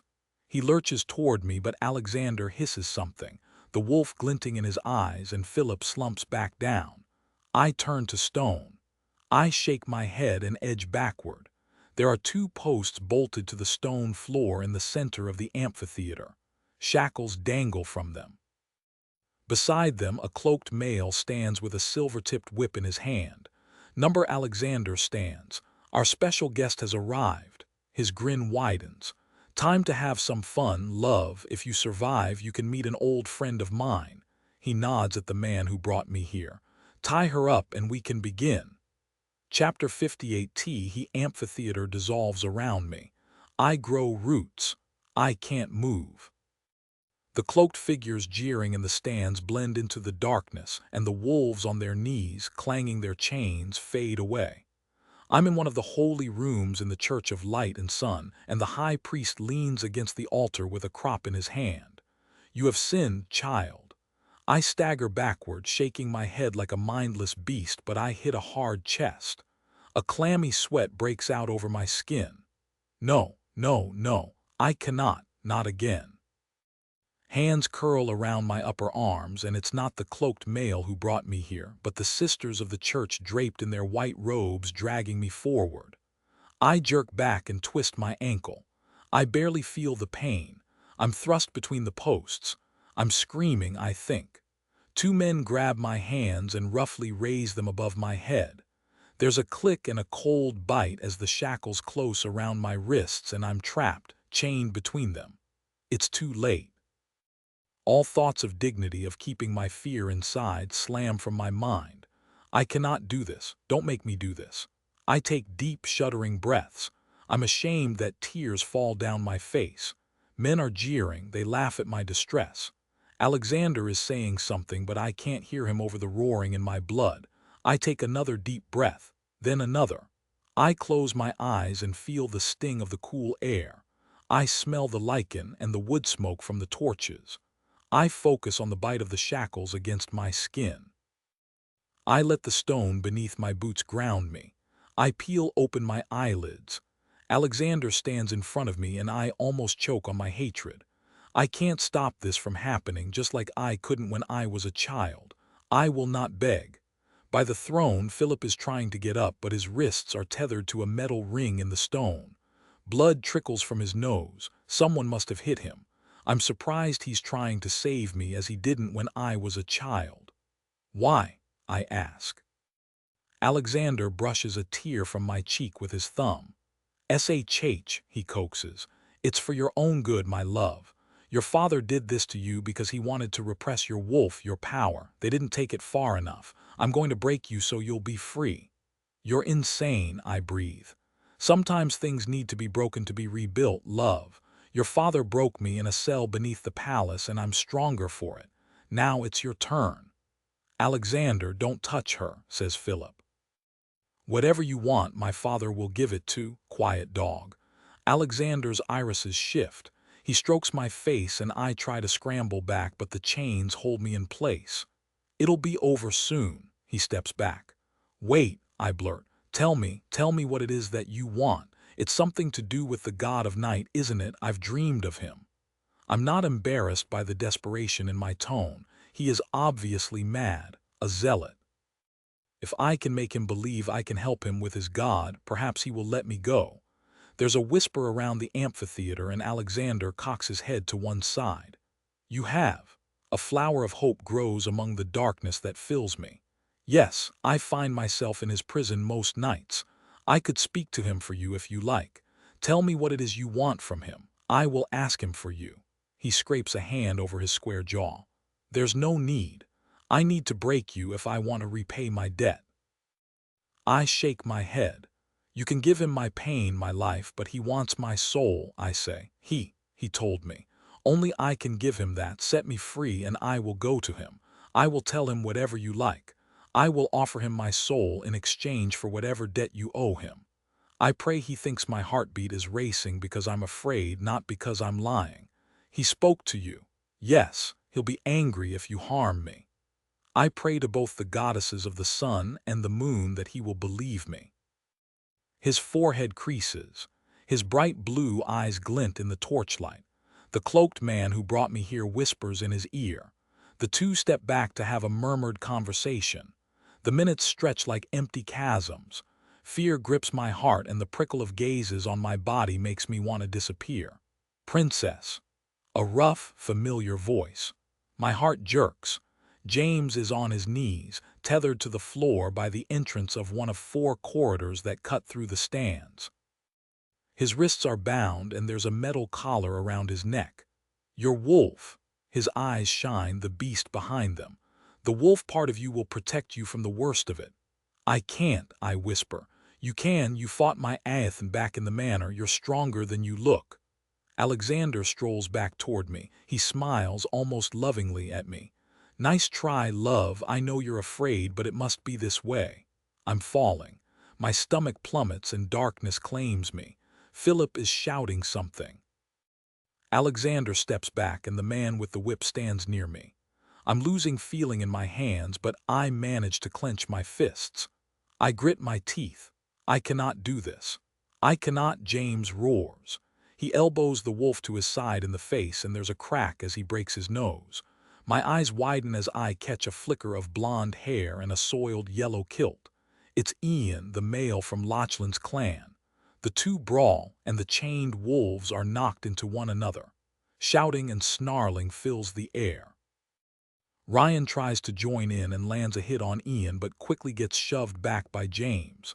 A female cry echoes around the amphitheater. The wolves fall silent.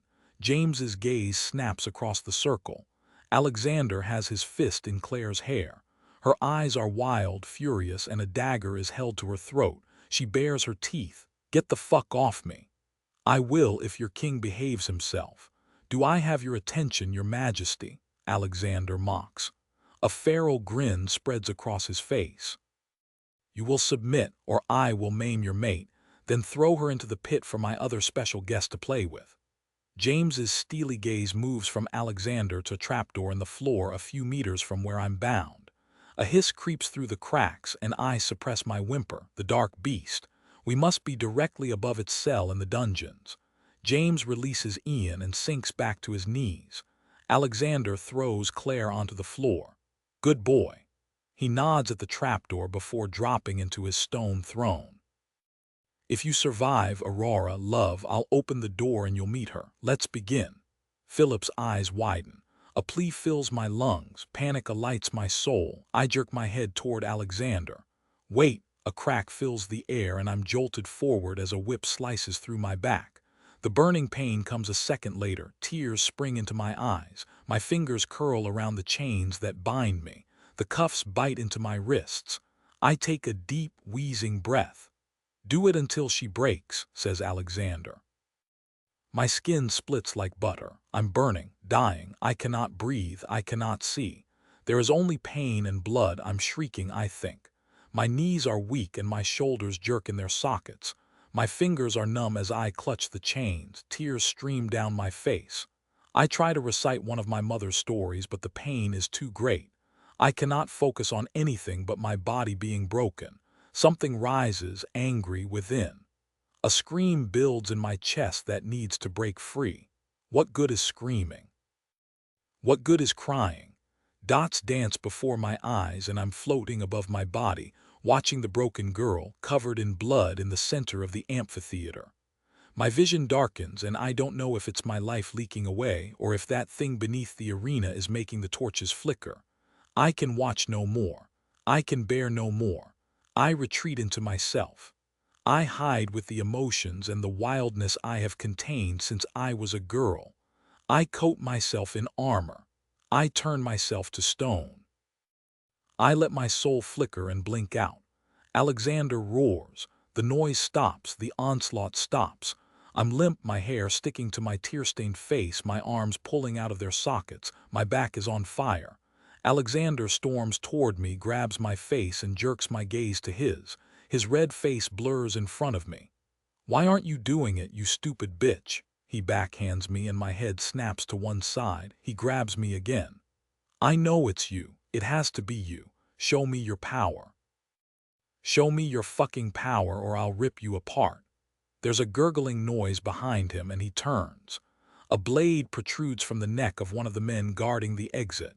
His hood has fallen and blood dribbles from his mouth. It spills down his chin and puddles between his boots. His eyes are wide, shocked. In a fluid movement, someone pulls the blade out and he slumps to his knees before face-planting the floor. Blake stands behind him, his face. He is fury incarnate. His shirt is wet, plastered to his hard chest and torso, and a couple of dark curls stick to his forehead. His jaw is as sharp as the dagger in his fist. There's a sword strapped to his back and two more blades holstered in his belt. His essence overpowers me. It fills my hollow chest. It's dark and cold and inhuman and puts out the fire that burns within. I thought I had felt his emotions before, but they were nothing compared to this. I cannot breathe. I cannot move. I can feel nothing but him. I'm reminded of that well that he told me about, and I wonder now if there is a bottom to the darkness. The wolf blazes amber in his eyes as he holds Alexander in his steely glare. "Get your hands off my mate." Chapter 59. My eyes meet Blake's. Something erupts inside me. The wild and dangerous thought I've been trying to cull spreads through my body and sets my soul aflame. My breaths come out fast and shallow. He came. He came. He came. I feel the whisper of his attention brush over me, even when he moves his gaze back to Alexander. Alexander releases his grip on my chin. My head is a ballast. I can't support it. It rolls onto my neck. My back is shredded, my shirt blood-drenched. It sticks to the welts that mar my skin, and every breath I take is excruciating. A slow grin spreads across Alexander's face. I wondered if you would try and take her from me. Too bad you're alone. Blake's lips curve into a cold smile.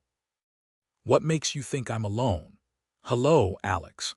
A low, smooth voice comes from the entrance corridor to my left. Jack leans against the stand and waves, a guard dead at his feet. His dark skin is wet from the rain and it glints in the torchlight. He holds a bloody sword in one hand. How have you been? Long time no see. A gruff voice, thick with the Northland's accent. Auren blocks the exit to my right, big arms folded across his chest, his one good eye focused on Alexander. Two guards are sprawled before him, hoods askew and necks twisted at unnatural angles. A murmur fills the tiered seating. The cloaked people rise to their feet all around me. How nice, a family reunion. Alexander turns on the spot, spreading his arms.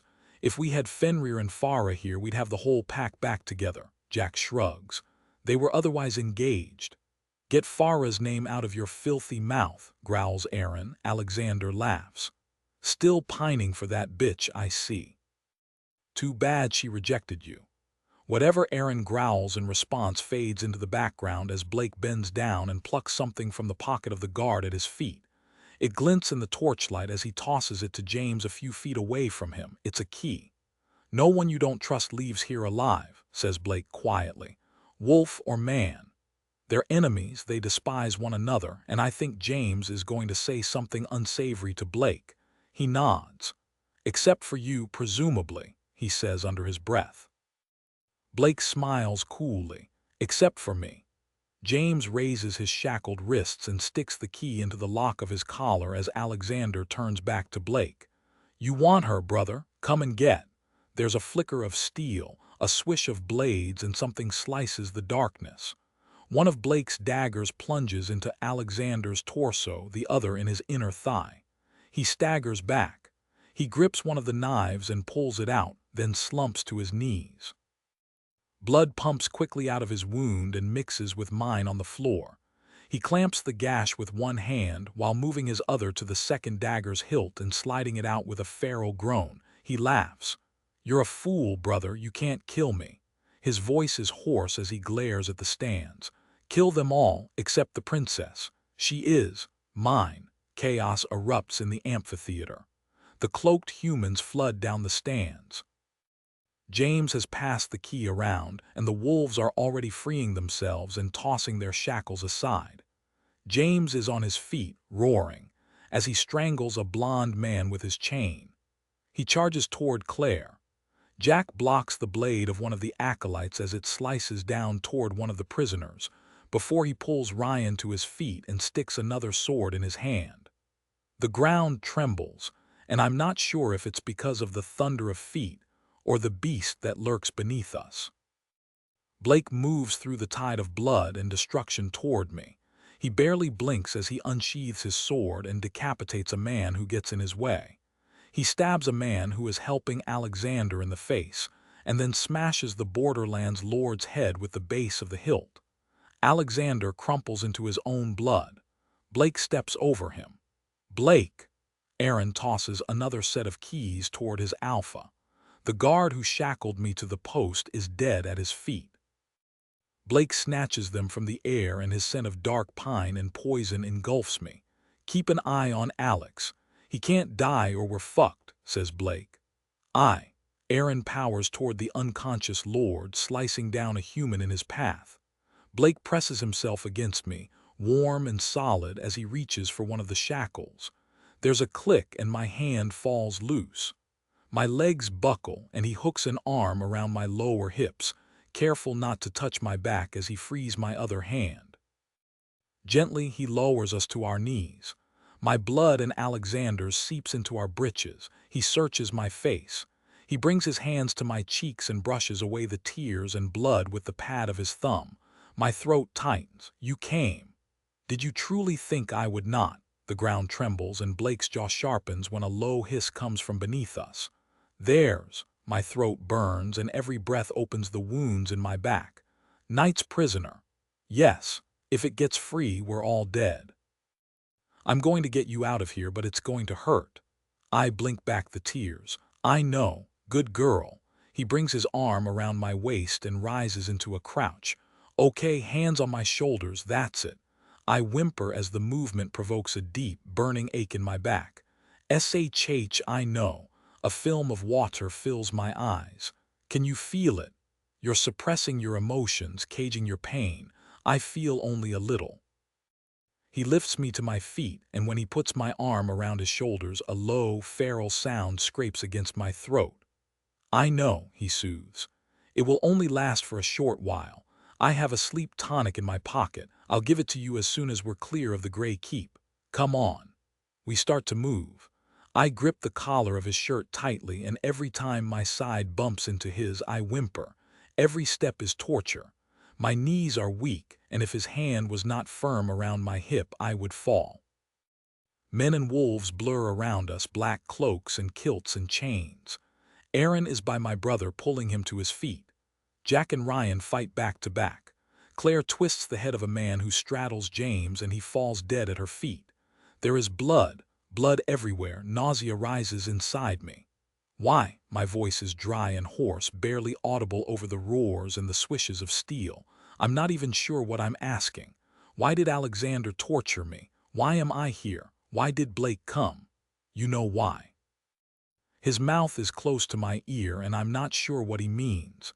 SHH, it's okay, we're almost there. The corridor I was brought through looms ahead. I let myself dare to hope, to water that small flower that raises its head in the darkness. We're going to escape. We're going to be free. I grit my teeth. I grip Blake tighter and straighten my spine. He quickens his step. The muscles in his shoulders tense beneath my fingers. The torches around the circle flicker, then die, and the amphitheater plunges into darkness. We turn our heads toward the trapdoor.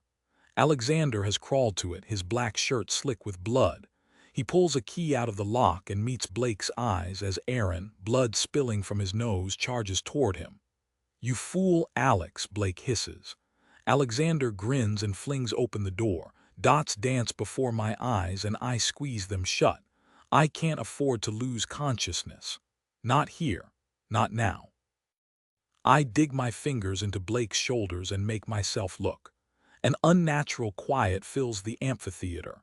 Chains groan, then scrape along the floor, making the hairs on the back of my neck stand on end. A low hiss vibrates over the walls, and even the men in cloaks shrink from it. A sour scent like decaying meat floods my nostrils as a slithering sound fills the gloom. Moonlight and darkness, freedom and chains, power and destruction.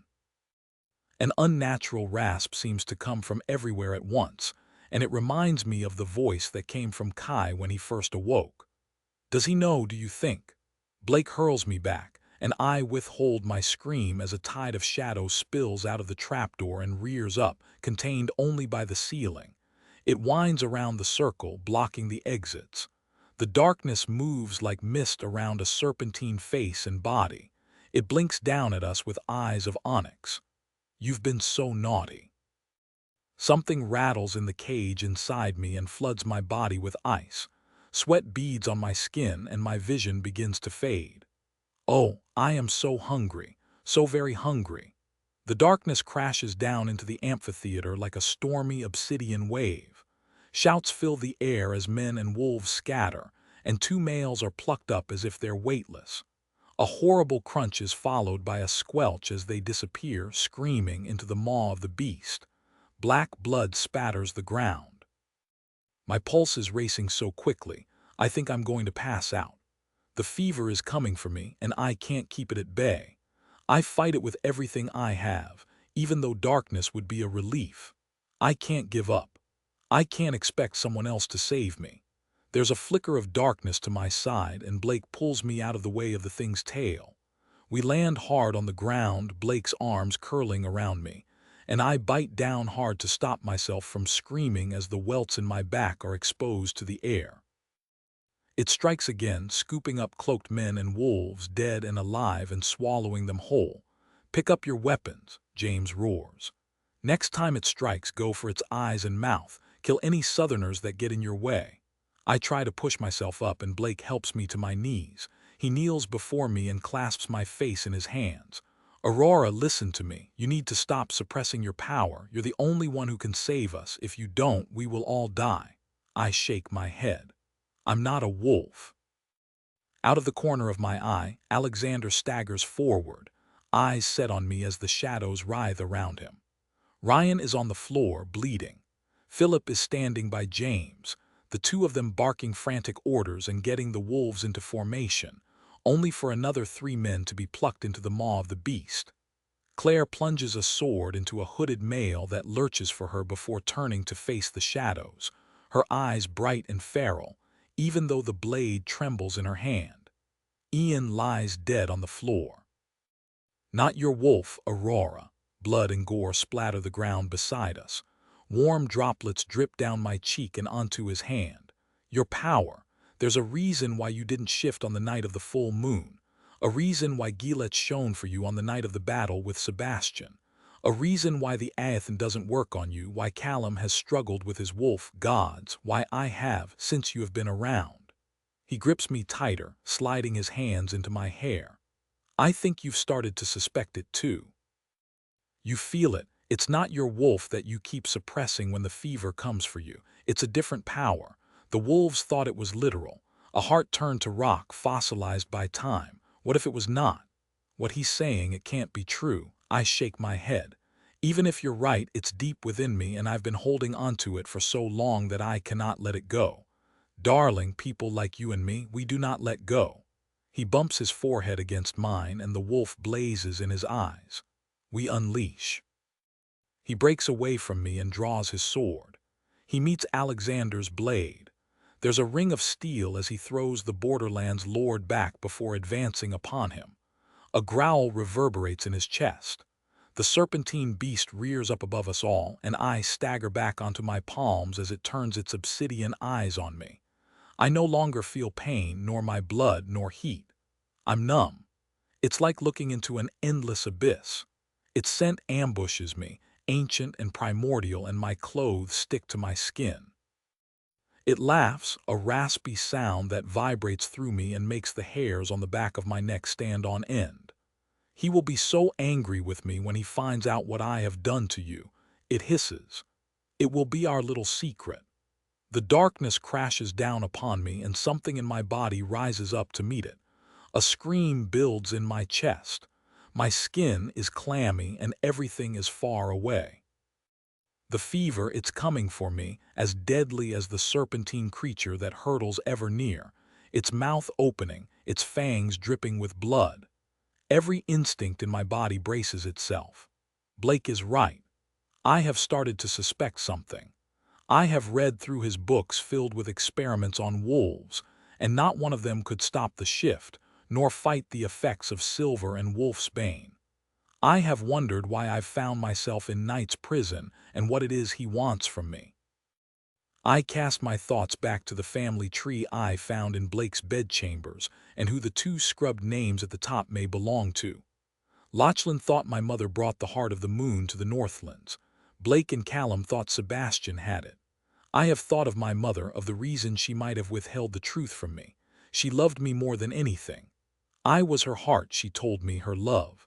When the fever hurtles through my body, I don't fight it. I don't suppress it. I close my eyes. I release a breath.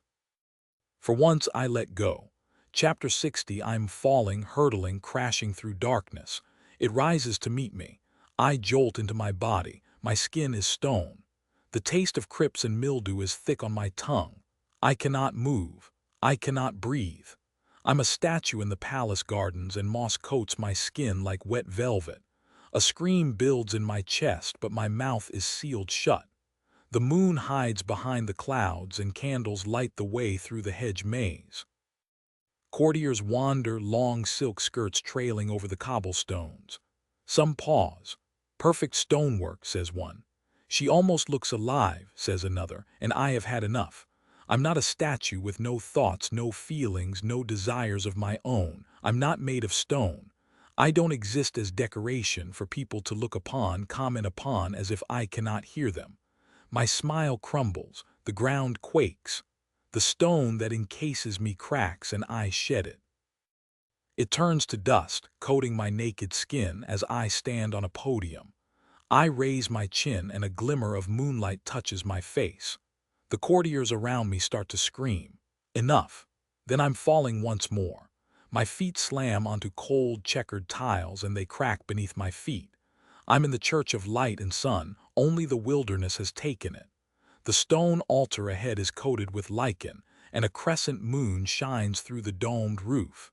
Its pale light puddles on the mosaic of the sun. Vines burst through the ground and curl around my ankles. They snap from the walls and hold my arms outstretched. More of them snap down on my back and I'm jolted forward. I bite down my scream and taste the copper tang of blood in my mouth, but I didn't sin. A version of my voice whispers through the foliage, stirring the leaves. Your mother was a sinner. The high priest's voice echoes around the church. And you are a sinner too. Do you want the sun goddess to be angered? What of my anger? For so many years I had thought I deserved it. I thought I was a sinner. I thought it was my fault that I was beaten. It was not my fault.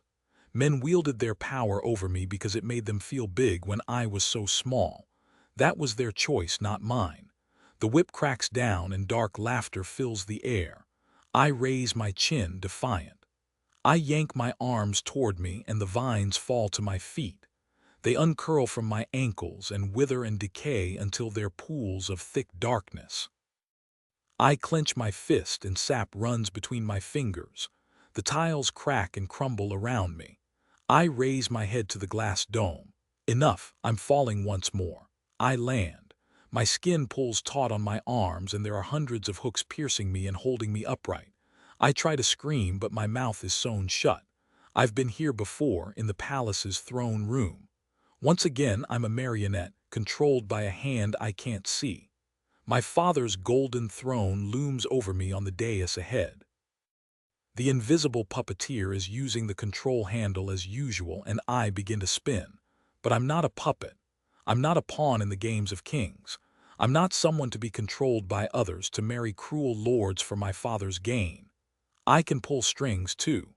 I see them now, threads of power that glow like moonlight. They reach outward from my chest. I pull my arms free, and the hooks tear through my skin and turn my white dress crimson. I pull the strings from my legs and my feet. The music grinds to a halt. Blood drips down my body. When it hits the floor, the puddle grows and creeps through the room. I rip my sewn-up lips apart. The wooden crossbrace hurtles from the ceiling and the courtiers scream and scatter as it crashes onto the tiles before me. The floor shakes, then crumbles. Enough. I fall. I land in a heap on the grass. The moon is full in the cloudless sky. It paints the lake by the nearby cabin silver. There are two figures sitting at the bank. A woman and a small child, around 3 years old, nestled into her side. Both have long red hair that brushes the ground behind them. My heart clenches. I push myself up and walk toward them. Unable to stop myself, I run. The grass tickles my bare feet and dandelions whisper between my toes. "Mother," I say. "The moon is beautiful, isn't she, little one?" she says, and something erupts in my chest. It aches, yet it's warm. Tears spring into my eyes. I had forgotten what her voice sounded like, the musical cadence, the lilt of the Snowlands. "Yes," I say at the same time as the small child beside her. My heart cracks because it's not the adult version of me she speaks to. I don't think she can hear me. I try to walk around her. I try to see her face, but the scenery turns and I end up facing her back once more. My mother sighs. "There is so much I need to tell you, so much you'll need to know when you grow up. Yet I'm running out of time." She leans back on her hands and her hair tickles the grass. The small version of me snuggles into her side. "I hope you remember these times, and you remember me fondly." The small girl yawns. My mother hums the same haunting melody I hummed to Blake when he was in need of comfort, and the young version of me begins to gently snore. The Snowlands were at war when I was promised to your father. An alpha known as the Shadow Wolf had gained a loyal following. He devoted his life to the god of night, and he was looking for the key to night's prison to free his master. My grandmother, the alpha of our pack, could not risk him finding me. Why? I breathe. She looks down at the small sleeping babe at her side, almost as if she spoke. It's in our blood, little one, passed from generation to generation down the female line, getting stronger as each branch of our family tree grows. My grandmother believed that the next generation would be powerful enough to either release the god of night or to defeat him. She feared the alpha would force a child upon me, and then sacrifice her to free his master. She shakes her head as darkness spreads its roots through my veins. So my grandmother struck a deal with your father. Your father would support us in our fight against the Shadow Wolf. My grandmother would provide wolves to help him fight his war in the kingdom of Remeh, and I would be his wife to secure the alliance. Your father seemed kind when she met him to discuss the terms. She thought I would be safe. I thought I would be safe. You were not. Her breath is a whisper on the summer-scented breeze. I was not your father. I loved him at first. I was young, only 18 years old. He showered me with affection. He bought me gifts. He made me his queen. He was handsome when we met, and I thought myself the luckiest wolf in the Snowlands to have escaped the war and to have met such a man. I hear the sad smile in her voice as the moonlit water ripples before her, and I wish that she would look at me. I took the wolfsbane willingly at first, just a small dose every day. He told me it was for my own good to keep my wolf at bay. No one would love a queen with my affliction, he told me. His counsel would murder me, our people would turn on me, and he could not be with me. I had to keep that side of myself hidden at all times. He said the wolf was an illness and the wolfsbane was the medicine.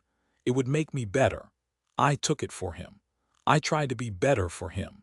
It was, of course, unnecessary. I don't have to shift on the nights of the full moon because of the blood that runs in my veins. She tips her head back to the moon, which is full in the clear night sky. I needed him to think that it was the medicine that kept it at bay, not the power in my bloodline, though it pained me to take it. Because I knew that if I had a daughter and the secret came out, she would be killed by your father's counsel because of what she represented to the wolves. She exhales. He changed after Philip was born. Now he had his heir. Or perhaps he was a monster all along, and I had chosen not to see it.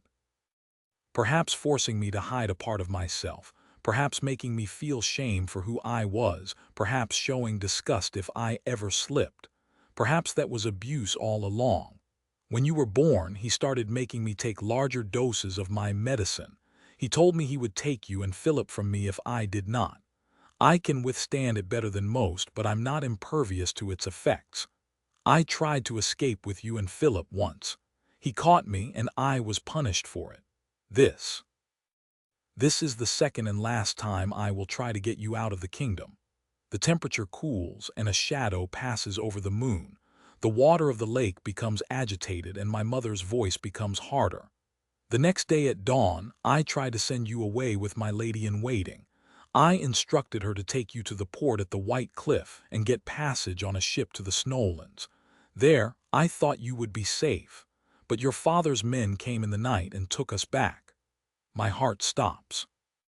She is not talking to the sleeping child. She is talking to me. He locked me in my chambers and made me take more and more of my medicine as punishment. He told me he would kill you if I did not. My breath mists in front of my face and the soft grass hardens beneath my feet.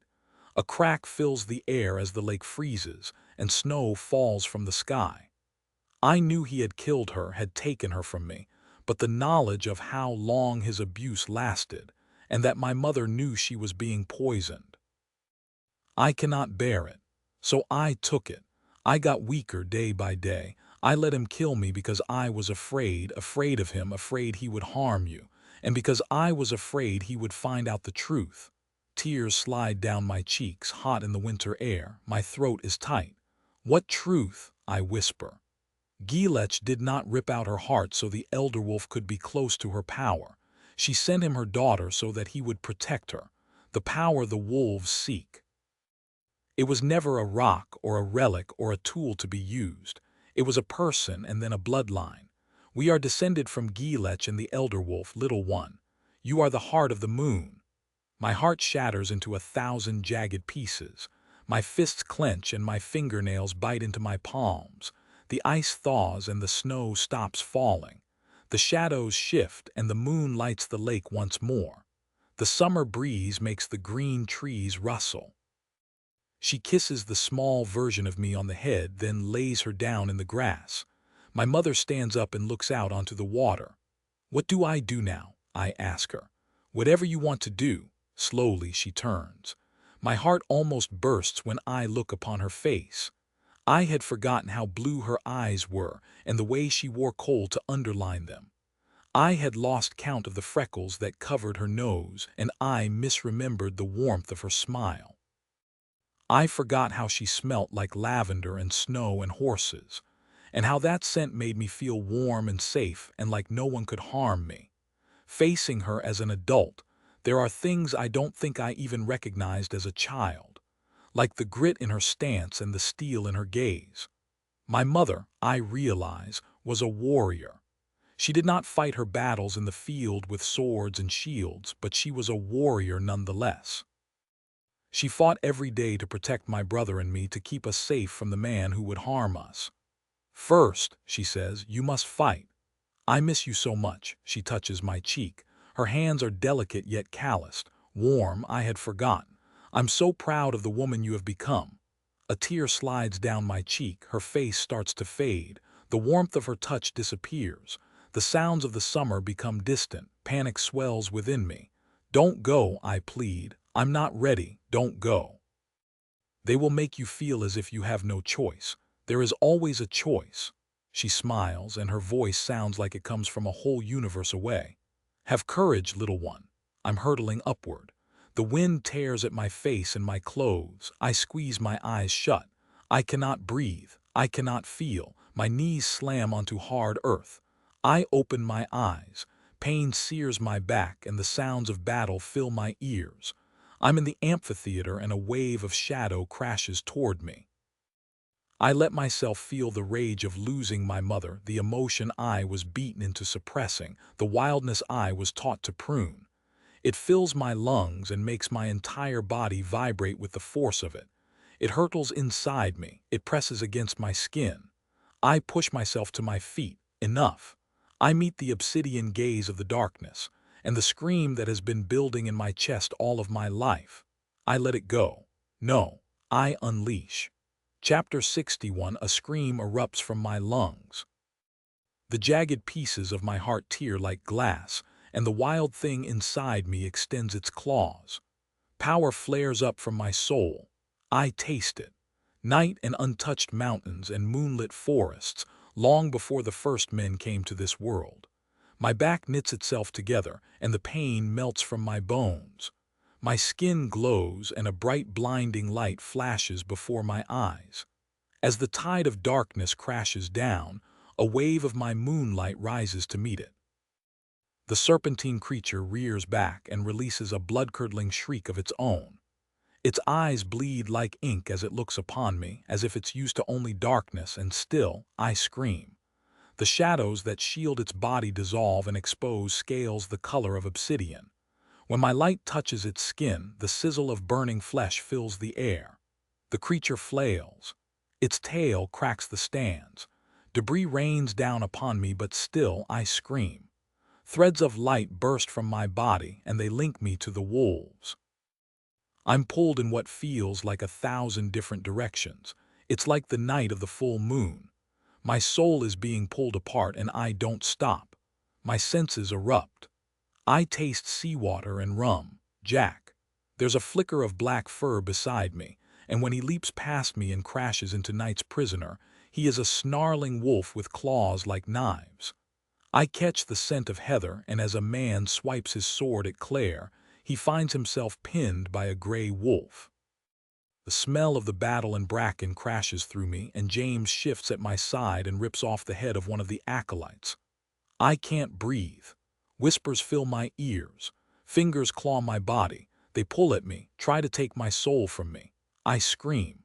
I catch the scent of the mountains at dawn. There's coolness against my skin, then pine and shadow fills my lungs until they're all I can breathe. Blake is there, fighting. The thread that connects me to him is stronger than the others. I tip back my head and my light brightens.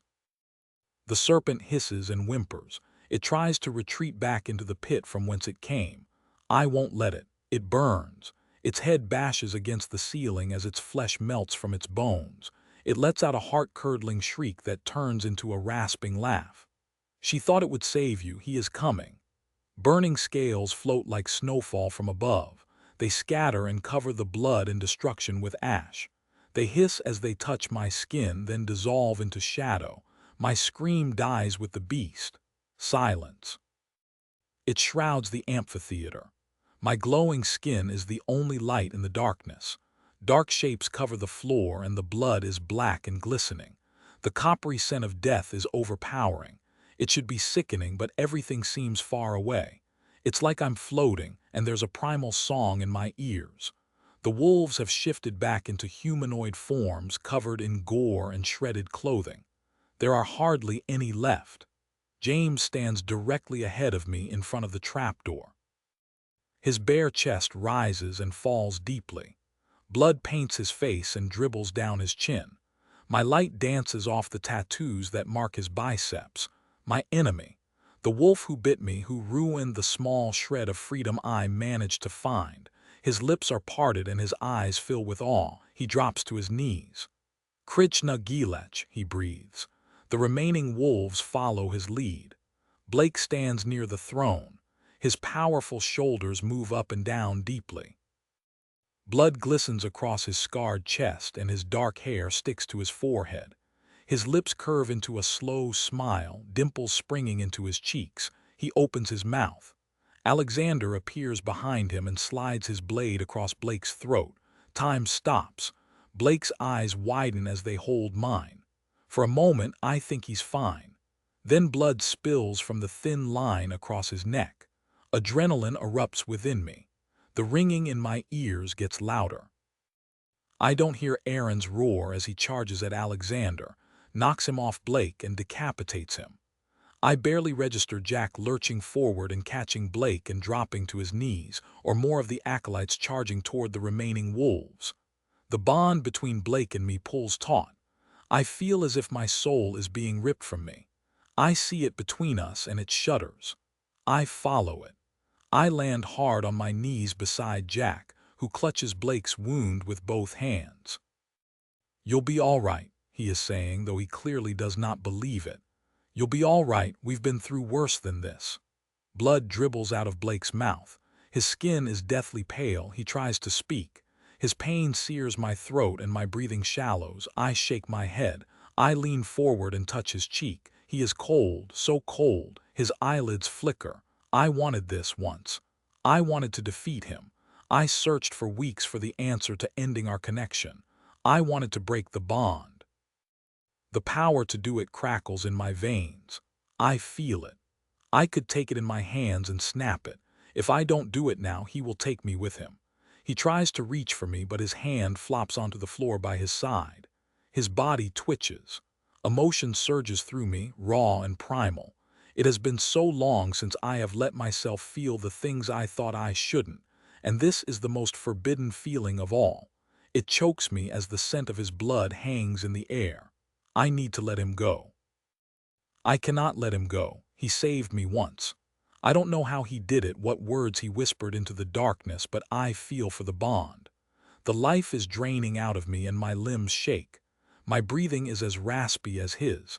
I shut my eyes. "Please." He gurgles, and I feel it. He wants me to break the bond. I push my forehead against his. Darkness. We hurtle down toward a pit of shadow. The sound of scraping scalpels and screams fills my ears. I wrap myself around Blake and press my head against his chest, but his arms are limp and cold. I catch a glimpse of a dark room, a candle-lit cell filled with books and the scent of citrus, a torture chamber with workbenches that creak beneath the weight of tools and jars. We fall through the ceiling of a small room lit by a fire in the hearth. A woman holds a rabbit while a small boy cries. Water splashes as my body makes impact with the ground. I'm sinking into soft mud. Rain pelts my back and the air tastes like lightning.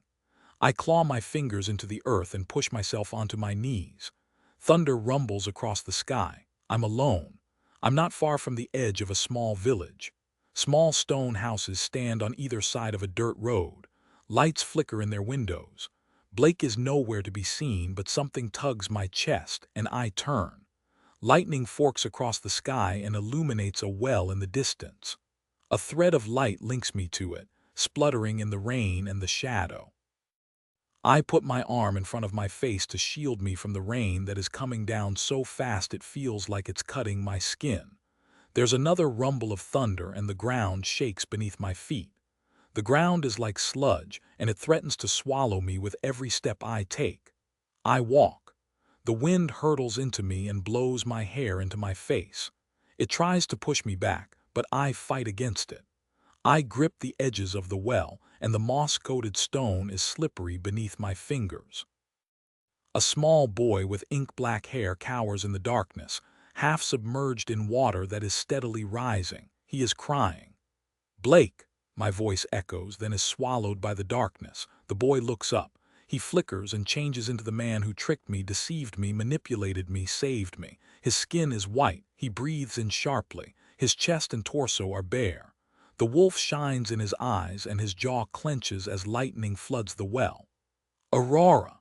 The water drains and the bottom drops beneath him. Gasps and grabs the sides, digging his fingers into the cracks in the stone. His biceps ripple and he grunts as he slides down.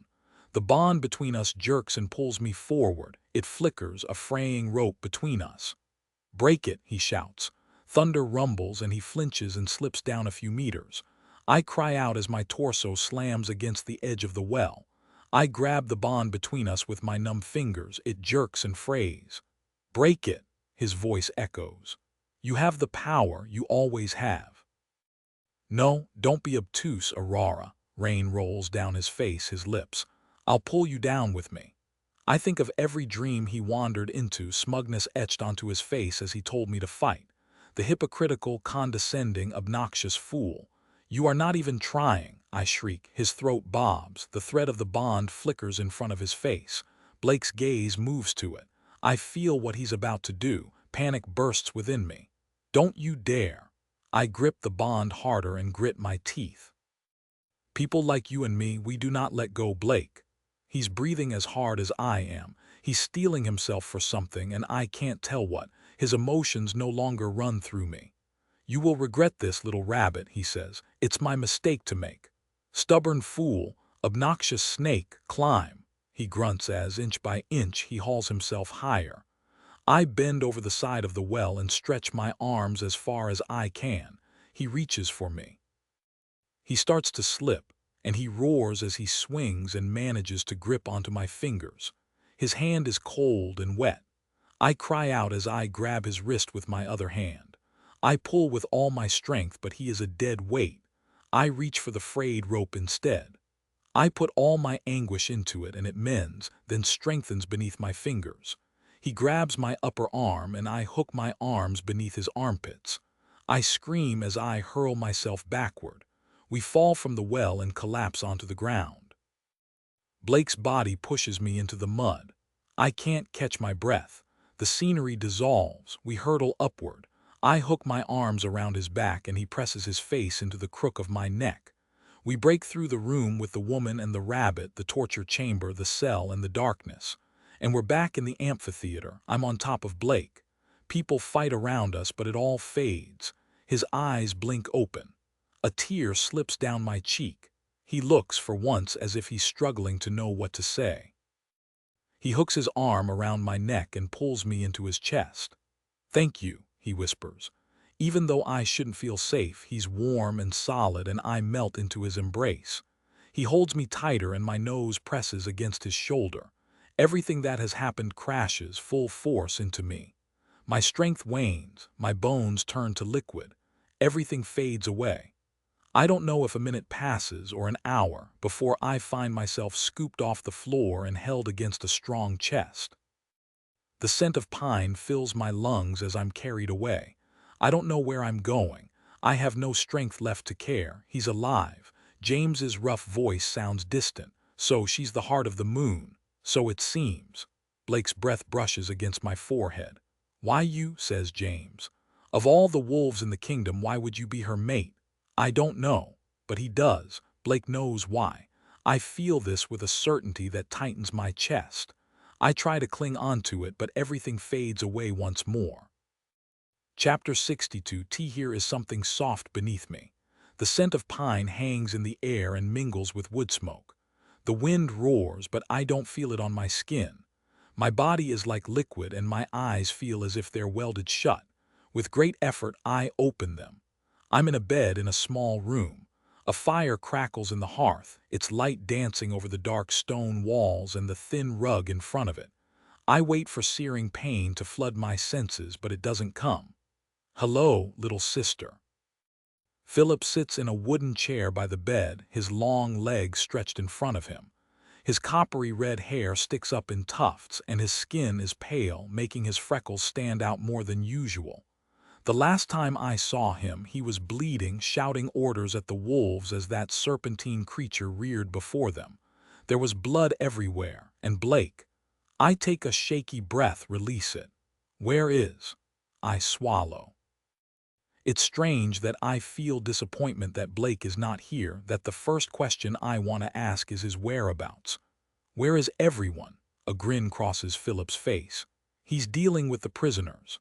I push myself into a sitting position and frown. Prisoners. My throat is dry, and Philip nudges the glass of water that sits on the bedside table toward me. Candlelight flickers across its surface. I grab it and take a couple of deep glugs. Blake had the surviving wolves rounded up. He's locked them in the Grey Keep dungeons. Why, haven't they been through enough? The chair creaks as he leans back. Philip usually dresses in the height of fashion, so he looks strange wearing a dark shirt that's too big for him. It hangs off his lithe frame and a couple of swirls of ink creep up above his unbuttoned collar. There weren't many left, says Philip. He's given them a choice. They accept him as their alpha, so he can command them to stay quiet about you or he'll kill them. He shakes his head.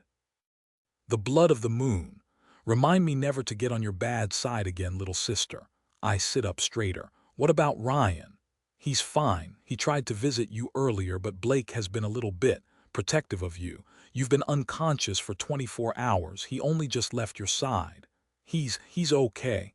Yes, your mate, I wince and Philip's grin widens, is okay. I put the glass of water down and my shirt sleeve swallows my hand. Black and baggy and smells like forests and fairy tales. Blake's shirt. He must have changed me out of the bloody rags I was wearing when he carried me out of the amphitheater. The crack of the whip and the wet sound of my skin splitting open reverberates through my mind, and I close my eyes and take a deep breath. Blake's scent curls around me and I release a breath. Is it safe here? I ask. For now, it seems. Alexander's army are otherwise occupied with Callum's army. Philip shifts in the chair. There's a leather satchel at his feet. Are you going somewhere? I ask. He glances at the door, then lowers his voice. Yes, and I want you to come with me. We should stick to the original plan. Come to the Snowlands with me.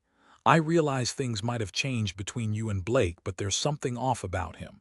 I still don't trust him. The wolves will tear you apart when they find out what you are, and goddess forbid father ever discovers it. I can't come with you. There's something I need to do. He holds my gaze, his eyes searching, then inclines his head. Okay. I saw her, Philip. I saw Mother. His eyebrows lift before a pitying look crosses his face. She's dead, little sister. I'm aware of that, I say. I don't know. Perhaps it was just a dream or a suppressed memory or my mind making sense of all the things I saw when I was young. But I know that what she told me was true. Father hurt her. He killed her, Philip. He nods, and something like shame crosses his face. I thought as much. I bite my bottom lip. Do you want to help me? I wish I could. There's something I must do first, too. I've not been entirely honest with you, sister. The reason why I was caught by surprise when Alexander could command me was because I was claimed by another alpha in the Snowlands. Ingrid? No, he smiles sadly. An alpha named Fenrir. My eyebrows knit together as recognition jolts through me. He is the wolf Alexander said was in the prison cell with Blake and the others. Philip nods. If both Alexander and Blake worship night, I say. Fenrir worshipped him too. He made no claim to be doing otherwise. He was horrifying, and I committed many atrocities in his name. If I could go back and change things. He shakes his head. I thought he was dead. I didn't realize that my allegiance would fall back to Alexander after he'd gone. His expression darkens, and I get a rare glimpse of what my brother, the heir to the throne, would look like if he actually cared about ruling the kingdom. The thing is, when Alexander died, something snapped, then reformed. I felt him again. Fenrir, I think he's back, and if he's back, Ingrid needs me. Because you love her, I say. Philip bites his cheek. When he doesn't reply, I smile weakly. Go to her. I've a feeling we will need an alliance with her in the coming months. Philip nods. An awkward silence hangs between us before Philip pulls me into an embrace. We have never hugged before, and I'm not sure what to do with my limbs. From the tension in his arms, I don't think he quite knows what to do either. I'm not sure we should attempt this again. His words are muffled in my hair. I pull back, the corners of my lips tugging upward despite everything that has happened. I'm not sure. Perhaps we'll get better at it. He grins, then stands. Be safe. And you. He strolls to the door. Good luck, little sister. Try not to get killed in my absence. He winks before disappearing into the corridor. I wonder if I'll ever see him again. The thought makes me strangely sad, considering out past.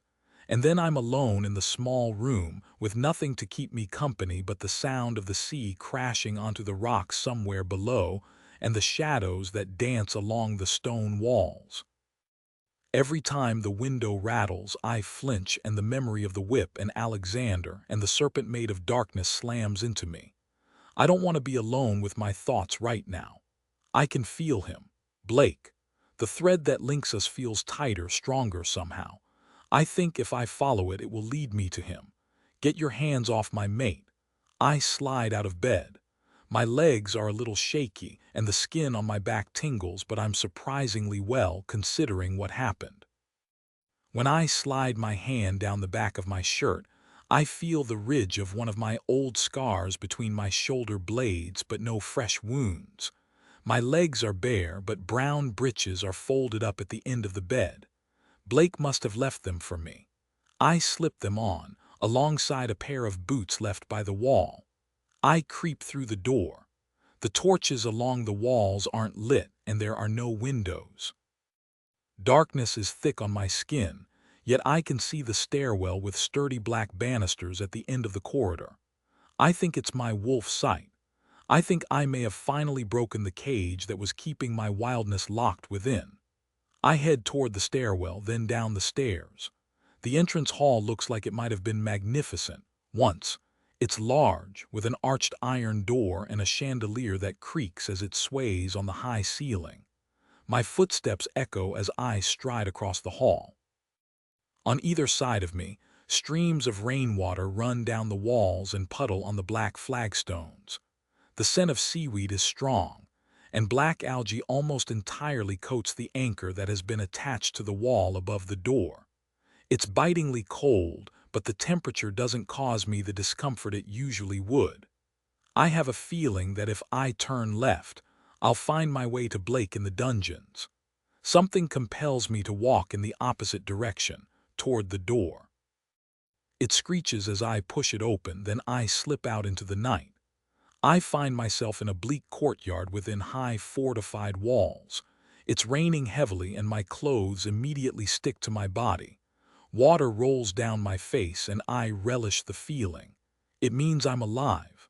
I head through tall iron gates and I'm on the edge of a cliff with a path running down it. The waves crash against the rocks below. Ahead, there is nothing but perilous ocean. It's not until I look down that I realize why I came out here and what I had to see. There's a circular stone building on an expanse of land that juts into the sea.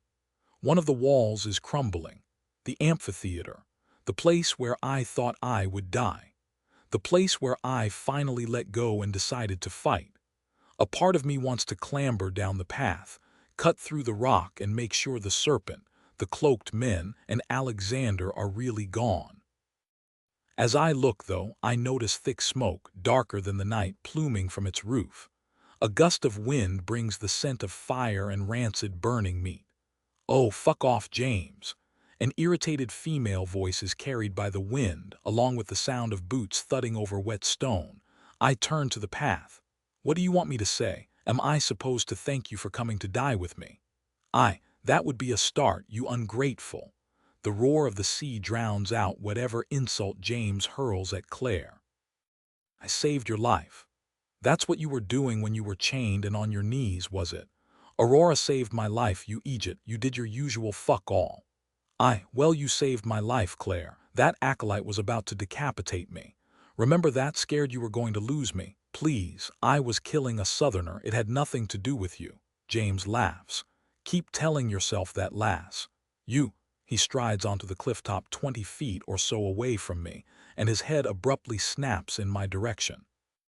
He's wearing a drenched black shirt that clings to his muscles, and his kilt is stained with blood.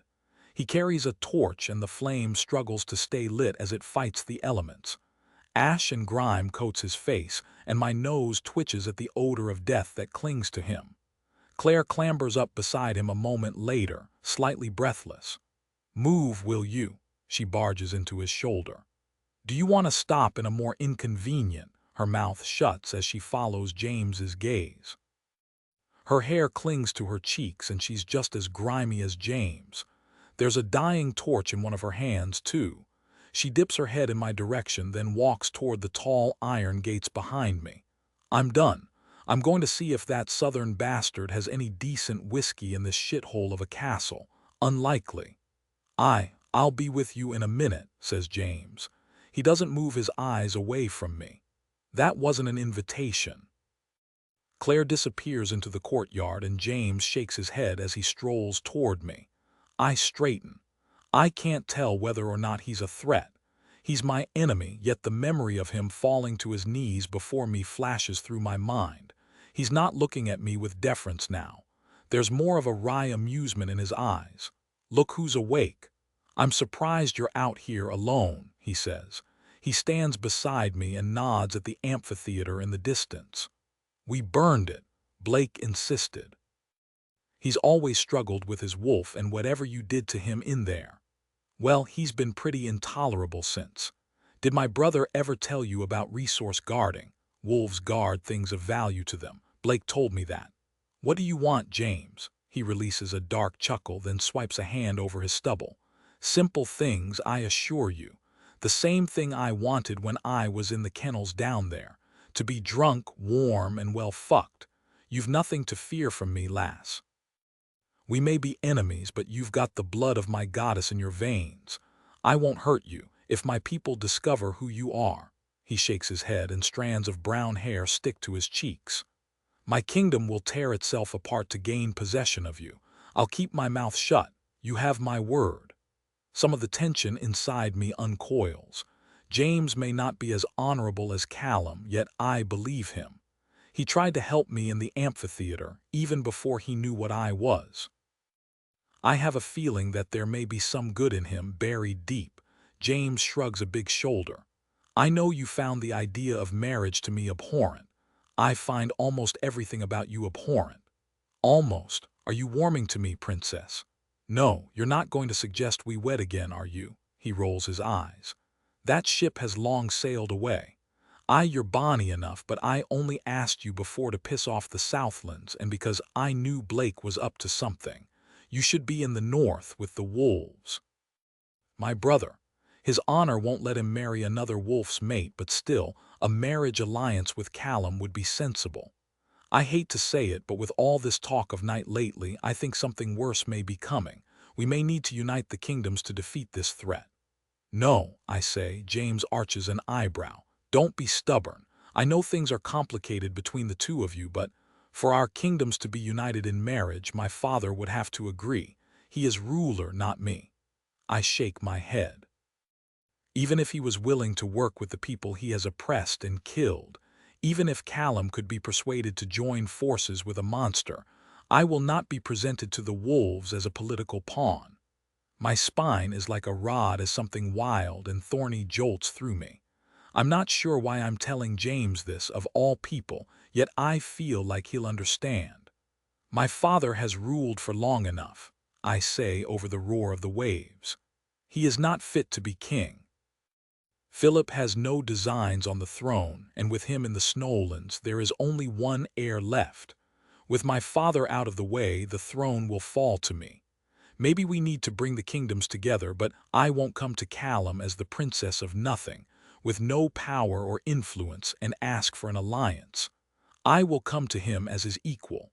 I will come to him as the queen. James's eyes glint in the darkness.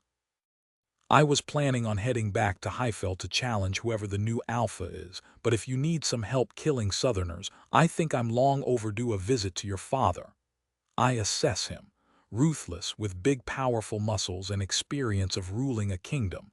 With me he could shift at will, too. I don't like him, but maybe he could be useful. It's not as if I have many allies, so perhaps enemies with shared interests will have to do. Perhaps. He releases a dark chuckle. You really are warming to me. I open my mouth to refute his claim. Oh, thanks for waiting, Ryan shouts. He's climbing up the steep, rocky path toward us, his copper-colored hair plastered to his skull. His face breaks into a grin when he sees me.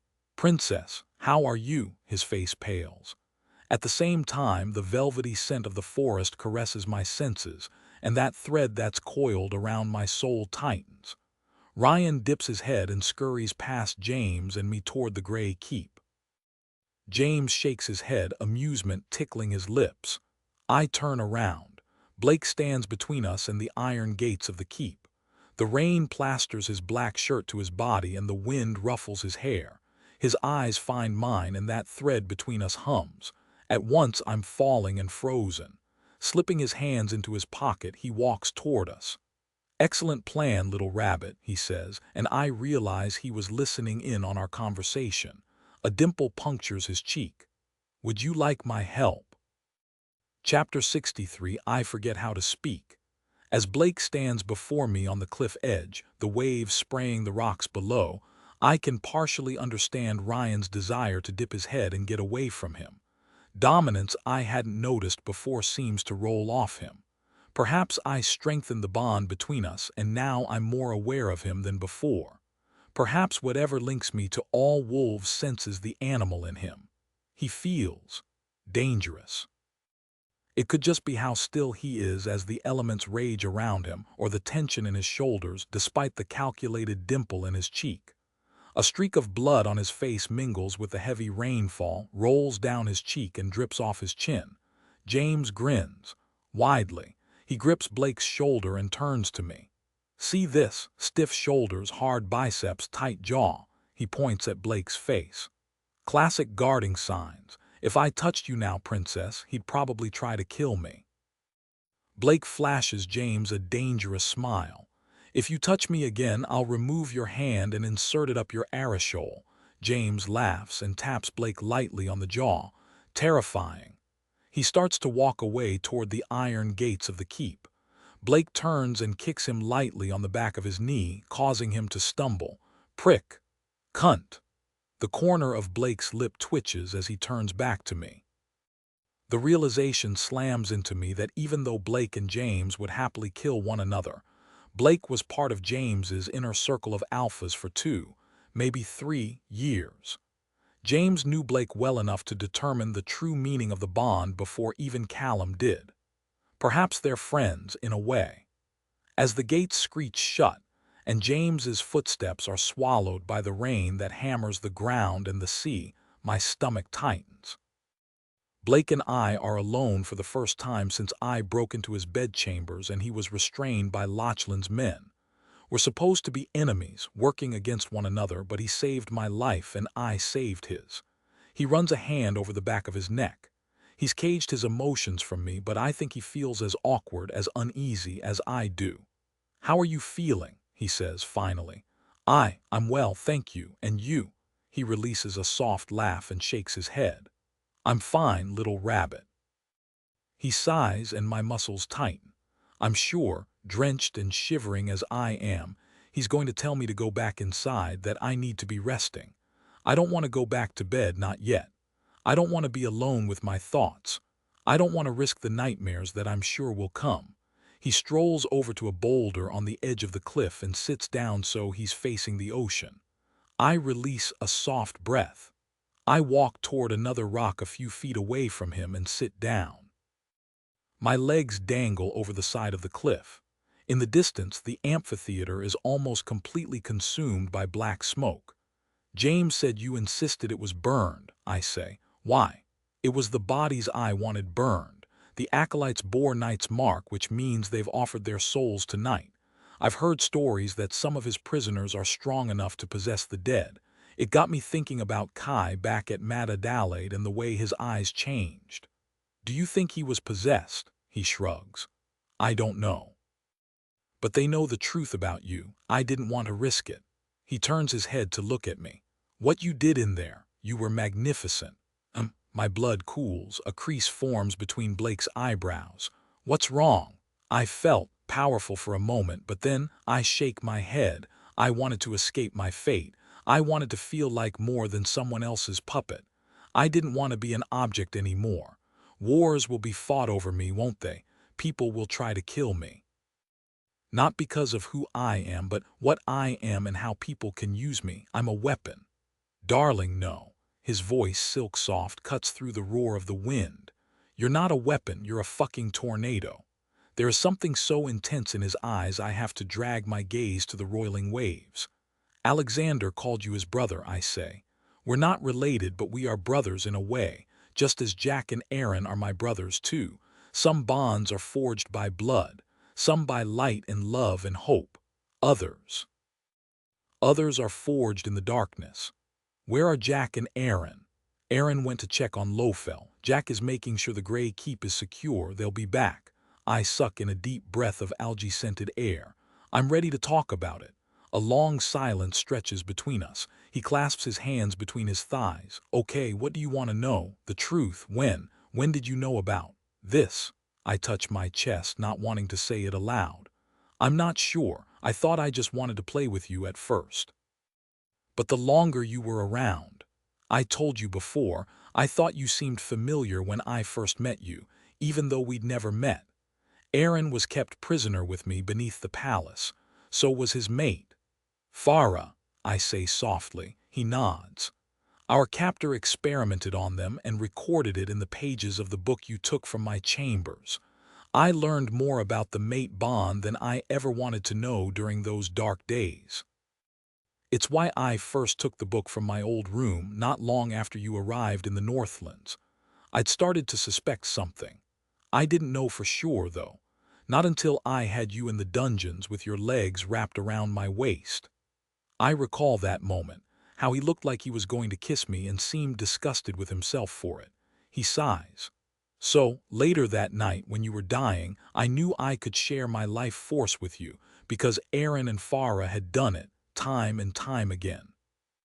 He shakes his head. "You think I tricked you. In truth, I did not. I did it because I didn't want you to die." The words sound raw against his throat, and I can find none to fill the heavy silence that stretches between us. He shrugs. "I suppose the full truth of it is, I was arrogant enough to think I could pull away at the last minute, that I could grab you like you did to me earlier when I was in the well and then let go without there being any consequence.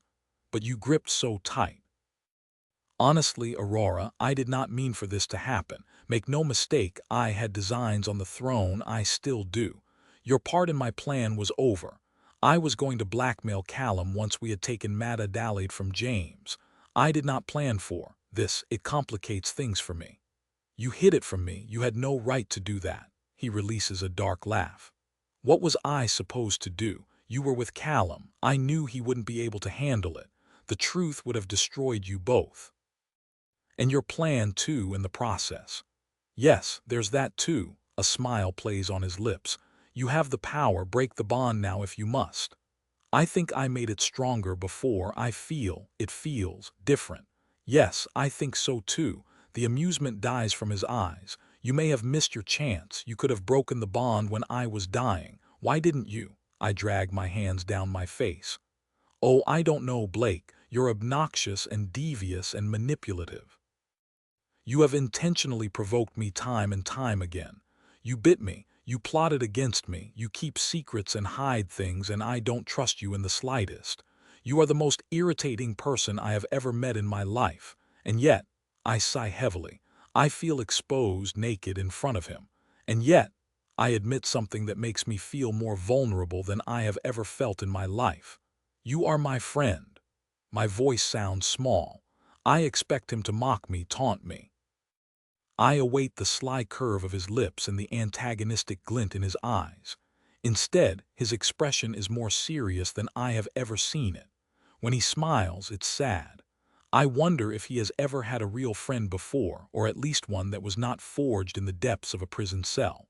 The truth is, though, that I have never had a real friend either, no matter how much I have longed for one. Overwhelming remorse floods me before he pulls it back. Likewise, little rabbit. The air feels awkward again. Suddenly, I'm exhausted.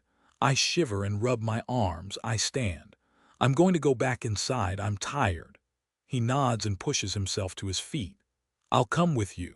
Together, we walk back into the gray keep. Darkness. It washes over me, so thick I can taste it. I breathe in sharply. I'm in a long, dark corridor, and shadows whisper across the ground as if they have a mind of their own. They coil around my bare ankles. My pulse quickens when the scent of something old and ancient hits my nostrils. I creep forward past locked doors. Something hisses behind one, the sound raspy and familiar. I swallow the lump that forms in my throat and hurry past. I need to get out of here. I walk through an archway into a hexagonal room. Something about the shape seems familiar, and I recall the drawing of the labyrinth I found in Blake's bedchambers. It's of no consequence to me. Blake's silky smooth voice comes from one of the archways to my left, where Knight's mark is carved into the stone. If you want an army, I can build you one. My blood turns to ice. I follow his voice and I halt. I'm behind a large obsidian throne. A male sits upon it, and fear grips me so tightly I can't move.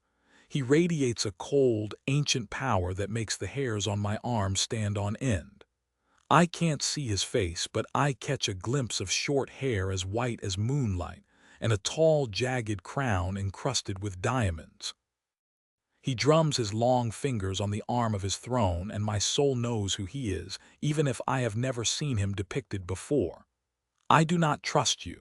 The male speaks, his voice cold. Blake kneels before the throne, his head bowed in deference. When he raises it, the corner of his lip lifts. Is that not part of my appeal, master? His face is younger and his hair slightly longer and messier. Shock slams through me. This is a memory like the others I infiltrated. A dream. Blake's dream. And we are in Knight's prison. Knight laughs, a cold, dark sound that makes me shiver. You are one of my favorite toys. Very well. Take the Kingdom of Wolves in preparation for my return. It will pain Gilech when I break her creatures and find the key. Bring me the heart of the moon and you will be rewarded beyond your wildest imaginings. But fail me. Fail me and your punishment will be severe. I will not fail you. My heartbeat thunders. It's a cacophony in my ears. I inch back and Blake's eyes lock onto mine. They widen slightly. A brief flicker of panic crosses his face before he schools it into nonchalance once more and brings his gaze back to his master. Is there something wrong? The crowned male begins to turn and clucks his tongue. Is one of my souls misbehaving? Bring them to me. I don't wait for the god of night to see me. I don't wait for Blake to catch me. This may be a memory, but I have the terrible feeling there will be dire consequences if I'm caught. I run. I run faster than I have run in my life. My muscles scream, my feet slice on the tiles. My lungs feel as if they will burst as I crash back into the hexagonal room. Footsteps pursue me. Blake pursues me. One of the archways glimmers with light. I turn to it and pray it's the exit. I ram my entire being against the door within it. I catch the scent of pine and shadow. It crashes open. Darkness engulfs me and I'm falling. Bright blinding light. Chapter 64. My eyes jolt open. I'm in the small room in the gray keep and the embers in the hearth glow orange. Blake sleeps on the chair with his head dipped onto his chest. I'm breathing too quickly and I try to calm myself, terrified I will wake him. 1,000 emotions rattle around in my chest, but the one that slices through is a cold, icy fear. At some point in his lifetime, Blake called night his master. I need to get out of here. Blake's eyes open. I'm restricted by the bedsheets. My pulse thrums beneath my skin. It's loud. So loud. I know he can hear it. I turn my body to stone as if I can block out the sound, but it beats faster, faster, faster. His midnight hair is disheveled and strands of it curl over his forehead. His shirt is unbuttoned at the collar. He looks relaxed, with the fire in the hearth flickering low behind him as he sits in the chair. He seems unthreatening, vulnerable. I wonder how carefully he practiced his act. Or perhaps lying just comes naturally to him. He's working for night. He has been all of this time. He's been looking for me. I'm always pretending, he told me once. I should have listened more closely. I know he's acting now. I can see it. His hands tighten on the arms of the chair, his back ever so slightly straightens. I feel that coil of wariness as it tightens around my soul. For so long he has felt like a spring wound tight. I think this is the moment when it finally snaps. I know his secret. My pulse becomes a cacophony in my ears. Does he know that I know? He stares at me and there's the hint of a challenge in his eyes. Say it, he seems to dare me. Bite. My breathing quickens. I need to get away. I need to warn Ryan, James too, I suppose. I need to warn the whole bloody kingdom and my people too. I need to stop him from using me to release his master. My gaze darts to the door, but I know he'd catch me. I force myself to relax, to release a breath, to smile. He hasn't hurt me yet, so he must be waiting for something before he makes his move. I have time. There has to be more time. I can pretend too. I had the strangest dream that I was being chased through a forest, I say. I settle back down on my pillows. I'll put him at ease, wait for him to go back to sleep, then I will run. He blinks. Once, twice. That sounds frightening. He shifts in his chair and I try not to flinch. He puts his foot on the edge of my bed and I think it's to barricade me in. But then the bottom of his breeches rides up. Too late, my eyes dart to the exposed flesh, and I realize his intent. The mark I saw there when I hid beneath his bed is no ordinary scar. A key with 2 crescent moons in the bow has been burned into his ankle. The flesh around it is angry and mottled. Elsie and Alexander had Knight's mark inked onto their wrists, but this is different. A fresh wave of horror crashes over me as I remember the book of drawings depicting Knight's monsters. They were branded like this, too. He's showing it to me. He wants me to confront him. I look away hurriedly and pretend I didn't see. He sighs and slides his foot back to the ground. His boot hits the floor with a thud. Let's not play this game anymore. The way he says it, as if I am the tiring one, as if I have been caught doing something wrong, stokes a fire inside me that flushes away some of the coldness. Let us be honest for once. Honest, the word tears from my lips. You want to be honest? Yes, he says as my gaze darts toward the door. I know what you're thinking, so say it and I can explain. Power coursed through my veins earlier, but I feel anything but powerful now. Even if I understood how the power of the moon worked, what could I do with it? Turn him into a wolf and make him an even bigger threat? I clench the sheets. You can't hurt me because of the bond, I remind him. That's not the reason I won't hurt you. You've been working for night. I wait for him to deny it. I want him to deny it. Yes, my breath catches, my soul splinters, my fear spikes.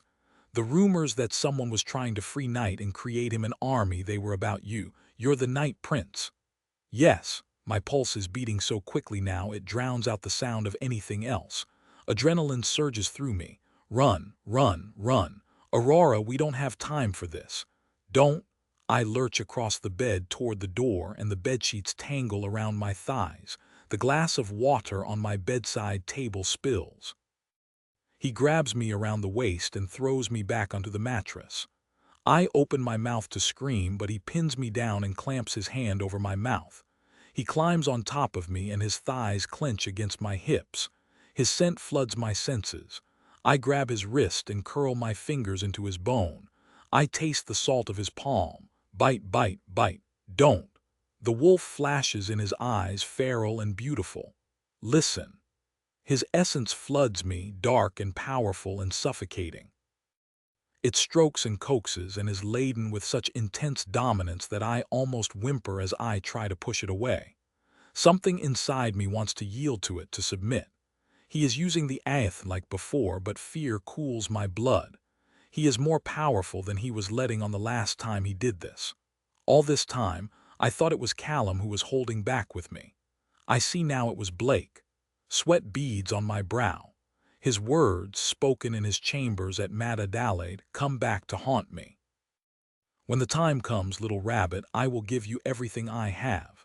I promise. Is this it? Is this his glorious defeat? Stop fighting, Aurora, listen. My own power rises to meet his. I reach deep inside of me and grab his shadowy fingers. His grip tightens and I gasp as I'm held within his grip. Still, I think I could fight him off. As the telltale dots appear across my vision and my breathing becomes rapid, I know that all I need do is let go. I think he knows it too. I think he's giving me a reason to acquiesce to him, a way for me to pretend that he forced me into submitting to him. Because he knows my truth, even if I can't stomach it. I want to know what he has to say. I want to trust him. I want him to tell me this is a mistake and that I wasn't wrong to save his life. So that traitorous part of me stills, obeys, submits. I pretend I don't want to. I even let out a soft whimper against his palm. The corner of his lip twitches as if he knows my game. I sink back into the sheets and stop writhing beneath him. When I blink up at him, my body softens and becomes pliant. His shoulders dip with relief. "Are you going to scream?" he asks. I shake my head and he pulls away his palm. "Good girl." I'm breathing fast. So is he. "I'm going to tell you the truth, Aurora, and I need you to listen carefully because I fear we don't have much time. Are you listening?" I nod. "Yes." "Good." I'm not one of Night's acolytes. I'm not some fool who dresses in a dark cloak with a symbol inked onto my skin. I'm much worse than that. I'm one of Night's prisoners, just like the serpent you killed, just like the monsters you have heard of. The prison I've pulled you to in my dreams, that was my home for a time. You've realized that, haven't you? The brand on your ankle, I say. Yes. He brands all his prisoners with his mark. The acolytes copy it as if they could ever know what it means. He leans back so he's kneeling over me, and I can't settle my unsteady heart or the beast that has awoken in my chest. I'm still gripping his wrist, I realize. For some reason, I don't release him. His pulse thrums, agitated, beneath my fingertips. "My soul belongs to the god of night," he says. "So do the souls of the others who were trapped in the cell beneath the palace with me. You asked me once whether I'd killed the Meister of Healing. I told you that wasn't the right question. Do you know now what the right question is?" I inhale a shaky breath as I piece together everything I know, everything he has told me. Dread runs, thicker than blood, through my veins. I nod, the movement stifled by the pillow. "Ask me," he says. "How did you escape?" My words are quiet, barely audible as the wind picks up outside and the sea roars against the cliffs. It's as if the weather is reacting to the turbulence inside me. A shadow flickers across his face, and that cold, endless ache that I felt from him when he kissed me floods me. I feel as if I'm drowning. I didn't. In the cell beneath the palace, I died. My heart stops. A powerful, unreadable emotion erupts from my soul and mingles with his darkness. I don't understand. He smiles, but there is nothing warm in his face. That was Knight's big trick. He covets desperate souls, and I was so very desperate. I made a bargain with him. I asked him to give me the power to escape from the Meister and to set the others free. In exchange, I would give him my soul. He honored his promise, I suppose. He gave me my freedom in the form of death. Only instead of my soul going to rest, he took it for himself. Words bubble then die in my throat. I know with certainty that what he's telling me is true. I feel it with every nerve in my body. My skin is as cold as his eyes. I don't know what to say, how to react to such horror. That traitorous part of me wants to comfort him, just like I did when I found out what had been done to him in the palace. Like then, I realized the horrors he has undergone make him even more of a threat to me. I thought I knew torment. I did not. Not until I became Knight's plaything. I would have done anything to gain my freedom. I was dead for months, but it felt like a lifetime that I was trapped. Over time, I realized Knight was as desperate to get out as I was. I made him a new promise. If he let me go, I would give him what he desired. The dream you witnessed, the memory, it was the night when Elsie prayed to him because our father was going to kill her. I told him I could use Bruce to our advantage and get a footing in the Wolf Kingdom. He agreed to let me go. How? Knight doesn't have the key. Knight doesn't have me. Knight used Gilach to do it. The walls of his prison are thinner on the night of the full moon. Not thin enough for him or any of the ancient prisoners to escape, but thin enough for me to slip through. He took me to her cell. I was so sure she'd find a way to stop me from leaving, but as I passed by her, she spoke to me. His eyes burn into mine. She said, "My heart is your salvation." My fingers dig into his wrist. I thought the heart of the moon was just a rock.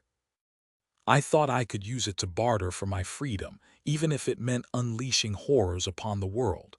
Because the next time I die, I know what eternity will look like for me. I have no love for the kingdom of wolves or the kingdom of men. One abandoned me, the other tortured me. What did it matter to me if they both burned? But I didn't know when I made that promise tonight. I didn't know that it would be you. When did you realize? I started to suspect the more I got to know you. I was fairly sure on the night of the full moon when you didn't shift. When Alex took you, then I was certain. I take a deep breath. And now you know. I cannot let you go. He says it as if it's so simple. And some deep, aching part of me wants to believe him. But giving me tonight is the only thing that will save him from eternal torment. Blake has lied to me time and time again. He pretends and manipulates and deceives. Earlier this evening, he coaxed me into breaking the bond, and it hits me that if everything he is saying is true, the bond could be the only thing stopping him from handing me over to his master. Anything that happens to me will happen to him, too. His chest deflates as if he feels my hesitance. I know I haven't given you much reason to trust me. But I believe that if Knight, or any of his army, got their hands on you, you would be tortured and killed in order for you to release enough power to break the walls of his prison. So if you don't believe that I don't want to hurt you, then at least believe that my own self-interest will compel me to keep you away from the God I serve. But I need you to believe one of these options, and quickly. Because Alexander's soul belongs to Knight, too, and now he's dead. He has told Knight where you are. I saw it just now while I was dreaming. My breathing quickens, my blood cools. A part of me knew more acolytes would come for me, yet I thought I would have more time to figure everything out. Slowly he climbs off me and stands at the side of the bed. I sit up. I know what you want, little rabbit. I heard you talking to James. You want an army and a kingdom and a crown. I can give you your vengeance. I will drop your father's head at your feet if you ask it of me. You need to evade Knight, and no one in this kingdom knows him better than I do. I can help you. I will help you, but we need to go. He glances at the window, which rattles in the wind. Knight's acolytes, the beginnings of his army, any other prisoners that might have slipped through the hole in that prison wall. They are coming. I swallow down my rising fear and cling to some hope that we still have time. There has to be more time. We need to tell Ryan and the others. No, they are coming for you. If you want to keep them safe, we need to go now. We'll draw them away, just you and me. He holds out his hand for me to take. Callum, fuck Callum. There's an uncharacteristic sharpness in his tone. I shake my head because I'm so sure that his game is not yet over. And what do you want in return for your help, Blake? He cocks his head slightly. There is something I want above anything else. You know what that is, don't you? His eyes bore into me with such intensity that my breath hitches. The air in the room suddenly feels hot and thick. My skin prickles as the bond vibrates between us. The dream I walked in on flashes through my mind, me on the bed, the flush of his cheeks, the way his face looked as he pushed me down onto the mattress. I blink the vision away because it's too dangerous to look at. You want your freedom. What you want in exchange for what I want, he says, without confirming or denying my statement. A simple bargain. I look at his hand, still outstretched. Nothing is simple when it comes to Blake. I feel as if I'm making a deal with the god of night himself. But Blake already has my soul. What more can he take from me? Those dangerous dimples crease his cheeks. Come on, little rabbit. We need to go. Now they are coming. Goddess help me. I put my hand in his.